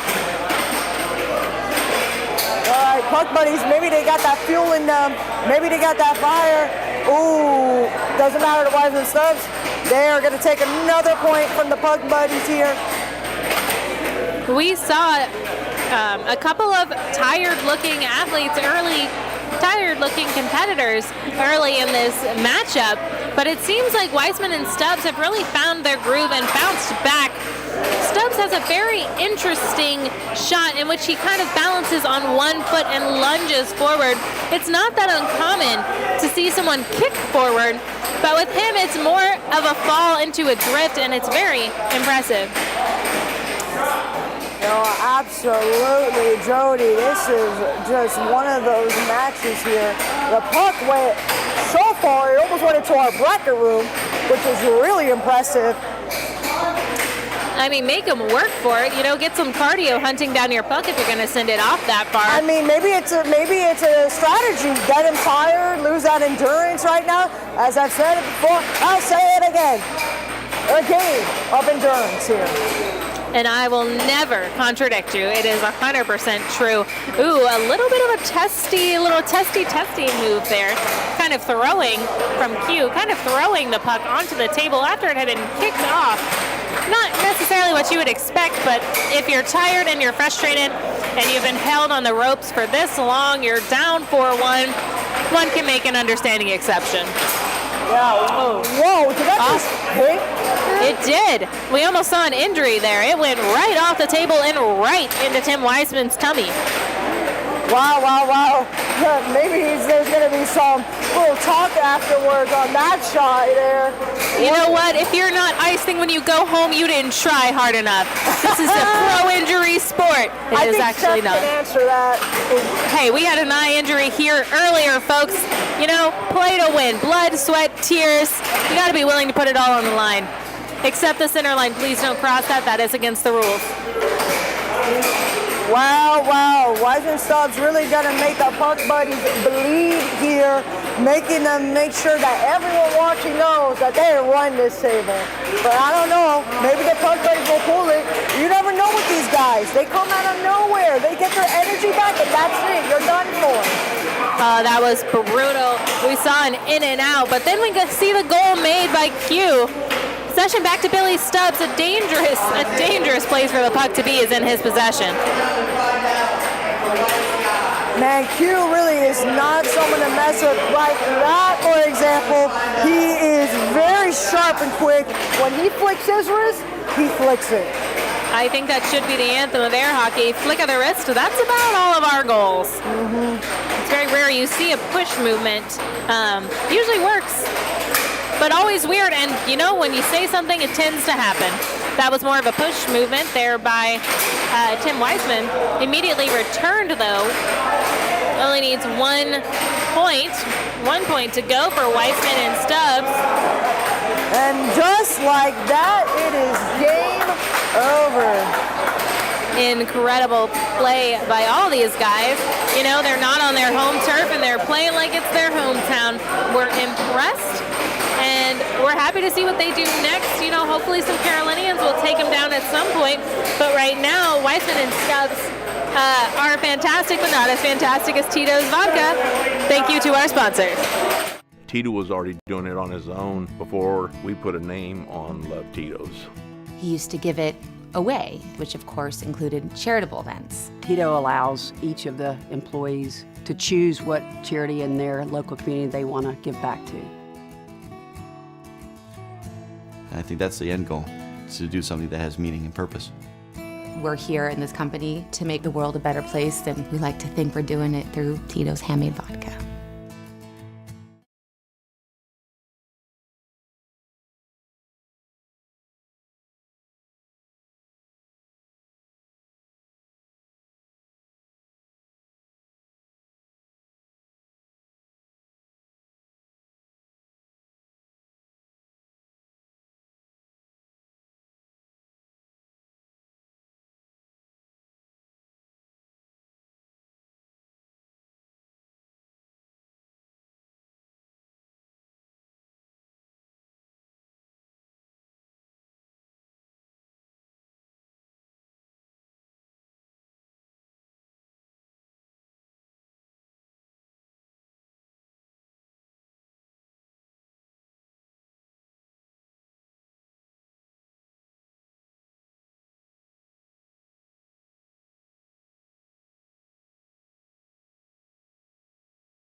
up in our screens, you know?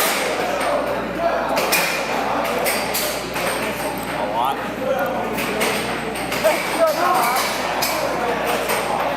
At least 10.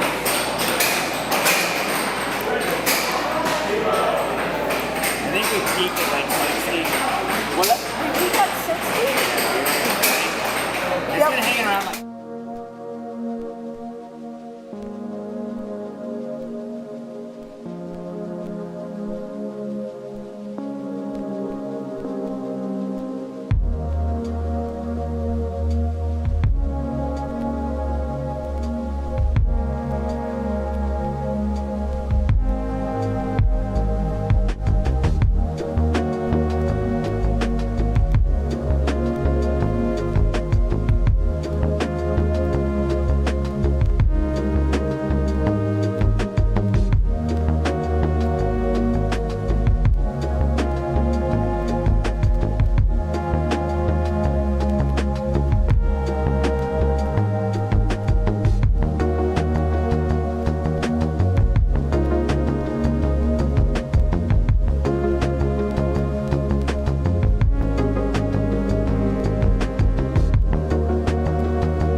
and roll, and the Puck Buddies. So tell me what I'm seeing here today as we watch them both for the third time. Oh, yeah, I think so. I mean, Puck Buddies, they've been here, and they're here to stay, man. They're a force to be reckoned with. You see Q and Dan here, they're ruthless, man. I mean, that last match we saw with them, with Wiseman, I think it was Stubbs, excuse me if I'm mispronouncing that. They played a good match, but we got our own North Carolina boys here, Vinny and Rose, that are not going to have a second time on this table just end up in the loss. They want to win it. Yeah, being a loser's bracket is never somewhere you want to be. I know it's what we try and avoid, but it is one way to get to the very top. You can hear that it's really thinned out as a crowd all around us as it gets later and later in the day. This is hour 5.5 of us watching and talking about air hockey. You'd think we've seen it all, but we're still just as excited to see what this is going to bring. As I mentioned earlier, there's 2 stances, and you definitely see Vinny is like... it's like a hopper almost, I like to say. He keeps bouncing on his like toes because he needs to keep that momentum, that blood, that energy going, yes. And you're right, I see the stance that Q has over here. And honestly, it just depends on what type of player you are. All right, now we see that he just got kicked off the table. Most, as soon as he steps on, gets Q right off the table as well. Oh, there goes the puck. That means possession is going to go back to puck and roll. They are definitely down right now. And they used that possession and got it right in the goal. You know, I'm kind of scared being on this commentating end of the booth because guess what, guys? I do like my face. We do not have a wall. So if we get hit just like Seth, I don't have glasses and it will hurt. All right, now what we're going to see here is just how this game, no matter how many times you see these players, it always feels like it's changing because it's a changing game. They don't have a certain strategy. They just keep on going. Look at that loss of mound. They really got that string. That would be a loss of mound, but with the string attached, it almost makes you wonder why everyone doesn't include a string. In the comments, if you want to let us know what the disadvantages might be, please definitely let me know. Also, I think one of the most impressive things we see in the puck is from us. Once again, we are in the line of fire, trying to bring you the hottest takes of the show. Literally risking our own faces. And still a loss of mallet. He lost that mallet completely. That's probably why you don't have a string on it, because it doesn't matter. It gets away from you. But with Benny, we see something special. He is a college goalie, a college athlete, and he has reflexes. But they weren't enough to stop what was just handed to them by Puck Buddy. I was about to ask you, you said you were a former college athlete. Does that actually, help play into your air hockey game, Jody? I think it absolutely was. I was a heptathlon athlete in college, which means I did a lot of throwing. I threw discus. It has a very similar motion, and I know I can get a really big sweeping motion to get the puck in the goal to shoot a really solid straight. But I think we all come in with different gifts into the game, different experiences that make us good.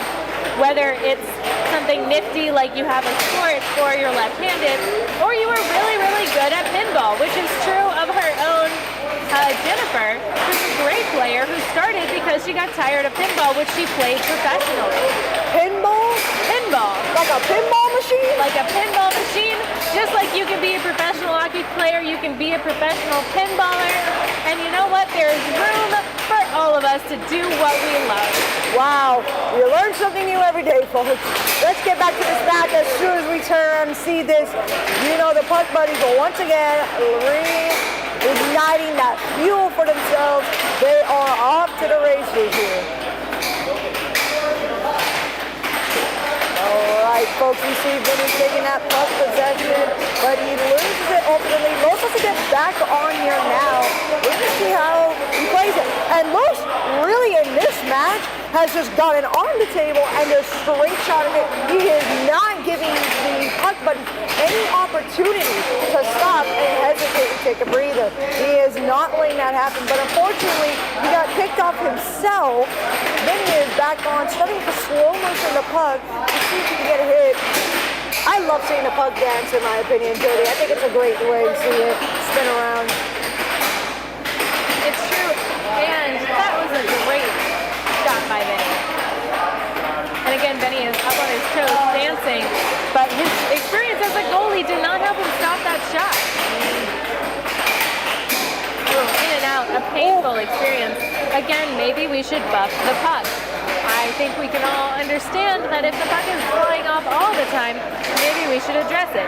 When I was at Worlds, I saw someone fly a puck so many times they had to get 3 new pucks. We don't have that luxury here today. That is really crazy to hear about, folks. But it's just part of the game. And speaking of the game, let's get back into it, seeing how Vinny has once again returned. And do you notice, Jody, he actually has an injury now. We don't know what was the cause of that injury. It is on his right eye, between his eyelid and eyebrow. You see that bandage right there. I do not see the bandage yet, but I understand taking one to the face can cause a lot of damage. That's an intense injury. I was walking by him actually, and I was like, what happened? And he was like, all right, I gotta go. I'm like, oh, he just had a bandage all of a sudden. Not sure why. And speaking of wounds, if you've lost and found yourself in the spin-off game, you actually only get 2 chances. It is a 2 out of 3 game. And I just saw your man walk by with a beverage just for you. Oh, thank you so much. You gotta stay hydrated, folks. It's a sweaty game out there. You put a lime in it as well. How wonderful. Yes. That is why I go for the Bull Brothers. Hey, if they're bringing us drinks, we've got to root for the Bull Brothers every time. We're at match point 3 for Puck Buddies. Let's see if we can pull it out for Puck and Roll. Just about snuck that in there. Gotta stuff a charge. You love to see. My favorite shot in air hockey will always be a charge, because nothing feels better than absorbing and rejecting someone else's power. Geez, these pucks, folks, thankfully went that way and not to us. I hope our own North Carolina air hockey players are considerate of our faces. We do appreciate that. Yes, we do. I can see just all around the fatigue has really set into all of our competitors. It's something you can't deny. At this point, 5.5 hours of competitive air hockey. Did you know that an hour of non-stop competitive air hockey burns 600 calories for a woman? Imagine for a man. This is like the reverse eating of 5 pizzas. You are burning calories. You're tired. You're hungry. We don't have a snack bar like we did last year. Well, I just thought my new diet plan. All right, and Puck Buddies are gonna take that game. Are we on our 3rd game now? Yes, here? we're on the 3rd game.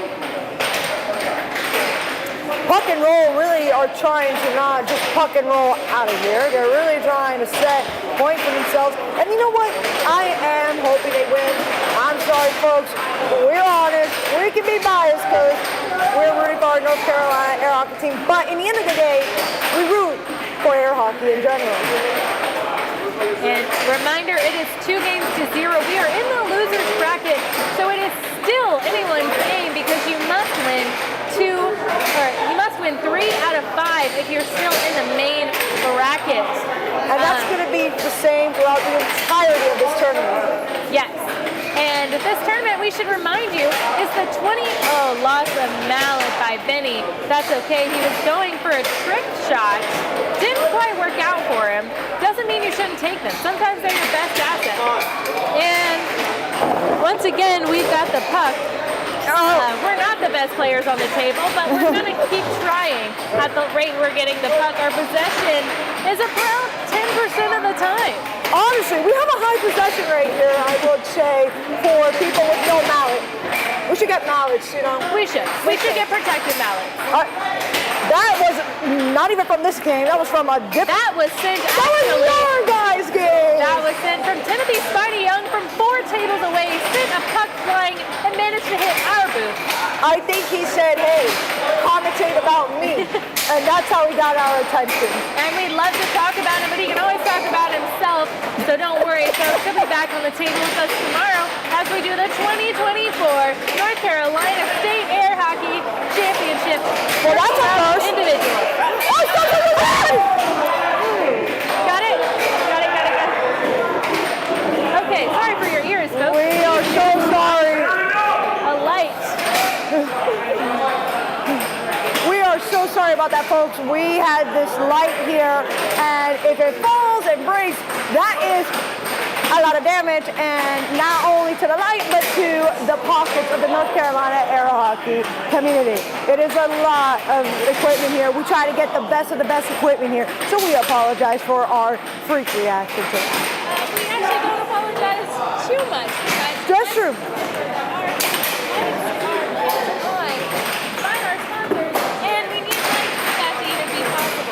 You know what? You're absolutely right, Jody. We apologize, but to a certain extent, because we do need our life. We do need life. That's to get you the best streaming equipment, to get you the best view of this air hockey table. But again, I do apologize for yelling at anyone's ear. That's the second time it's fallen today. We did see a great asset from Captain Hall. And that was a wonderful straight shot by Jimmy. It had a lot of success with that one, a lot of power behind it. He's getting better at catching the puck and keeping it. And that's what you're going to have in brackets like these. You get more and more practice throughout the tournament. You start learning what's working for you, what's not working for you, and that's what you see. But still, it feels like it's such a new experience every time watching these players. I mean, I've seen Puck Buddies here already so much tonight, and yet I feel like I'm watching a new game. Yeah, every time we see them, it's a new game that they're bringing. They have a style, for sure, but they're adaptable to any competitor that crosses their path. And we had another puck on flying from another spin-off match.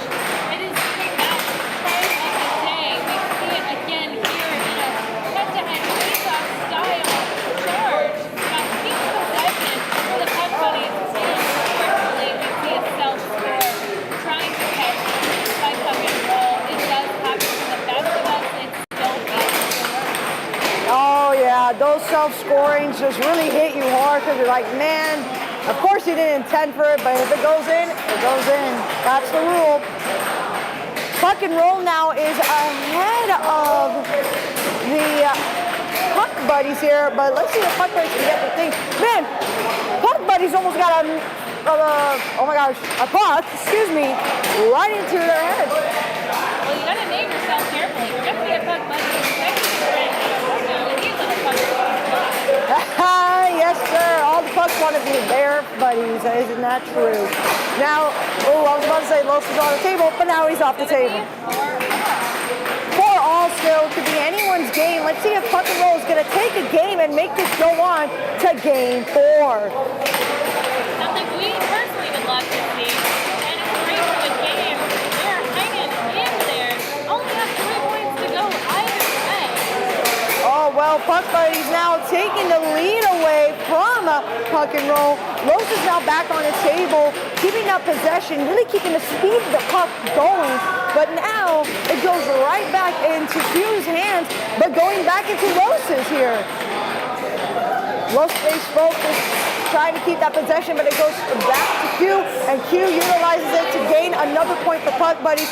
That is game over for Los, as this is going to be a game point for the Puck Buddies, meaning Vinny now has to stay on the table for the rest of the match. And we did see Vinny get a little over to the sideline. Will that be enough?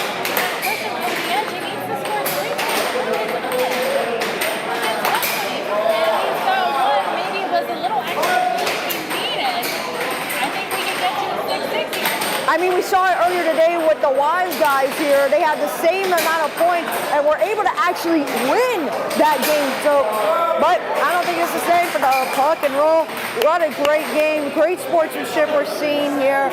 Wonderful, wonderful, wonderful.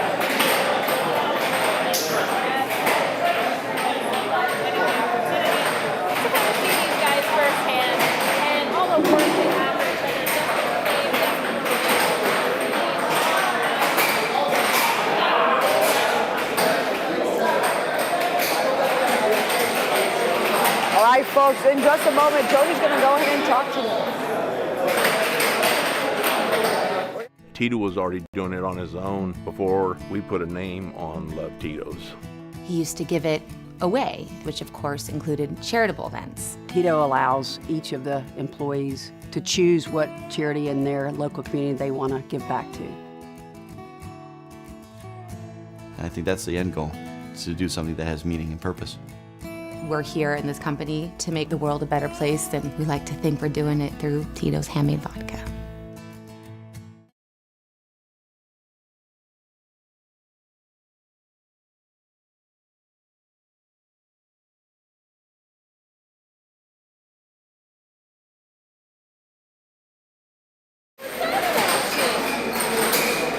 Better than water. This is tequila.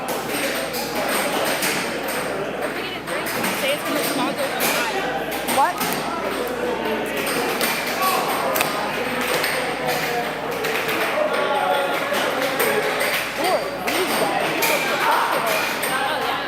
Really said this is playing for like 34 years. So what we got? Yeah, yeah. Oh my God. That's what we're looking at. Oh my God. Weissman's from Houston, Billy. Tito was already doing it on his own before we put a name on Love Tito's. He used to give it away, which of course included charitable events. Tito allows each of the employees to choose what charity in their local community they want to give back to. I think that's the end goal, is to do something that has meaning and purpose. We're here in this company to make the world a better place, and we like to think we're doing it through Tito's Handmade Vodka.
Tito was already doing it on his own before we put a name on Love Tito's. He used to give it away, which of course included charitable events. Tito allows each of the employees to choose what charity in their local community they want to give back to. I think that's the end goal, is to do something that has meaning and purpose. We're here in this company to make the world a better place, and we like to think we're doing it through Tito's Handmade Vodka.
Back and going against each other. We got Wiseman and Stubbs versus Generations, and I believe you got, that is Texas versus Illinois.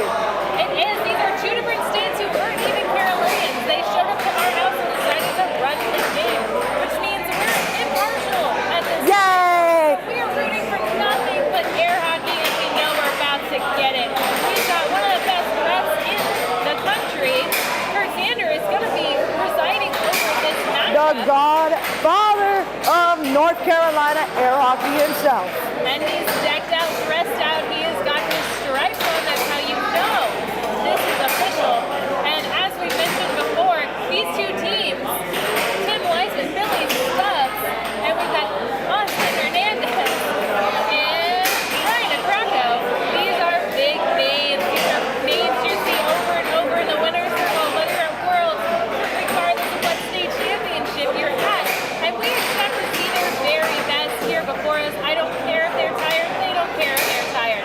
We expect a very good game. I know, Jody, they're sitting right here right now. They're simply like, you know what? I'm used to being number one, but both sides are used to being number one. And we're going to see how two teams who feel like we're number one are going to battle it out here tonight at the NC Air Hockey State Tournament 2024. 2024, we've been waiting for it. This is the first time since the last time, our second annual, and every competitor here today brought it. And what's even more exciting is this is only day one. This is just doubles.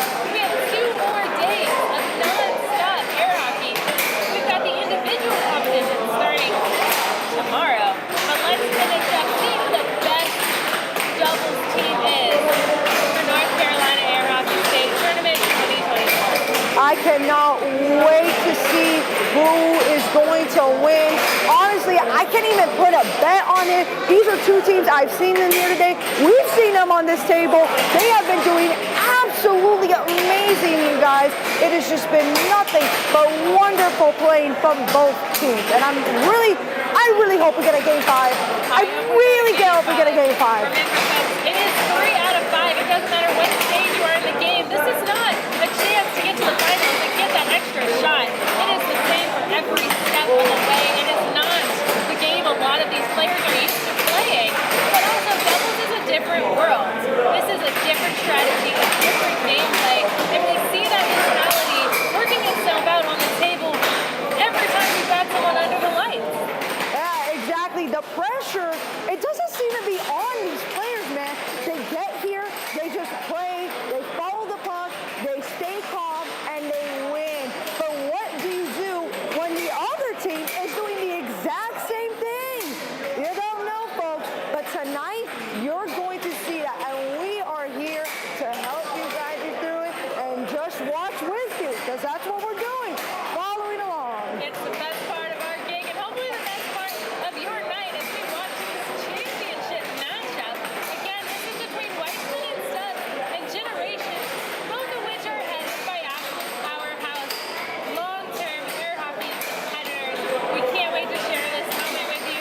I'm Jody Action Jackson. And I'm Sabrina, Florida Lady.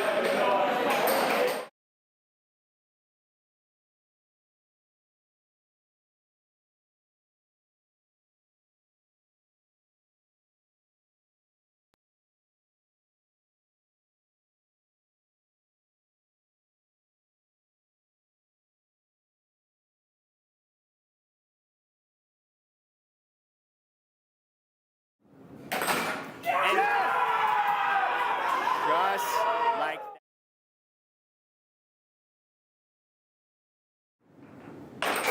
that. And just like that, with the over, Vince Such. Carolina top.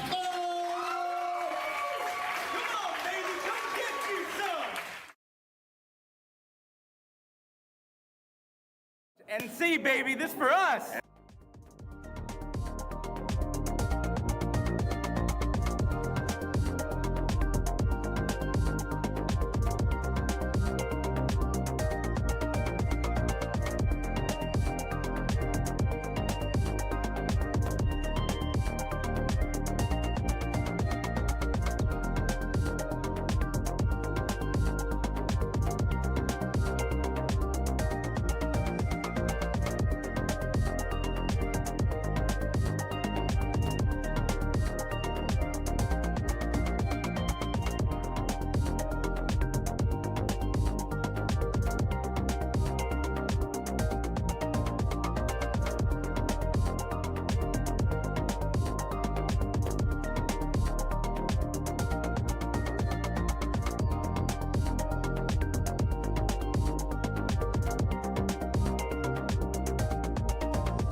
Tito was already doing it on his own before we put a name on Love Tito's. He used to give it away, which of course included charitable events. Tito allows each of the employees to choose what charity in their local community they want to give back to. I think that's the end goal, is to do something that has meaning and purpose. We're here in this company to make the world a better place, and we like to think we're doing it through Tito's handmade vodka.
Oh, wait, yeah. Possession over here, ready? Puck in.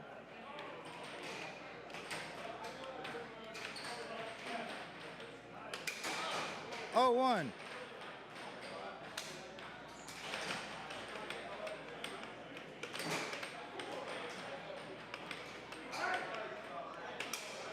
One all.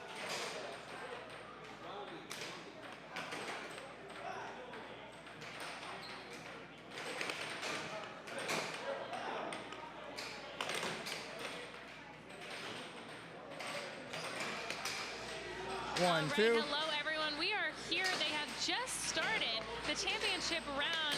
As we mentioned before, this is Weissman and Stubbs versus Generation, 2-all. which is made up of Austin Hernandez and Brian Acraco. Now, these two Titans have gone against each other 2-3. 1.5 million times. We expect one of our most competitive games of the day. And I know, Sabrina, you haven't necessarily seen these two. So tell me, what do you think so far? You know, again, I really just see these high intense players here. You know, these two teams are in it to win it. They have been unforgiving on this table when they've competed with other players. I mean, we saw Weissman and Stubbs. He went against his own kids and said, not today. Not today, kids.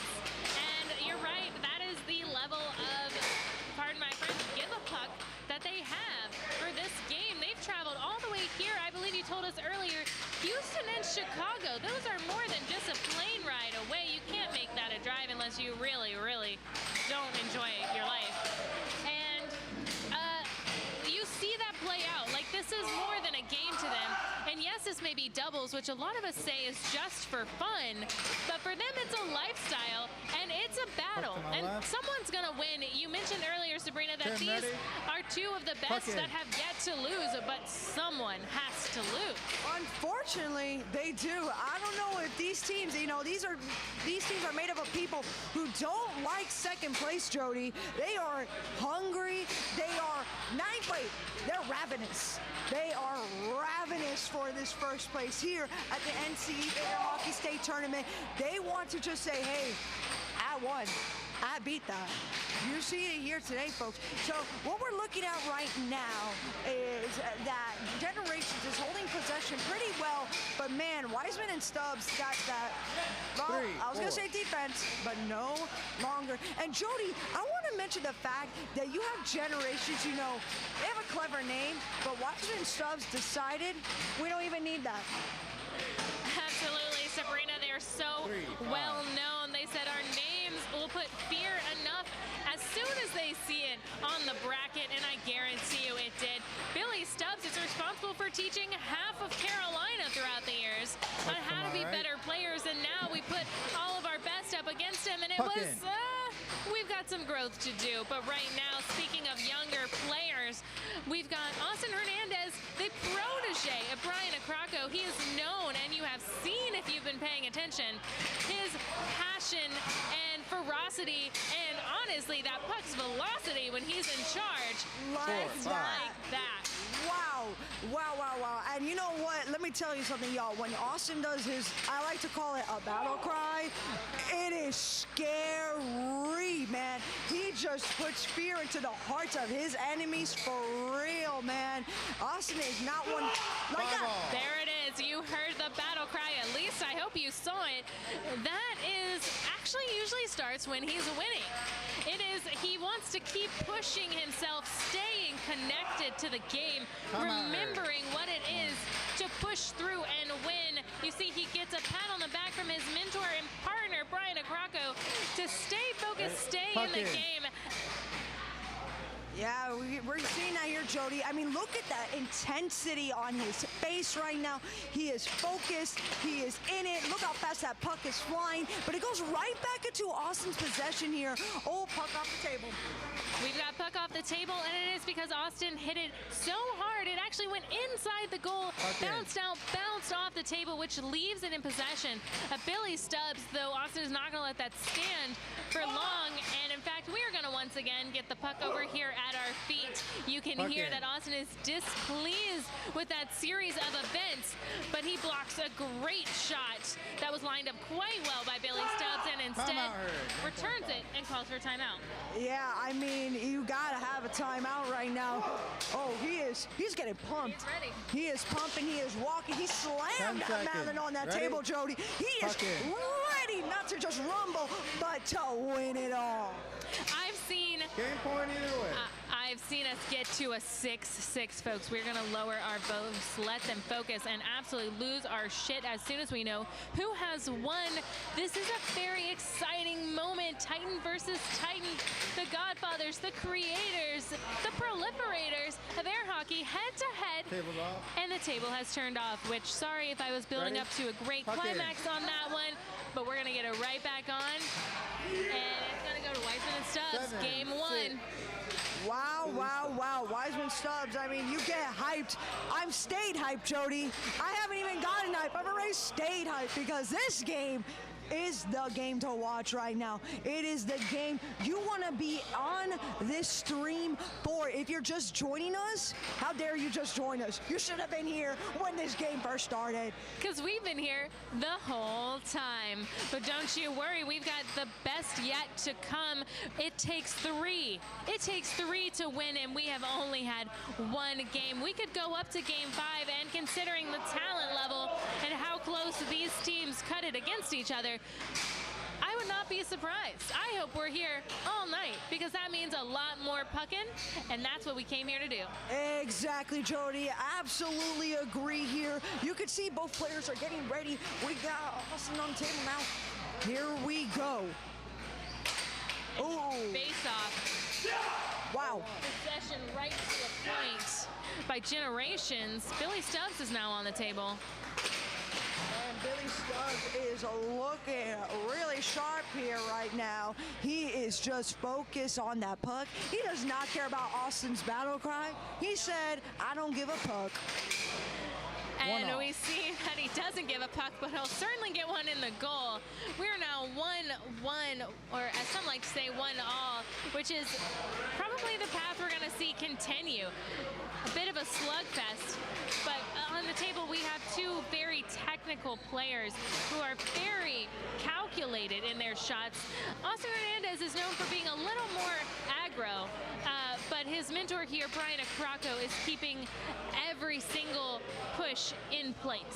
Man, you could see Brian's intensity. He is not only playing for himself, he's playing for his protege right now, trying to show out his done. But I guess Austin needs to step up to the plate now, seeing that he just got knocked off by Stubbs. Austin here, you know, honestly, Joe, I would hate to be Los, the ref right now, because man, oh man. Danger zone. Danger zone, not only with the puck, but these players, if you call it wrong, they will. 2-all. There we go, Austin kicking Stubbs off, and now we are back with Weissman on the table. Tim Weissman is on the table, but not for long. You hear the passion going through Austin Hernandez, and it's intimidating, but we have a call with the ref, which means the head ref that we were mentioning earlier, Kurt Zander, has stepped in to verify a call or not. I'm not sure what the call in dispute is, but considering Tim Weissman's time in the game versus Acraco's time in the game versus Sanders' time and experience in the game, I'm very curious to know what it is, but it looks like whatever Lowe's called will stand. Man, I really wish I would have said anything about that. Now I feel bad for Los that he just had to deal with that. But it doesn't matter, because right now, Austin has removed Stubbs from the table, and I know Weissman is getting geared up. He's getting his mallet ready. He's taking his time, really trying to concentrate and see how is he going to throw Austin off this table. Let's see how he does it here, folks. And speaking of interesting, and all the mallets we mentioned before, including Q's string mallet, you'll see Tim Weissman has a very unique one as well. He has the top sawed off. Some think it might increase the aerodynamics of it. But you know what? It means very little against Austin Hernandez right now. Exactly. Austin staying on his table, giving Brian a nice little break here. Do you think Brian's proud of Austin? I think he's very proud. I think he enjoys being the mentor that he is, and I know for years that I have known him, he has been very invested in the success of his protege, Austin Hernandez, and I think the way he's playing today is exactly what he would want from him, kind of almost surpassing the master. But there's a reason he's the master.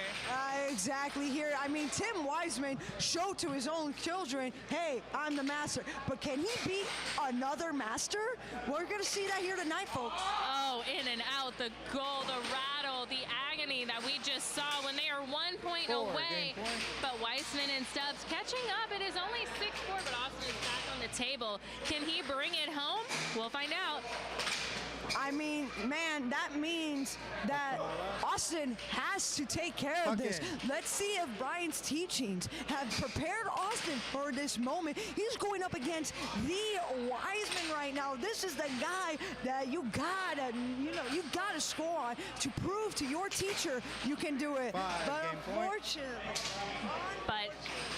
it is unfortunate. I mean, great for Tim Wiseman, and you know what? We're rooting for both of them to win, but it's just a face-off of two totally different styles. But on this time, Generation's gonna win.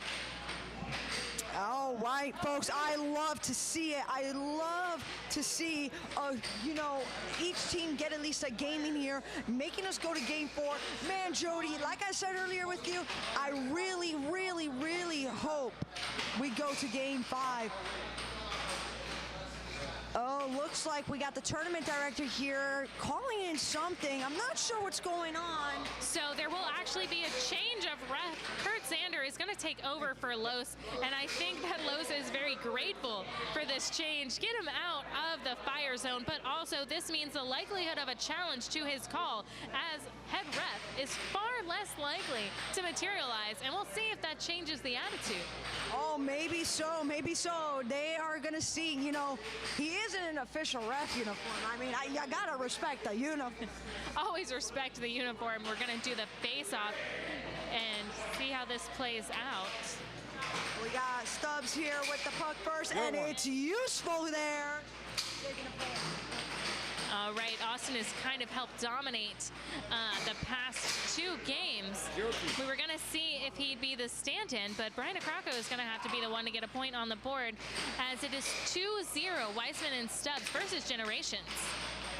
Man, you see Brian here is really trying to show to Austin right now how it is done. But Austin really has been playing a really tough game too as well. These are competitors, man, you do not want to mess with. And there we go. Once again, puck off the table. Come on, boys, keep it on the table, please. Practice safe pucking, y'all. Keep it on the table. Great one, Jody. Absolutely pucking right there. You know what? Let's see how these men do it here on this table.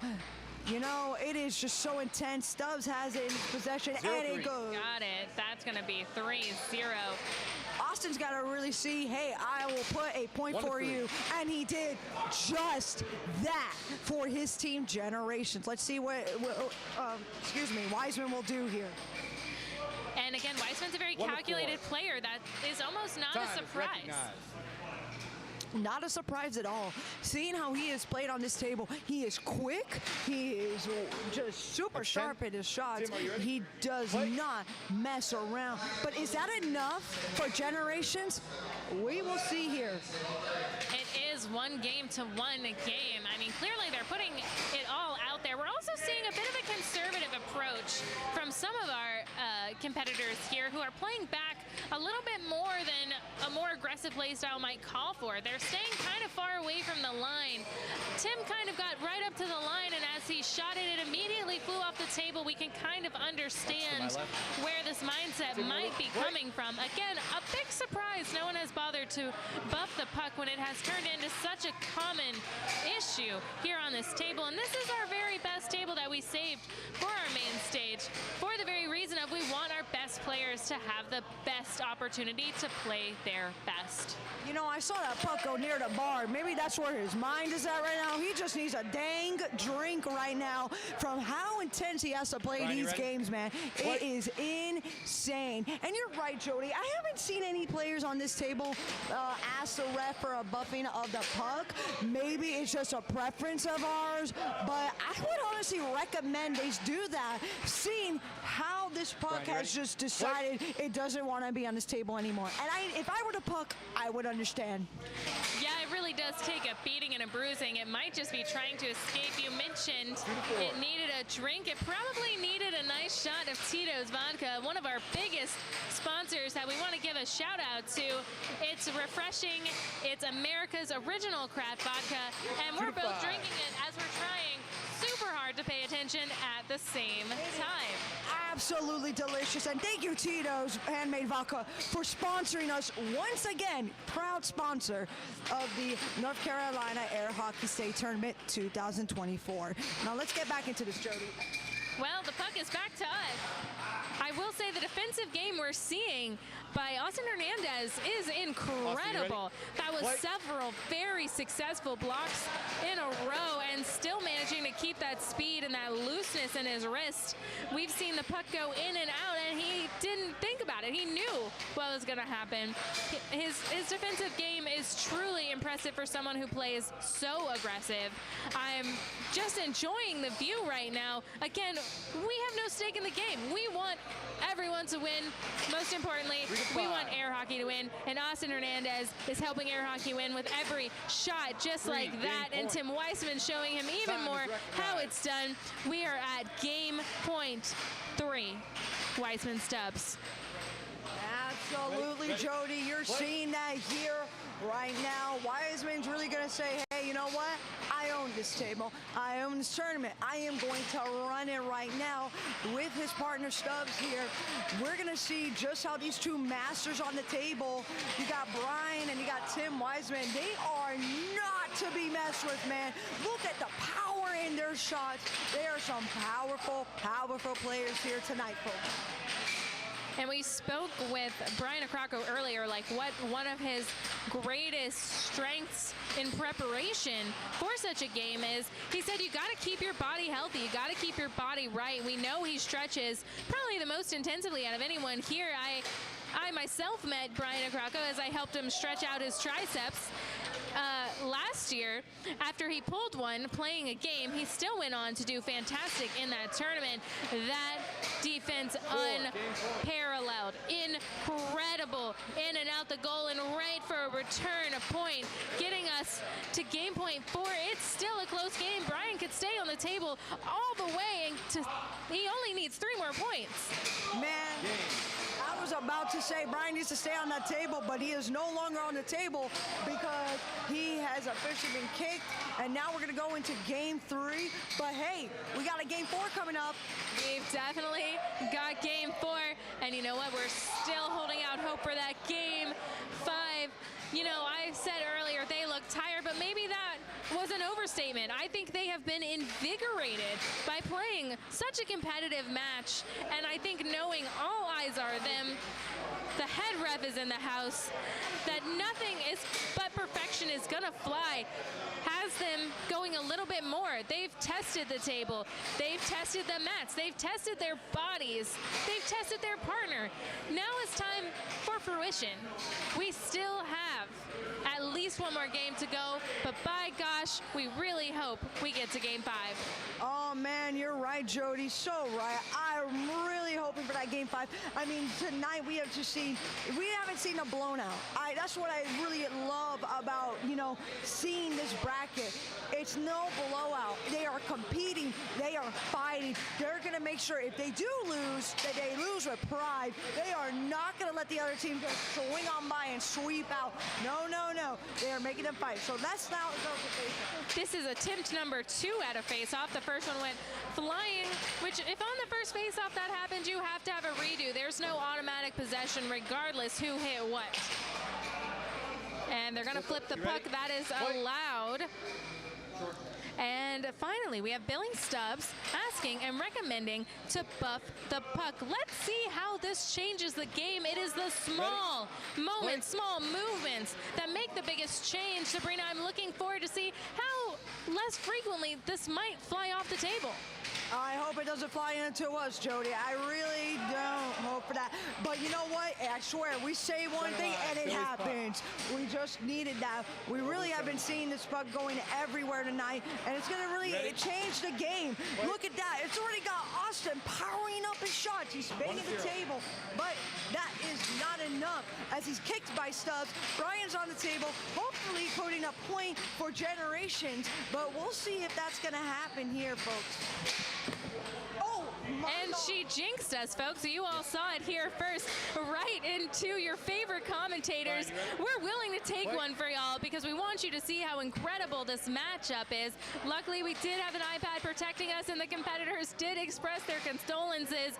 But you know what? Let them stay focused in the game and apologize later because we need them to give it their best. Honestly, at this point, if I get hit, it's part of my job. I really don't care. This is an intense match, and you know what? Singles, I know I'm going to be even more hyped right now, Jody. Hopefully, we don't get hit, but hey, that's part of our gig, I guess. But yeah, the scoreboard took a hit. Morning, I might try to go like Target or Best Buy and get one of those little. We don't have to deal with that anymore. It's probably about $5.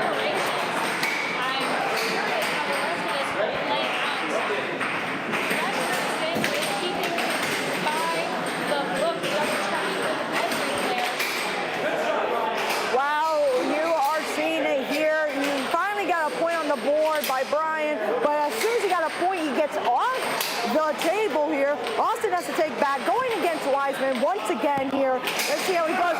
What a beautiful straight crossing to that one. That was. He's got Stubbs here again. Austin's ready to go. He's got some very powerful shots with that arm. Brian clearly has shot him a foul, but as much as he has shot, it's not enough defense against Mr. Stubbs here. Stubbs has got it going on with his offense here, Jody. It is absolutely devastating, just like that. Wow, we're already at 6-2 in game 4. And all it takes is Austin to sit on this table and hopefully, for his sake, get it for his team. It's a lot of pressure here on Austin Hernandez. He's going to take it with stride, though. 1 point already, getting it at 6-3, but he's got to get 4 more. And the defense, again, incredible. The puck went off the table. It could have gone a lot farther, for being honest, but he takes it and stuffs it. We are at 6-4. Billy Stubbs is about to be on the table, though. This is always something to make you sweat. Oh, absolutely. And again, we've seen it here, folks, where a player has made a comeback from this score. But man, Austin's got to make that climb for Generations, and he's got his defense on it. But it's not enough. Wow. Great game. Great game. Both teams did fantastic job, an impressive job, really an inspiration to all of us younger players of air hockey, all of us novices like myself, to see such a high level of competition right up front and personal, maybe a little too personal when we have pucks in our space, but ultimately proud of everyone we just saw. Fantastic work, great job. Absolutely wonderful. Both of these teams did not make it easy. They made sure they fought for the win. That is what we saw here, folks. And you know what, Jody? I enjoyed it, even if I almost got a puck to the face. You're right. A little puck to the face means very little. We're gonna, you know, Jody, we got the losers bracket coming up, but I think we need to hear a word from our sponsors. Don't you agree? I think we could use a drink, so we know it might be a good idea for y'all to hear about Tito's Vodka, our #1 sponsor. Very much. It's okay. Tito was already doing it on his own before we put a name on Love Tito's. He used to give it away, which of course included charitable events. Tito allows each of the employees to choose what charity in their local community they want to give back to. I think that's the end goal, is to do something that has meaning and purpose. We're here in this company to make the world a better place, and we like to think we're doing it through Tito's handmade vodka.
Welcome back. We're glad you could join us. You just saw our winners bracket come to a conclusion, but don't worry, we have a lot more air hockey to go.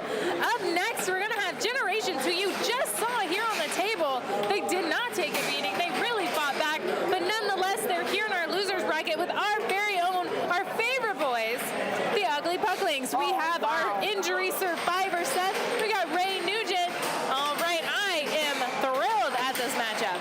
Oh, absolutely. Here, folks, you know, you're going to see these teams tonight.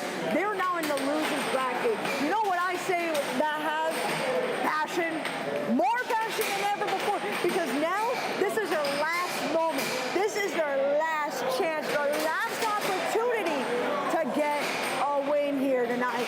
They are going to do it with all that they got, especially the North Carolina Air Hockey Players. I believe they are the last North Carolinians we're going to have up here on this table, and we're putting our faith in them. We believe in these boys over here. We are so excited to see what they bring. We know that prayer is happening between the generations because this is more than a game, it's a lifestyle. It absolutely is, Jody. An absolute lifestyle that I'm so happy that you guys at home and we here are watching tonight. So excited for you guys to be here with us, you know?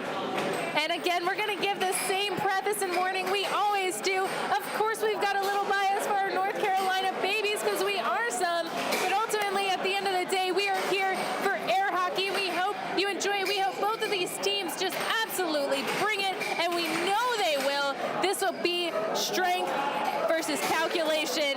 We've got 4 different play styles. We're about to see on the table that's 16 different matchups. I think I'm not the best in math, but here we are at the face-off. We're gonna get ready to see how this game will start. Here we go, ladies and gentlemen. Already starting off with a face-off goal here by Ray, taking Brian off the table and Austin being placed on the table. Let's see how Austin's gonna respond to that really sneaky play there. I'm telling you, Ray coming in like a ninja here. He always somehow finds a way to get that puck in without you knowing. Really about you knowing here. And that is the Ray game. He is sneaky. He is smart. He could brute strength it all day long, but he doesn't have to. That's not his best play style. And like I said, we've got 4 different play styles up here, and each one unique in a way that wins almost every time. So the fact that we've got them here in the losers bracket is definitely shocking, but don't let it fool you. They are the best of the best, and we are lucky that we have both pairs here today at the 2024 North Carolina State Air Hockey Championship. Absolutely, Jody. I absolutely agree with you here. You know, these two teams, are absolutely intense right now. Man, you know, we saw them fight before on the table. Now they're back again. You know, it was the Generations team that knocked the Ugly Pumpkins into the losers bracket. You think they're going to come back with a vengeance, Jody? I think vengeance is the name of the game, Sabrina. I think we remember our losses far more than our victories, and we hold grudges against those who beat us until it becomes the only thing we want to do. Seth looks laser focused. I know in his last game he seemed a bit overwhelmed perhaps with his own emotion and desire to win, but he is back in his zone. He is in his sweet spot. It may not have helped his defense right there, but that'll be with him for the rest of the game is what we're hoping to see. Yes, that's right, Jody. That is absolutely right. You know, Seth and Austin, man, those two players are kind of similar. You really think about it. They really got this play style that they just go in on the offense and come in attacking. And we're going to get to see that here again, folks. You see these two very strong players right now. Seth feels the weight of North Carolina literally on his back. So does Ray. And you know what? Maybe the pressure's getting to them. We don't know right now. But they are repping the North Carolina Air Hockey Player Association shirt from last year's tournament because they want to bring in that energy, that fresh fuel for their fire here. And we see a rare self-score by Austin Hernandez. That man is all gas, no brakes, and it really works to his advantage most of the time. But in an instance like that where we do have a self-score, it is unfortunate. It is really unfortunate, especially in a game like this. Every score literally counts. It literally counts towards, 7. And you don't want to do those self-scores. It's really hard to stop that when you're just moving your mallet at higher speeds than the puck itself. You got to keep track of your control. But the passion of the game, that's what happens. You become too passionate. We got a timeout right now here. We got the ref counting down from 10. And it is only 10 seconds. I told y'all there is a bit of a cheat code if you call the timeout when the puck is in your own goal, because then you get that additional time that you're allowed to get the puck out of your goal. So it makes it about an 18 second instead of a 10 second. But we didn't see that here. It was only 10 seconds. Generation 6.5 or 6 versus 5. Come on, Ray, we're rooting for you here, and they are back home, though we can't deny the Generations have the experience. They're talented players. They deserve nothing but the utmost respect, and they show us why. So that'll be a 7-5. You know, you're seeing kind of a mirror right now here, Jody. You got Austin and Seth. They're very strong and they're offensive, and they get that, rage to fuel their fire, while you have Brian and Ray here kind of playing the more hanging back, kind of calm themselves down, keep their head in the game, and both that has advantages to that. Seth and Austin have the passion to get the puck in just like that. It gets into Austin's possession here. Seeing how these two really offensive players are going to play here tonight.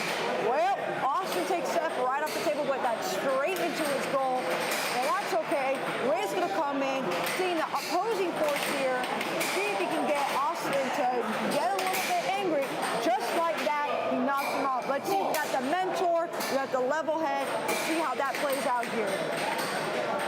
And I don't know if you can see it on the camera, folks. Seth is cranking his neck. He's getting pumped. He's getting hyped. Literally like we are here. We're literally just hyped up right now. Man, Seth's got a deadly, left and right long here. When he hits that wall, you should be running scared.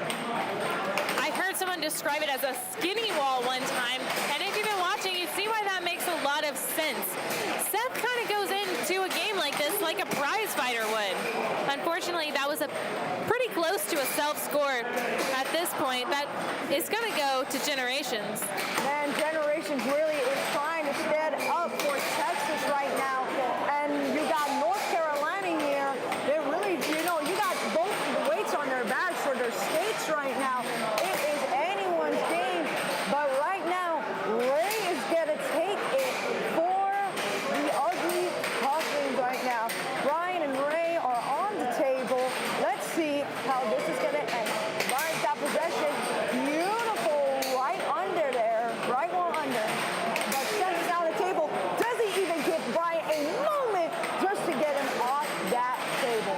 And we are actually at a 4-4, a tie as Austin takes the lead, a 5-4. You know how every single point is so crucial. There are some games you play for fun. There are some games against friends where counting doesn't matter.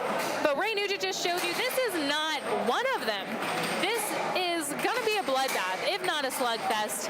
And we are tied here at 5-5. Who wants it more? Hard to tell. I don't know who wants it more, Jody. I'm looking at this match.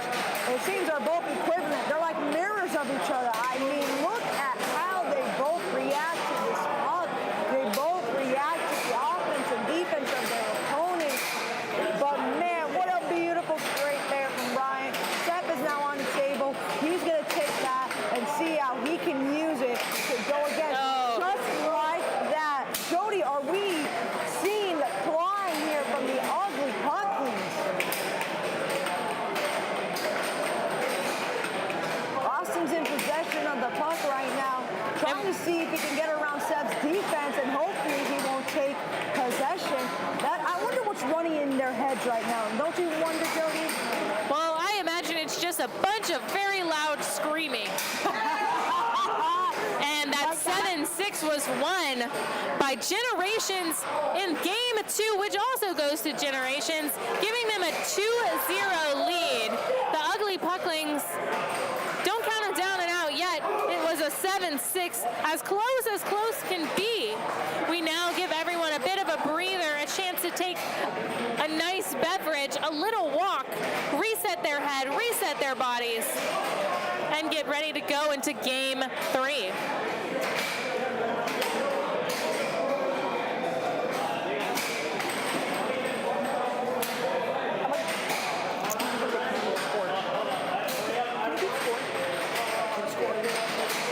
Right here.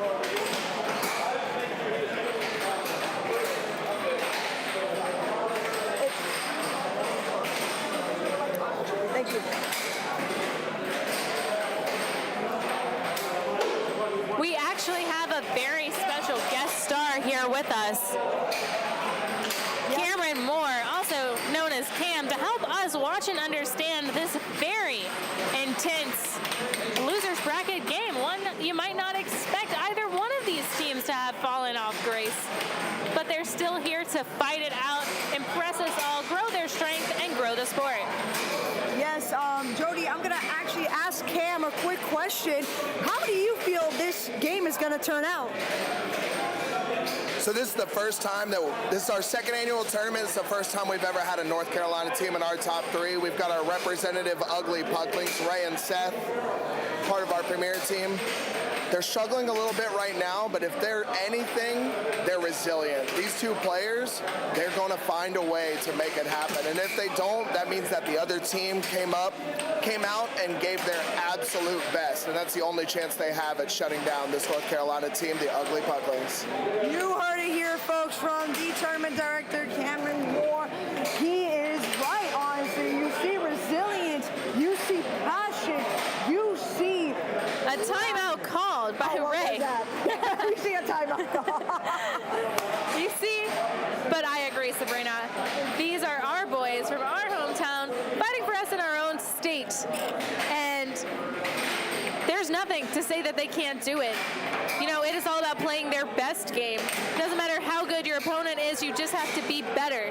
And they are better than pretty much everyone else in the state. Unfortunately, puck is going to fly off, returning possession to Austin Hernandez, if I saw properly, which is not exactly desirable, as he is known to be a sniper when given the right opportunity, just like that. Wow, wow, wow. Austin's coming in with the sniper shots here. I think he's picked up a little few things from Ray here of how to sneak in those pucks through the goal. Like, you know, we've been talking about, you learn a lot from your opponents. That's what's great about this tournament. It's not only you're playing, but you're also learning. And I believe this is match point 0. We are hoping and praying this is not a snuff. We're going to lower our voices, lower our tone, believe in Ray to get this done, get this in, represent, and he's got it. We've got a point on the board, folks. That means you only need 6 more. Is it possible? I've seen it happen. Anything can happen, Jody. Anything. He's got possession. I think Ray's got more points in him. But unfortunately, it goes not quite off the table, but possession either way goes to Brian Akraka. Both players signal that they're ready. Q is a fantastic ref. He was a head ref at Worlds. Someone we consulted many times at the commentator's booth to verify even if we had any idea what we were talking about. He is a wonderful teacher and educator of the sport. And that's going to be the match 7-1. And that's 3 games to 0. Generations takes the win. Wow. But we're proud of them either way. Great job, guys. And absolutely. For those watching at home, I hope you can appreciate the outstanding performance you saw here today by both teams, by all teams. No one has stepped on this table not bringing their A game. And I've wanted to be more like them, play more like them every table I've watched. Yeah, absolutely, Jody, absolutely. That is what you see here, folks. Simply passion and just motivates. Oh, I don't know if you can hear that, folks. Cameron Moore, our tournament director, is about to talk on the announcing of the finals bracket, final tournament, final match. It's the final. The final countdown will be happening right now. We had a winner's bracket winner, we had a loser's bracket winner, but right now it is winning time. Who takes home gold? We didn't make trophies for second place. That is not true. We absolutely did. Because second place also counts, but right now, if you ain't first, you last. Let's see who's gonna bring it to the table. Exactly, Jody, exactly. We're going to see it here tonight, folks, and we'll be here to commentate for you. But before we get to the final match, first, a word from our sponsors. Tito was already doing it on his own before we put a name on Love Tito's. He used to give it away, which of course included charitable events. Tito allows each of the employees to choose what charity in their local community they want to give back to. I think that's the end goal, to do something that has meaning and purpose. We're here in this company to make the world a better place, and we like to think we're doing it through Tito's handmade vodka.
Just like that, with the over, Vince.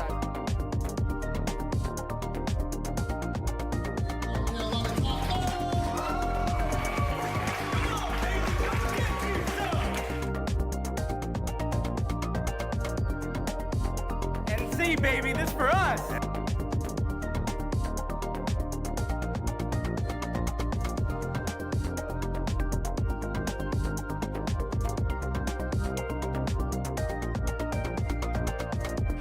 Hello, everybody. Welcome back. You had a whole 20 seconds without us. I hope you missed us.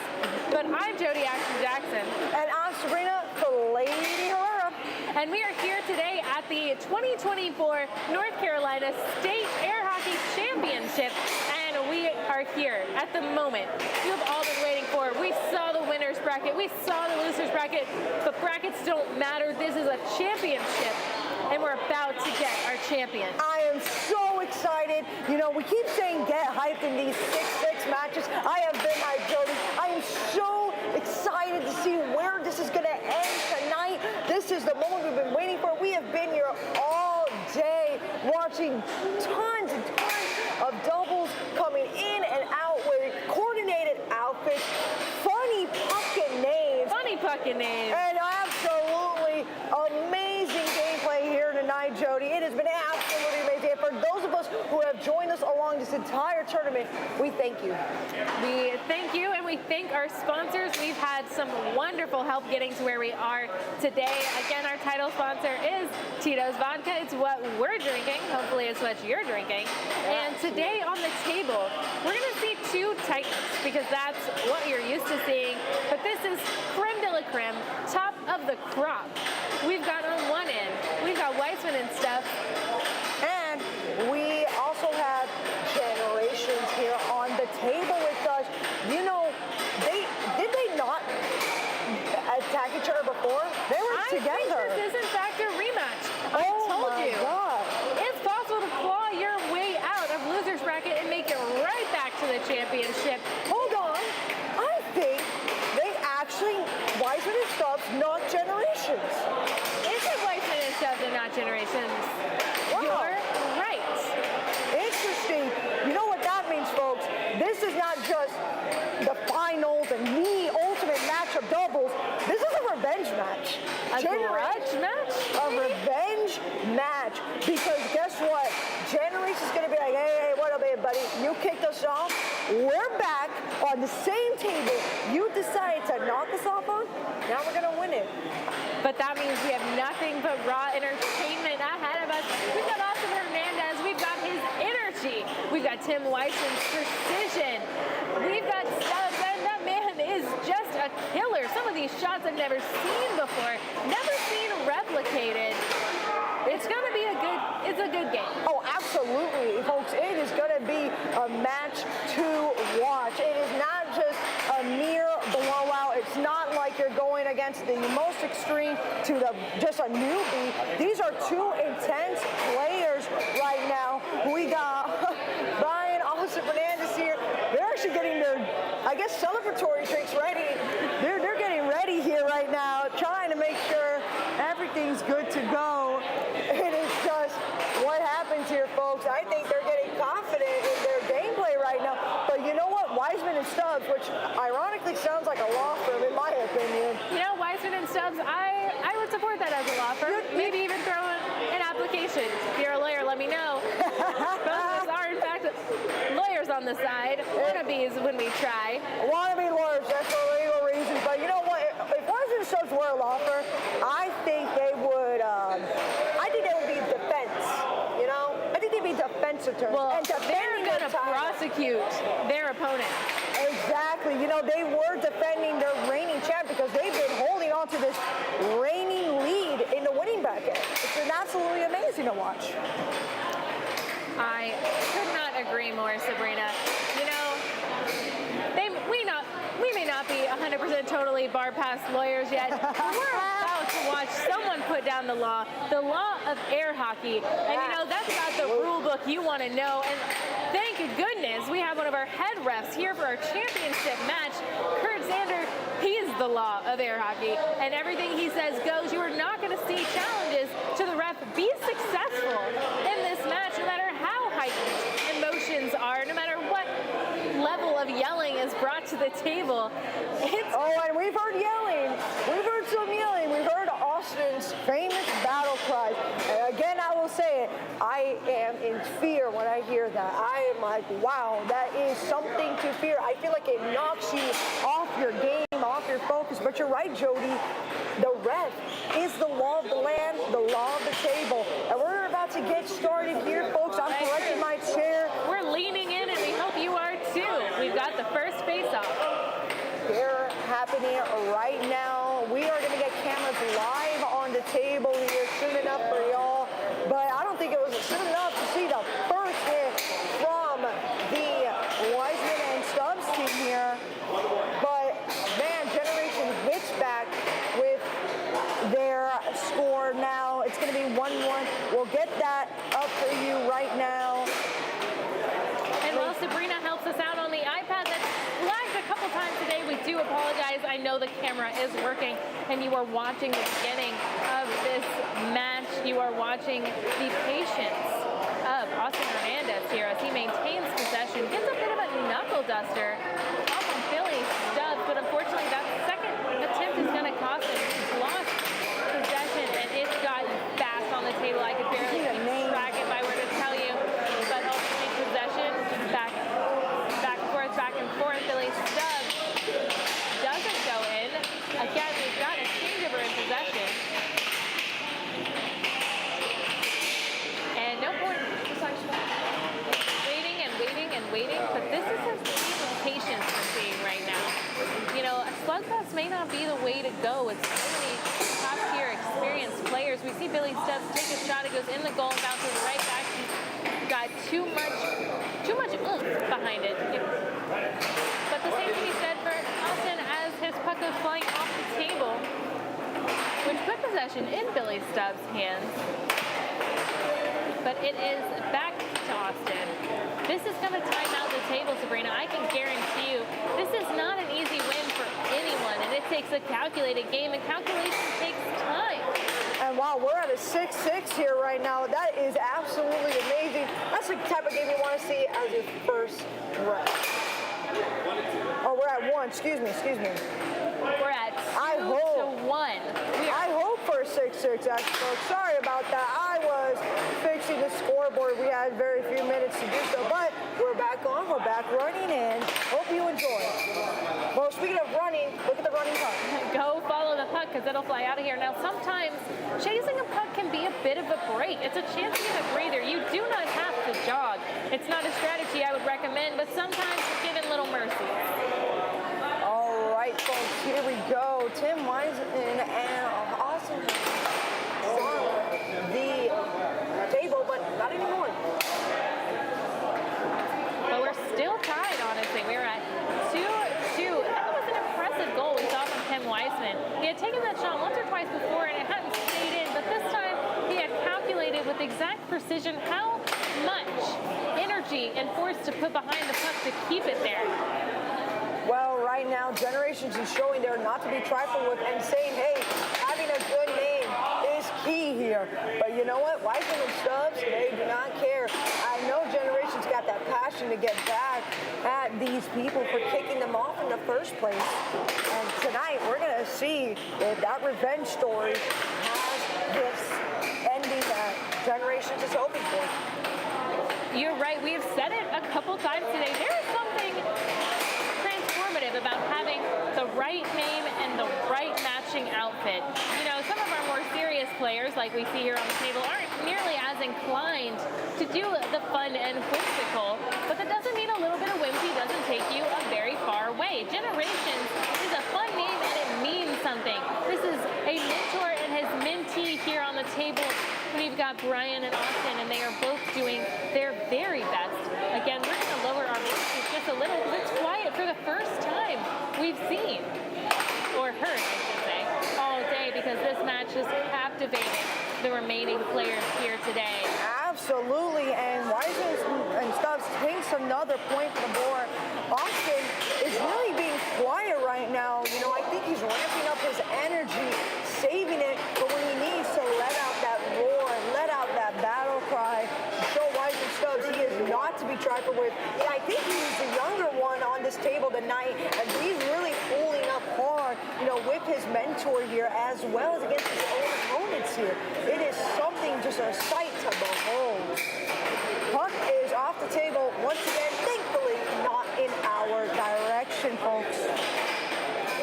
We have a tied up game here, Jody. I don't know what I'm gonna do, especially when the puck does not want to be part of this game because it's scared for its life as well. It is trying not to get cracked and whacked because these are very powerful players who are going to put the work in. Again, we were hoping to see the puck stay on the table a little bit more after the last standing, and I think it has.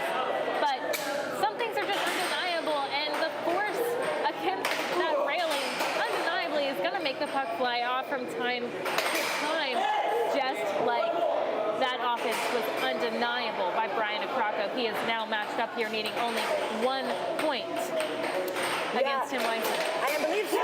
Wow. Wiseman could not hold up against Brian here. We are now in our second game of our finals for doubles here. And you know, Jody, Stubbs was the only one to actually, you know, buff the puck right now. Excuse me. Buff the puck sounds like a good line. You know what? Buff your pucks. For real. It's better for your game and our table. Yes, we don't need them to be so aerodynamic. Yes, Let them stay where they belong. But buff your puck is useful, and when you are so close in such a tight race, the number one thing you can do is take any small advantage. You know, I just noticed Tim Wiseman also has a string attached to his puck, just like we saw with Puck Buddy Q. And honestly, it could be a strategy. I mean, look at him. He's now in the finals for doubles at the North Carolina Air Hockey State Tournament 2024. Wow, here we go with Generations. Brian starting up the point here, but Wiseman taking him immediately off. He wants this game as badly as Generations does. Let's see how they're going to react here. Austin showing that he is not to be trifled with, getting that straight in. Let's see how he reacts. Ooh, he catches the puck in his That's the defense we were talking about. It's a very active, forceful defense. And sometimes your best offense is a good defense when you can take the energy and force of another player shooting that puck at you and redirect it like you would see in a charge, but as a whole strategy, it can be unexpected and incredibly potent. Absolutely, Jody, absolutely. But look at that. Stubbs comes in, sneaking a shot past Austin. Now, Brian's back on the table, seeing just how he's going to get into the goal here. And it is 2-2, folks. Let's not be lost on the fact this will most likely be a 1-point difference from now to 7, but we are tied for the moment. Honestly, I think I'm going to start losing my nails for how much I'm going to bite them down in this match, Jody. But here we go. Wiseman and Stubbs with another point on the board. Here, Austin's taking possession of the puck, trying to get that really strong, forceful shot in, but Stubbs is not phased. And neither is Austin. And we see him stay relatively calm and collected, Austin Hernandez, despite being scored on. I think he has got his head all the way in this game. He is absolutely trying to really focus on this match right now. I mean, this is the match to sit on. These players don't want to be second place. Well, no one flies all the way to North Carolina, to our beautiful home state, to lose. Absolutely, Jody. You're absolutely right. They came here with a purpose, and that purpose is to win. So they should enjoy some of our local breweries and other places that have sponsored North Carolina Air Hockey throughout the years. Just like the neighborhood? Just like neighborhoods. And we have another puck our way. This is a championship puck, so you know, maybe we do feel a little honored. Everyone is keeping their attention very, very closely. I mean, I think they're getting tired of our commentary. I think this is a sign that they're saying, hey, can you be quiet right now? We need to focus. And for that reason, we will in fact lower our voices. The noise to drown out stopped, essentially, as everyone has their eyes, their phones, and their attention on the championship table right now. Brian Acrocco versus Billy Stubbs, with Stubbs heavily favored to win right now, given it is a 6-2. Here we go once again with this beautiful back and forth here between two great players right now. Oh, wow. Unfortunately, with Rising Stars, we're able to penetrate Generations there. Generations is not feeling too good right now. And we say, unfortunately, very lightly. We are rooting for both teams here. We are rooting for air hockey. We have no North Carolinians. None of our dogs are in this fight. That means we're just going to cheer on the sideline and hope to see the best performance that is possible from all four of these guys. Oh, absolutely. It's just unfortunate for Generations. Not for me. You're right, Jody. I'm here for the air hockey. I'm here for the intensity. I'm here for the passion for this game, folks. And, you know, let us know in the comments. Are you rooting for anyone? Who are you guys rooting for? I want to know. Who is your favorite to win? I don't know. I don't think there's any odds or favorites right now. These two players, these two teams are intense. I mean, you can bet on just about anything, but I wouldn't bet on either one of these to not bring their A game tonight, and that's what we're seeing. That's what we've seen. It is the third game. Remember, you need 3 to win, 3 out of 5. Wow. And the first point is going to go to Generations. And Tim Weissman shoots it, and it's in and out the goal. A little too much sauce on that, a little too much juice. Man, you know, that's just what's really unfortunate when that happens is an in and out goal, because you hit it too hard that it doesn't let the puck go in, it just bounces right out. And that could be really frustrating for a player, honestly. I believe it was actually Tim Weissman who told Tim Spidey, Young and I one time, that you should in your head count those as goals because you knew where to put the puck. You knew where it needed to go in. Honestly, that's great advice. But unfortunately, here today in a championship, all the mentality in the world that it's a goal doesn't make it one. Possession is going to go to Brian Acrocco after it was shot off the table. Austin Hernandez is taking a lap, getting in the zone. It is 3-1 right now, kind of a reversal of what we've seen. Remember, you do get a little bit of time to get it together before you're back on the table, and we see these very experienced players take the time. Sometimes we're so eager to win, we just want to grab the puck and rush through it. And it turns out that Chris Sander did not hear the timeout, though the timing was honored anyway, because like I said, you do have time to get the puck out of the goal. And another in-and-out goal. Brian Acrocco with possession, doing a nice drift into a great, as Austin said, a perfect shot. And we have to agree. Oh, that was a right one under there by Stubbs, man. Jody, this is intense, man. All right, the yelling has started to resume. This is what we've been waiting for. Don't be afraid unless you're a puck. Maybe a goal, because I've seen them rattle that 1 or 2 times already. But the table has stayed in place, and possession is with Tim Weissman. You can see Kurt's hands. It is 5-2. Generations as the 5. Austin's now holding this possession. Kind of a beautiful, like, I want to say juggling, but holding pattern. There's a screaming we got now. We got his battle cry coming out. And we know that battle cry is because he only needs 1 more point. But unfortunately, he's off the table as Billy Stubbs gets an almost immediate score. It's on Brian Acrocco. Can he close this out? Can we seal the deal and get to game 4? Stubbs has to stay on the table for the rest of the game, because if he gets scored on, that's it. That game goes to Generations. Brian just needs 1 more shot here.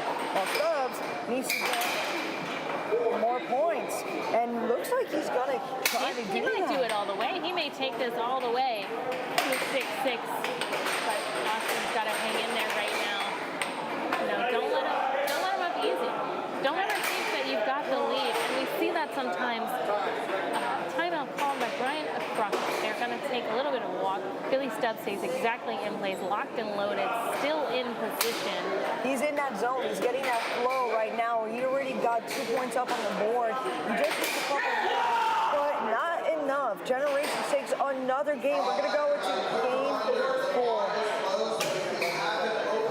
And that's how you make use of a good timeout. If you're in such a position that you need to rattle your opponent, that they have had too much flow, that they have got 3 on you in a row, that's when you take the timeout. You know, you've got to break that. Yeah, when they're on their game, you could sense it. And that's meaning when you've got to call it out. Because if you get them on their flow, that's it. That's why we saw him standing there. He was in the zone. But Brian recognized that. That's what happens with experience. He can recognize that from his opponent and knows exactly what to call it. It's not for him. It's for his opponent to get thrown off. Here we go, folks, into game 4. Game 4, are we going to end up with a game 5? I do think that Generations has found a flow in the past 2 games that was kind of lacking at first. But the puck still goes flying off the table. The puck is as scared as we are. No need to be scared, folks. You are seeing master, elite level play here at our 2024 North Carolina State Air Hockey Championship, the championship of champions on the table right now. Who is going to win it all? The winner gets the bigger trophy. Everyone wants to bring home the bigger trophy. Or like you said earlier, Jody, especially when you flow out all the way to North Carolina to do so, they want that trophy. That was their purpose. It wasn't here to just get second place. And we saw something interesting just now that tends to happen with players like Austin Hernandez when they miss a puck that's going so fast, they tend to fall on the table a little bit. You have to wonder if that ever wears on his arm or his shoulder as he takes an extra beating that some other players might not. It is the cost for being so fast and reactive, which is nothing but beneficial to gameplay. But I wonder about the beating, you know? Is he icing when he gets home? Because he should be. You know, honestly, when I played a couple rounds of air hockey, I kind of get it in my hand a little bit because I put my hand too low on the table. And I, one time, by North Carolina's own Squiddy, got hurt, and it bled. No, I believe it. Those pucks fly, and they fly super fast, man. I mean, we clocked it in at like, what, 89 miles per hour? Insane speeds these pucks can reach, man. That's like taking a college athlete pitcher's baseball into your hand, but in the shape of a puck. Granted, it's not going to blow the whole thing off, but it's certainly going to hurt. I myself have gotten blood blisters when I have changed mallet to mallet and had to relearn where my hand should go. But people you're seeing right now on this table, they don't need to learn very much. They just need to win. Exactly, Jody, exactly, and that's why we're here tonight at North Carolina Air Hockey State Tournament 2024 Doubles Finals Tournament right here with you folks. Thank you for joining this stream. Let's see how these players excel, not only excel, but demonstrate how it's done. That we're watching these players is in fact a lesson for us personally. Myself as not an elite player, but for everyone watching at home. And unfortunately, the lesson we just learned is careful of those self-scores. Sometimes when you go to catch, you end up drawing it into your own goal. It happens when you're moving too fast to counteract some of the speed coming off that puck. But no one could counteract what Tim Weissman just shot off the table. Wow, I think Weissman's realized, hey, if Generations win this round, they win the doubles tournament. And I don't think he wants that. No one wants it here, folks. They both want that title just as much as their opponents want that title, man. And that's what Weissman and Stubbs is showing right now. They're trying to get back. They're trying to match the score right now. And that's what they do. Masterful. For all. I told you, Sabrina, I think this is going to be up to game 5. We'll see, though. I certainly hope it is. It would really demonstrate just how skillful and how amazing both these teams are. Regardless, we're already at game 4, and Weissman is now taking the lead 5-4, but Austin not for long. He would let that happen. His young blood is not laying it. Ooh, great defense. As Billy had wound all the way up, leg in the air for that shot, as you see now. And deflected, putting his body weight, his power and speed behind it.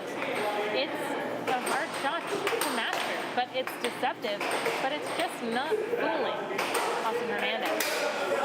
Until it did. I apologize for jinxing that. I think he said puck. It was puck. The word was puck. This is a pucking safe kind of space. Yeah.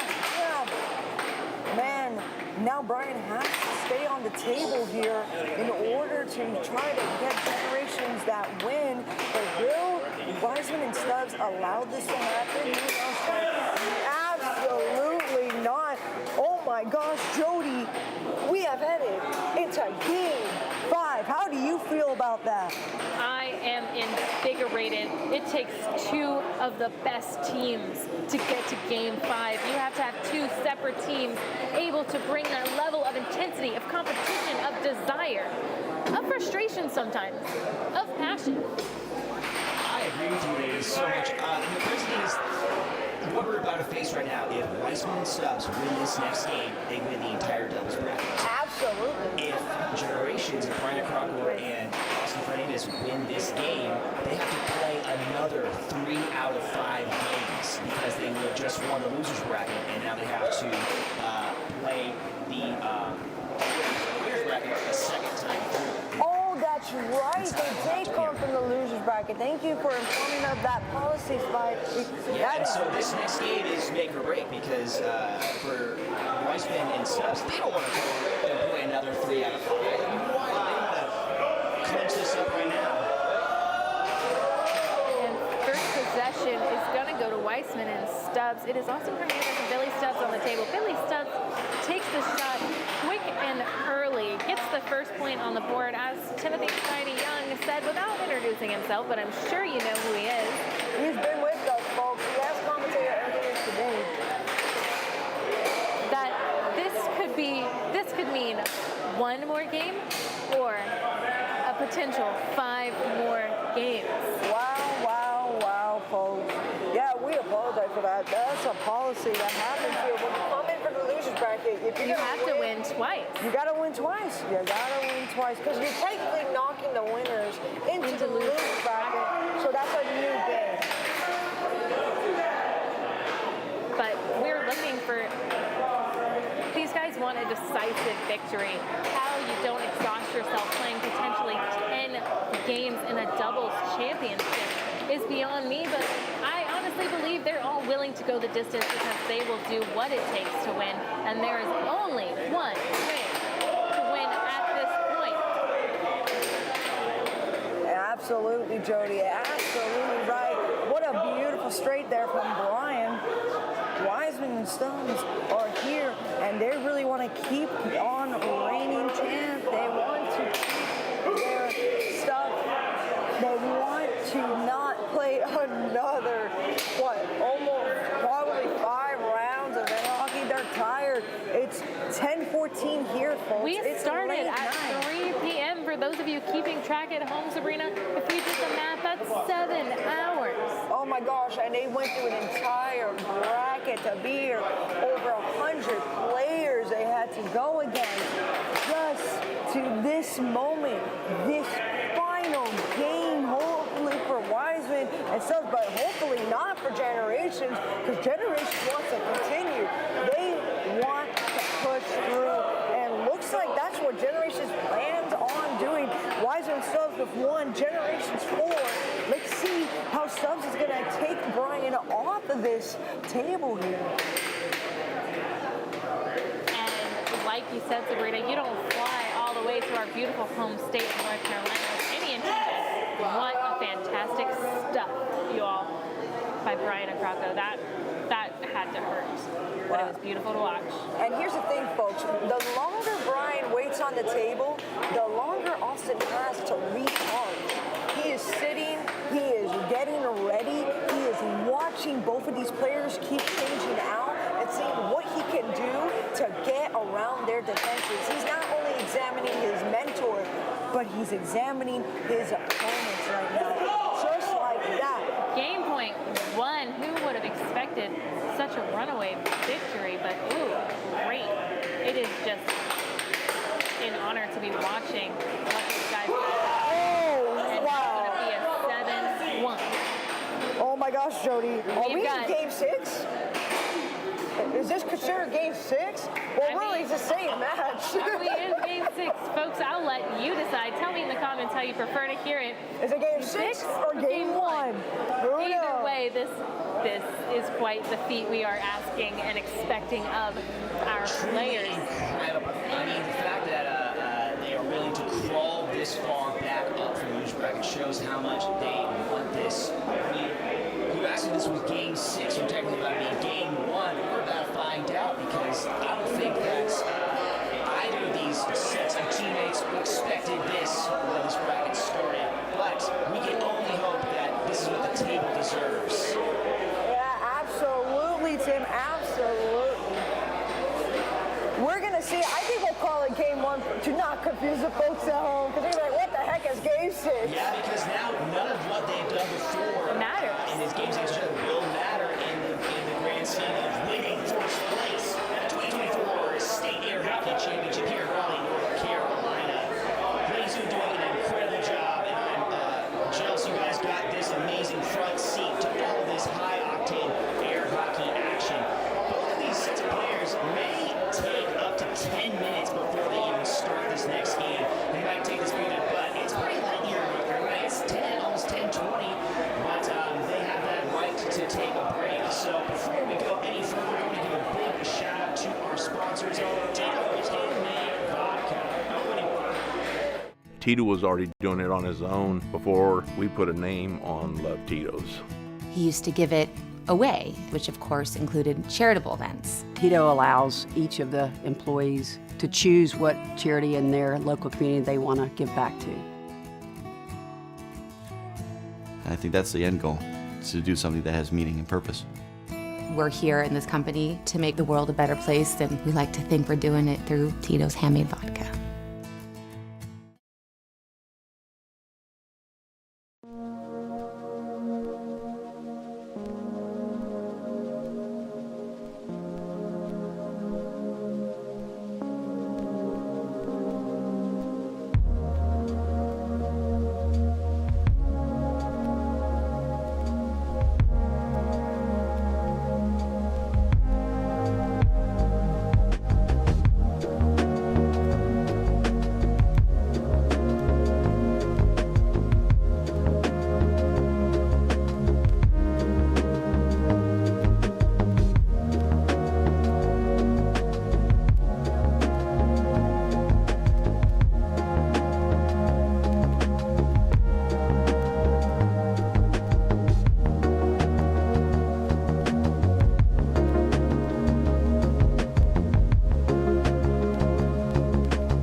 Everybody, thank you for joining us. Like we said, this is now going to be Generations versus Weissman Part 3. Now that Weissman and Stubbs have lost to Austin Fernandez and Brian Acrocco, they must now go to one more best 3 out of 5 match.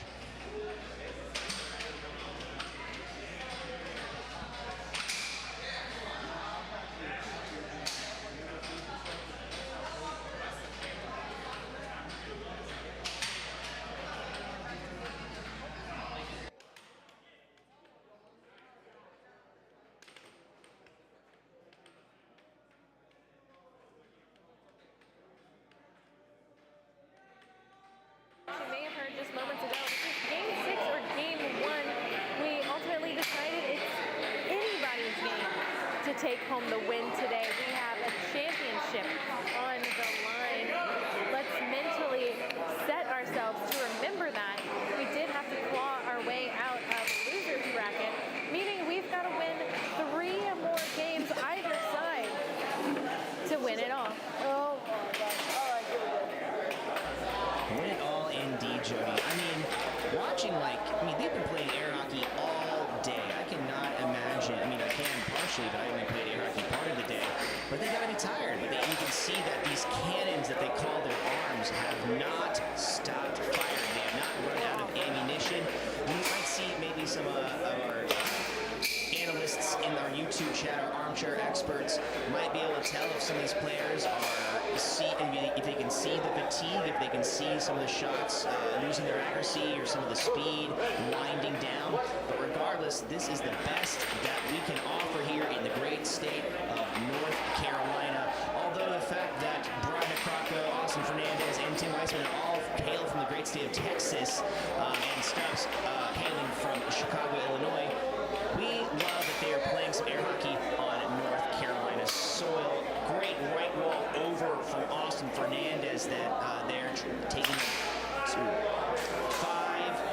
5-4. Weissman is trying to tie this up and trying to take the lead back. Brian Acrocco off speed off the corner. Off speed off the other corner. Attempted a right wall over. Weissman sees it coming. Off speed. Awful. We call it awful, not really an off speed. Awful.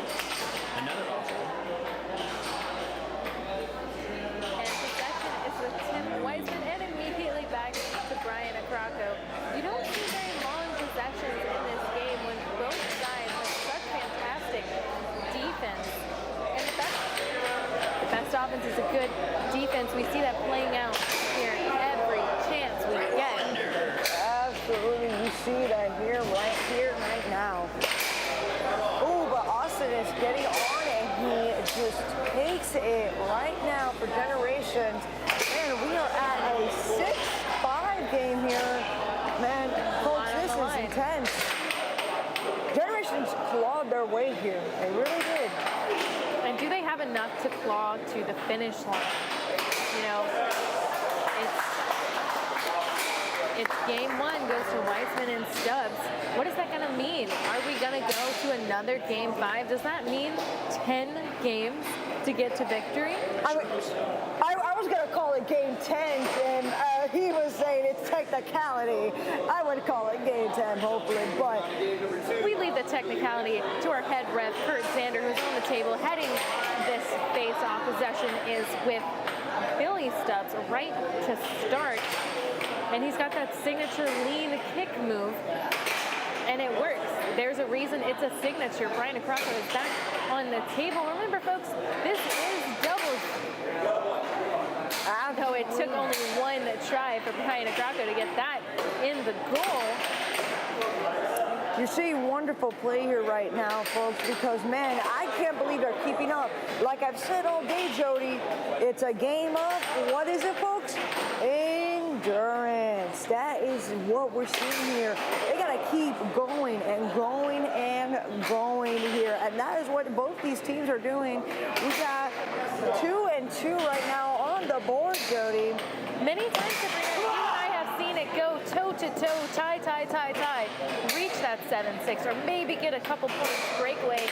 But right now, possession is going to go back to Austin Hernandez, and we know that that is a dangerous thing, both for the puck, the goal, and the opponents. It's absolutely amazing to see here, you know.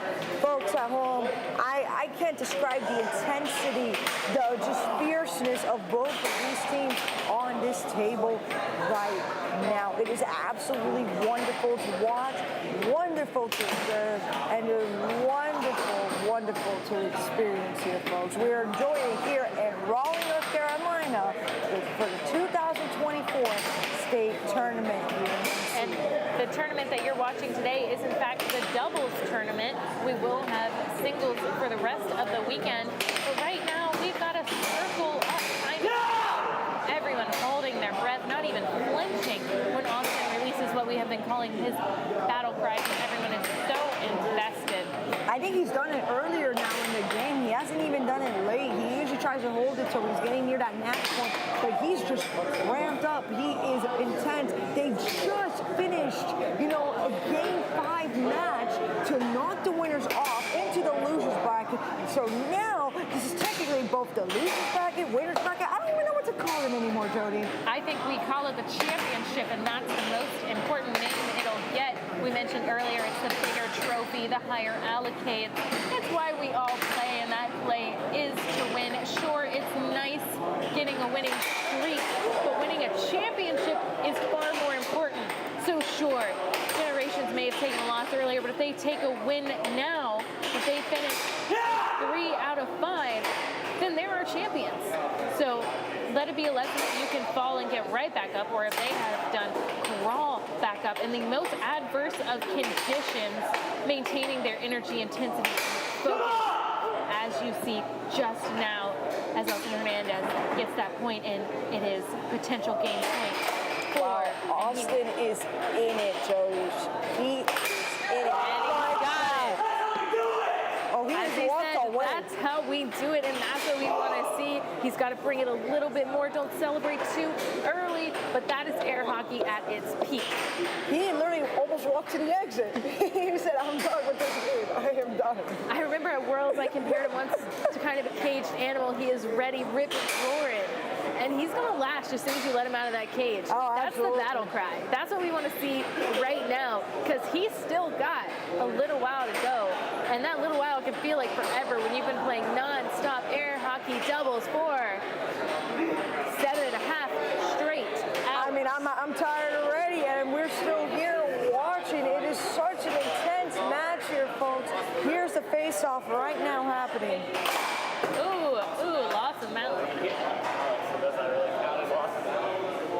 And we've got a question. That loss of Mallet was caused by Weissman hitting his mallet, in which case it would be Austin Hernandez's possession, but the ref is calling it as loss of mallet.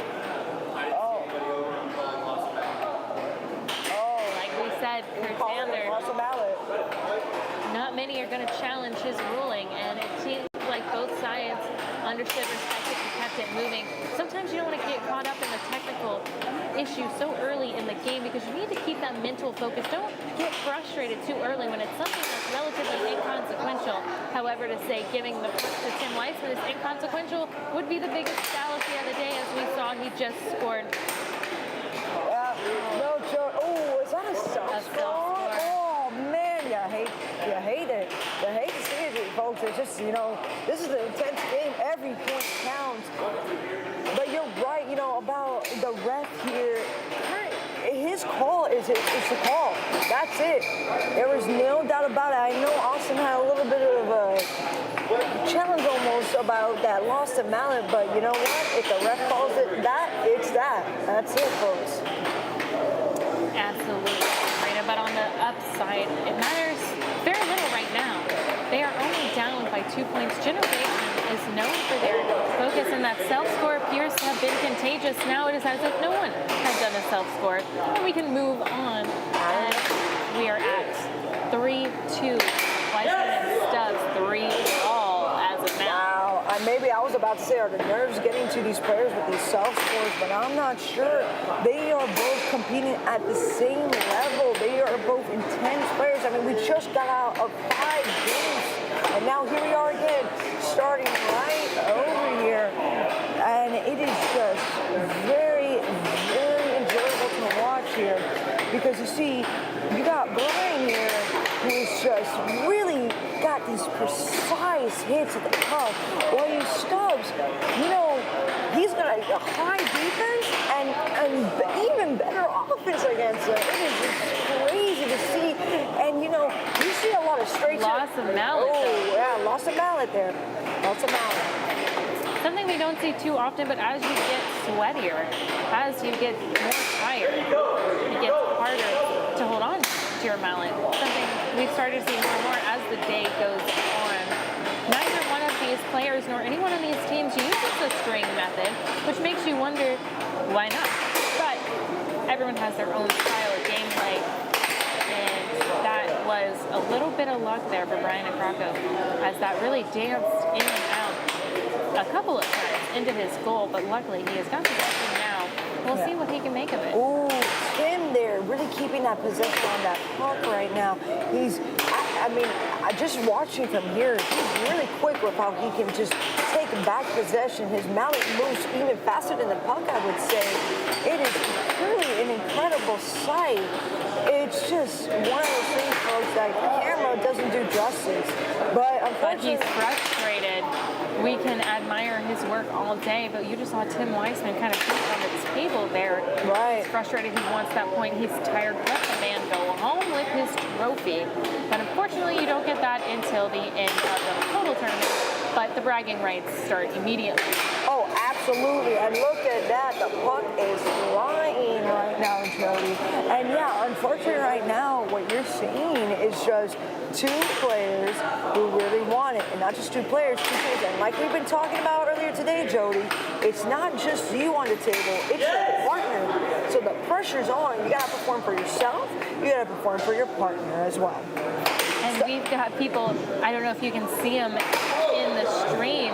This is so intense. We've got our audience, majority North Carolina players who stayed to watch this, standing on chairs trying to get the very best view because this is a very technical game. Exactly. That's what we're watching. I mean, we just got out of 5 games. Now we're in, I believe, game 2 of this round of this match. And Austin right now is going to keep on going for generations until Weissman gets on the table, because now Brian has to get back on to see if he can stop Weissman from getting it for. And that game goes to generations. We're going to keep it rolling, folks. We may see a loser's bracket winner here today at the championship. Honestly, if you're rooting for the underdog, maybe that's what you want. But maybe also some of you are rooting for the winner, like, hey, they deserve it. They went through that winner's bracket and earned their right. Or some of you are like, hey, they got knocked into the loser's bracket, had to fight and claw their way out of it. Who knows what you're going for? Let us know in the comments below. Please do let us know if you are Team Generations or Team Weissman and Sons. Or like us, Team Air Hockey. Heck yeah, we are Team Air Hockey here at the commentary table. But right now it is Team Weissman and Stubbs who has possession and loses it very quickly on it. It appears to be an accidental loss of the drift. A very unfortunate way to lose the puck. Not as bad as the self-score, but feels along the same veins. First point by Brian Acrocco. You know, you see a lot. Austin's really motivating Brian here. You know, the student is motivating his teacher. And look at that. Austin's got to get back on the table and show what he has learned and prove it to Tim Weissman. And Weissman, again, like I said earlier, he literally beat his own kids on this table. This is not a game of mercy for anyone. Unfortunately, puck is going to go back to Tim Weissman despite Austin's best efforts. Here we go now. You see Austin's taking back possession. Weissman's really keeping up a defense right now. But the puck goes off the table. It goes to Weissman's possession.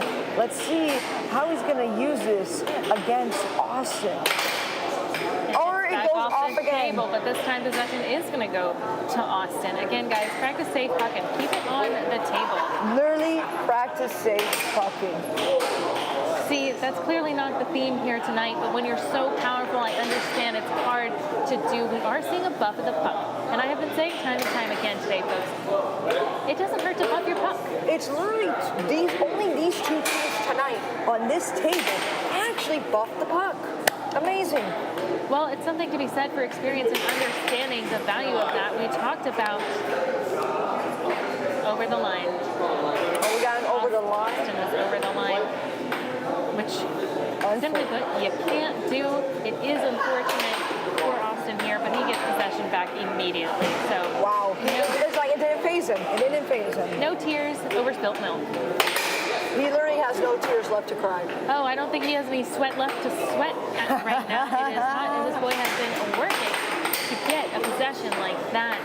Such speed and athleticism. And he's going to keep that possession away from Billy Stubbs, knowing what's possible. Well, I would say that was a right wall under, right? I would say it was so fast, and we're at a weird angle, and I couldn't even tell you, but I know for a fact. We're watching it live here, folks. We don't even have it on a camera angle, so we're really just trying to call it as we literally see it. And when everyone's so fast, it can be a little hard for us to see, but we trust the eyes of Kurt Sander, our head ref here, to keep us on the path of straight and narrow, and he has stood his own against challenges from both sides. Man, that puck keeps running off to the bar. I think the puck itself... I think the puck needs a drink. It needs a drink. I think it needs a Tito's handmade vodka drink. I think it does need a vodka soda Tito's. Oh, absolutely, absolutely. Which is also a proud sponsor of the North Carolina Air Hockey 2024 State Championship. If we're feeling any level of fatigue, we cannot possibly compare it to the competitors we see out there. And they've been playing for 7.5 hours here at this doubles championship. And we have made it. They have made it all the way to the end. They just have to push a little bit farther, like you just saw with Brian Krakow from Generations. He got that push in, and it was very successful. Puck off the table. Keep that possession. Brian Krakow. Sorry, Billy, Stubbs just a little too much sauce. Wow, this game is still just so intense right now.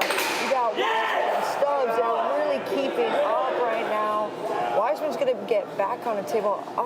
Jody, what do you see Wiseman doing here? I believe he's actually dusting off his hands he is pulling out the string. You are allowed to change your mallets as long as it's within your allotted time. And given the sweatiness that we were just talking about, it seems like he took her advice. And he's got his string mallet out, and already you're seeing the effect. Tim is he is coming in wrapped and ready to go. He's got that new mallet. He's got his fingers wrapped. He is ready to go. He is trying to push it back on Generations. He wants them to really work for it. And he is probably not happy about having to do another match with these folks after the last 5 games we had with them.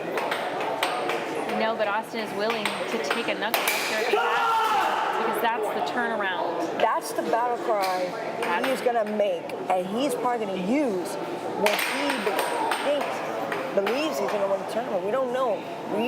Maybe he wins, maybe Wiseman Stubbs. Who knows? Because guess what, folks? It's anyone's game. It's anyone's game. Let's see if Brian Krakow can seal the deal. He only needs one more point, but Billy Stubbs is not an easy person to get a point past, as we have seen time and time again. We saw it. So fast, we really kicked up the velocity. We wonder. Wow. We have a winner. Wow. Everyone, because we are so psyched, so grateful It was Austin's birthday too here, folks. We're gonna.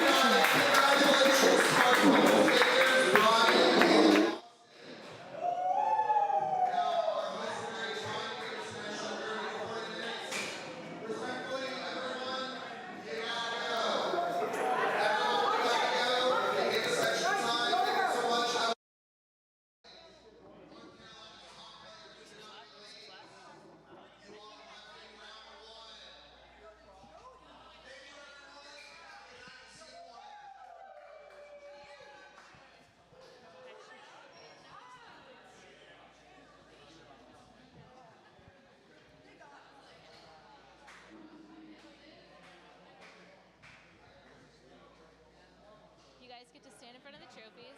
You can come here. I think a big one is yours. Yeah. We'll figure it out. Is there not two? There's a shot. I think it's those. These are first, second, third. Then you get nothing. Oh, shit. I'm just kidding. It's around here somewhere. I think not all of them are here.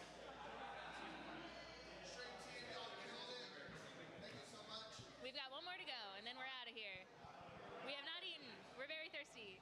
Yeah. They make us talk a lot. All right, Brian, you can stand here. I want to be able y'all to stand in front of the Where do you want me trophies. to stand? Stand over here. Did we get it, Tim? Okay, and camera is there. Which one? This one. Yep, right next to the light. You're good. All right, hello everyone. We have been talking nonstop all day, but it's time for you to hear from the champions. You just watched a trudge, a bloodbath. They got all the way up to the top from where they were. I'm gonna let them introduce themselves and then grill them on what it takes for us to get just as good. My name's Austin Fernandez. I'm from Houston, Texas. I've been playing air hockey for 16 years. I'm Brian Ocraco. I'm from Houston, Texas, and I've been playing air hockey for 33 years.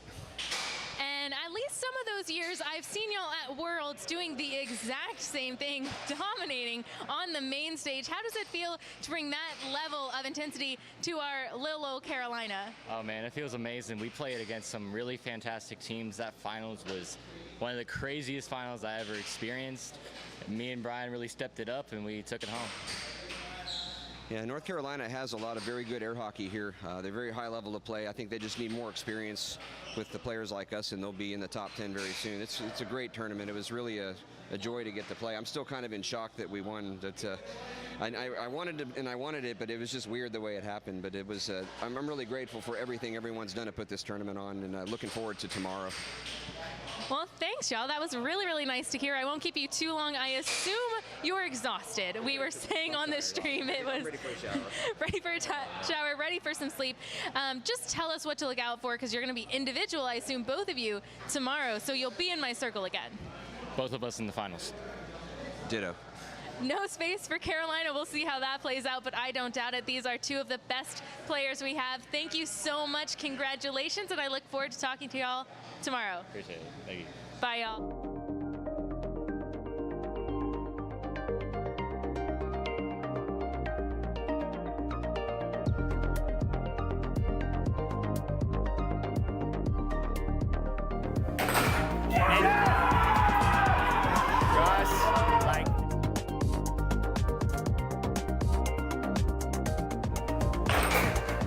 Just like that, with the over, Vince.